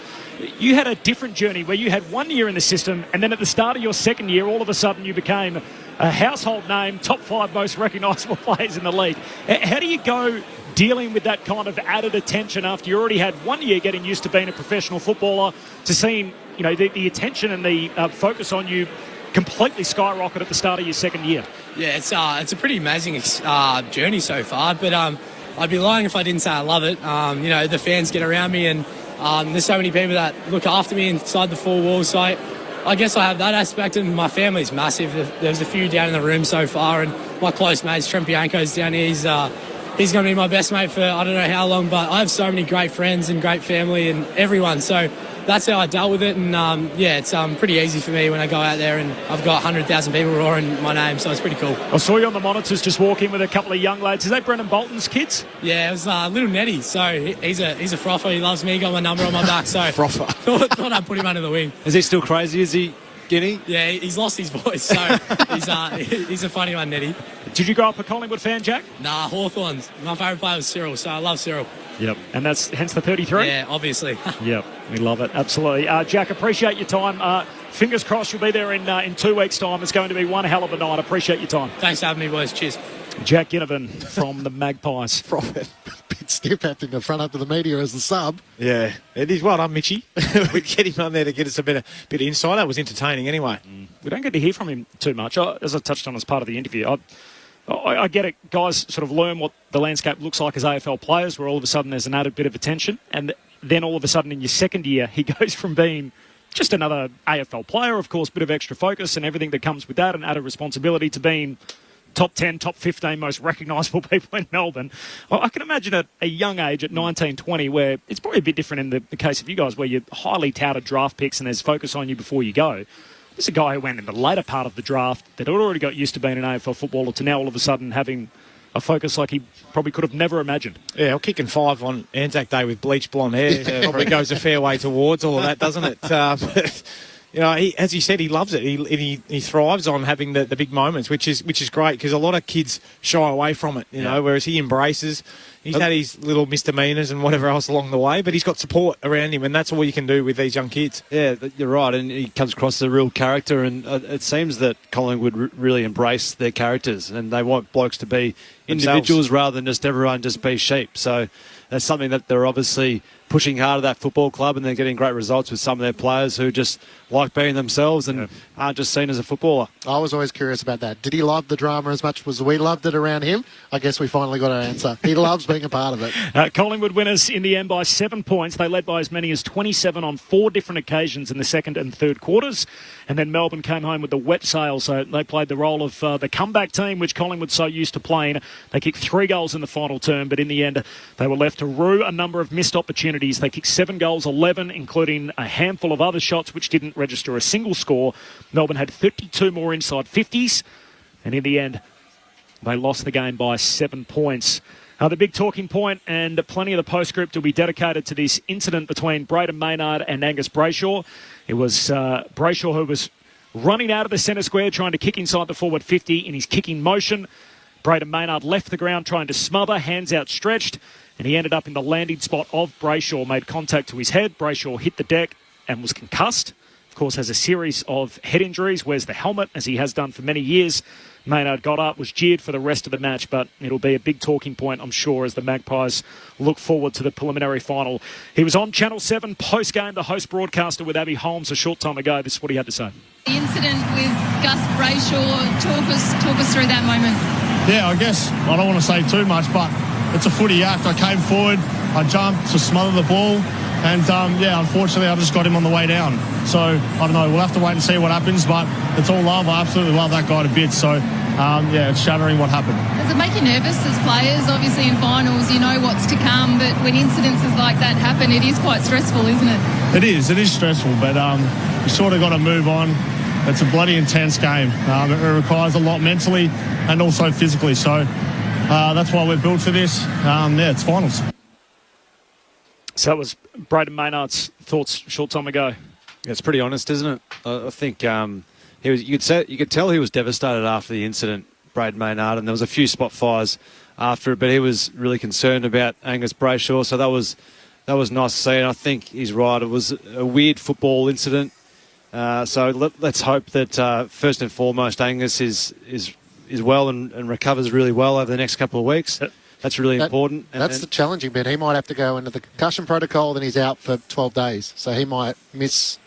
Well, he'll definitely miss next week's game. But I think the main thing around Angus and his head is that they do the right thing by him long term, and no doubt they will. They have the best interest at heart with him. But if he misses the rest of the final series in terms of his own health going forward, so be it. Players, their paths always overlapped, and such is the nature of this. You're never quite sure of the background of certain guys and where they come across each other. They were both Hampton Rovers junior footballers, played in the same junior team, grew up, played for Vic Metro together, got drafted together in the same year. And it just so happens there's an accident, as we often see on the footy field, Braden Maynard colliding with Angus Brayshaw. One guy ends up concussed, and for Maynard, his team's through to a preliminary final, but he'll have a nervous wait. Mitch Cleary, as we touch on all the time, the best newsbreaker in footy, is with us again in the Collingwood rooms. Mitch, just on that incident, obviously you cover these things very closely. What's your read on it all? My read is that it's going to be either 0 or 3+ weeks. There's no middle ground on this. If the tribunal or the match review officer firstly agrees with Braden Maynard that it was simply a footy act, it'll be thrown out. It'll be ticked off as something that happens as an accident on a footy field that Braden Maynard had no control to overturn, that'll be 0 weeks. If the tribunal sees that it was in Braden Maynard's breach of a duty of care, it will be given a 3+ week sanction. That is because it has to be graded as severe impact. There's either severe impact or it's nothing. So that'll be on the chart that we often refer to when it comes to these incidents. It's a 3+ week incident, and that will be referred straight to the tribunal. So keen to see how this goes over the next 24 hours. Michael Christian and his team will come to a result by this time tomorrow, even pre-game before the Carlton-Sydney game. And as Lids referred to earlier in the night, there was an incident in the Under-18 Victorian League this year where it was a very similar incident, originally given a 4-week ban before it was taken to the tribunal and overturned. So honestly, I don't know which way to call it. It is a flip of the coin. My read and my gut feel at this stage, if you were to press me, would be that it would be sent to the tribunal and Maynard would be then asked to argue his point that way. But, gee, it's going to be very hard to call and a very delicate one tomorrow for the match review office. Brett Delidio picked it up in the moment. Mitch spoke about Jacob Van Rooyen and said, wasn't sure about that when past the footy, made contact with the head of Dan McStay. Good news for Melbourne fans and for everyone involved in footy that McStay was okay, passed the concussion test. Should Jacob Van Rooyen be nervous? He should be. 5 years ago, I would have thought no, because an incident like that, it was more built on outcome, and the fact that Dan McStay played on 5 years ago would have been a good result for Jacob Van Rooyen. But now it's more about the action, and the fact, as you said, he went past the footy, elected to bump and still made contact. I think Jacob Van Rooyen is in some hot water going into next week's semi-final. And as you guys alluded to at half-time, it could open the door for Brodie Grundy to be recalled. Van Rooyen has been the second ruck in recent weeks behind Max Gawn. Could we see Max Gawn and Brodie Grundy reunited in a final at the MCG? What a storyline that would be. It's the gift that keeps on giving, the Grundy. Massai would be just frothing down there at these stories, wouldn't he? Murph, just imagine him. I've spent enough of my last fortnight committed to chasing Brodie Grundy around, so what's another week? Yeah, exactly. There'll be a few more trips out to Casey, I'm sure, in the coming days. Anything else to report from down there, Mitch? Not really. Just getting back to that flag. So Jack Ginnivan sort of referred to it. It's a flag hanging up. It's taking up quite a chunk of the room. It's got every Collingwood premiership over its history, all the way back to 1902, referred to. And as Ginnivan said, it's one... got a little hole ready for 2023 if they get that far. Last year, Craig McRae had the theme of the State of Origin Queensland team. That was what he built September off, and that you often saw players getting around the club in Queensland State of Origin jumpers. That was their theme. They wanted to leverage off heading into last year's finals campaign. I think we'll learn over the next few weeks what this theme is, but it is something that Craig McRae's building his side on as they chase that elusive premiership. Mitch, we love having you with us. Appreciate your time tonight. Thanks, guys. Mitch Cleary in the Collingwood rooms. Tomorrow night, of course, it is your Blue Baggers, Murph, Carlton up against Sydney to see who plays Melbourne in next week's semi-final. So they end up on that side of the draw, which means a preliminary final, if either of those teams advance that far, would be in either Adelaide or Brisbane. Blake Acres is fit to go, so he's going to play. Meanwhile, Sydney have recalled Lewis Melican, Robbie Fox and Ryan Clark have both been omitted, with one of them you'd expect it to be the sub. Now, there was a lot of talk about when this game was going to be slated, so whether the Collingwood-Melbourne game would be Thursday night or Friday night. And we thought at one point Carlton might open the final series on Thursday. It's gone the other way. I imagine Melbourne's pretty happy right now after that kind of a game, Murph, that they get the extra day's rest. Oh, my word. That was a physical game, and all finals are, but Collingwood and Melbourne both play a really brutal physical style of game, and they'll have to lick their wounds, the Ds, over the next coming days and just recover as best they can, because next week, whoever they play, whether that's Sydney or whether that's Carlton, it's going to be another bruising affair because both sides like it physical. So, it's the tough way through, isn't it, when you lose this first game initially, and that's why it's such an important one to win. Possible hail on the radar, and yet, or on the forecast, and yet Pitternet comes back in, partner DeConey, Mackay's playing. You a little worried about how big the Baggers are tomorrow night? Oh, look. A little bit, but who knows? The hail might clear up and it might be beautiful out there after hopefully 6:30, 7 o'clock. But they are very tall and they wouldn't want it to rain too much or hail.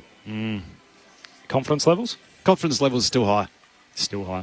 Tomorrow night we'll be on air just after 7 o'clock here from the MCG for the first elimination final, and then of course the second quali and the second elimination final to come on Saturday. Just on a couple of those other team or other team news that came through earlier tonight. So Tom Jonas out for Port Adelaide with a calf injury. Travis Boak's going to be the sub. Lincoln McCarthy's back for Brisbane. And in the second elimination final, Seb Ross and Max King both recalled. Liam Stock has been dropped and Sam Taylor's been named for the Giants. What does Simon Goodwin say to his Chargers lids as they leave tonight, knowing they had 32 more inside 50s and kicked 7 goals, 11? Kick a bloody goal. No, I don't know what he'd say. He'd just be saying, boys, we need to get...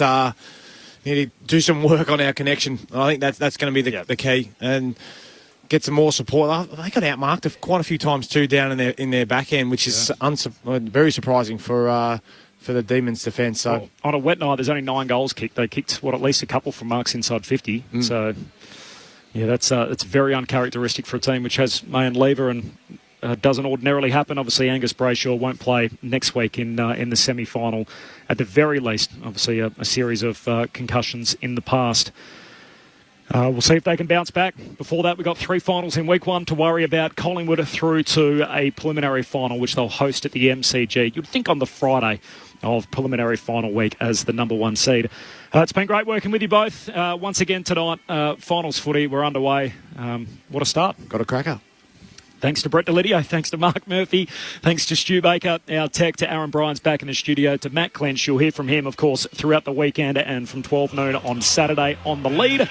Thanks to Ben Cameron and Mitch Cleary. My name's Corbin Middlemass, signing off. Collingwood, the first team through to a home prelim. They win by 7 points. Good night.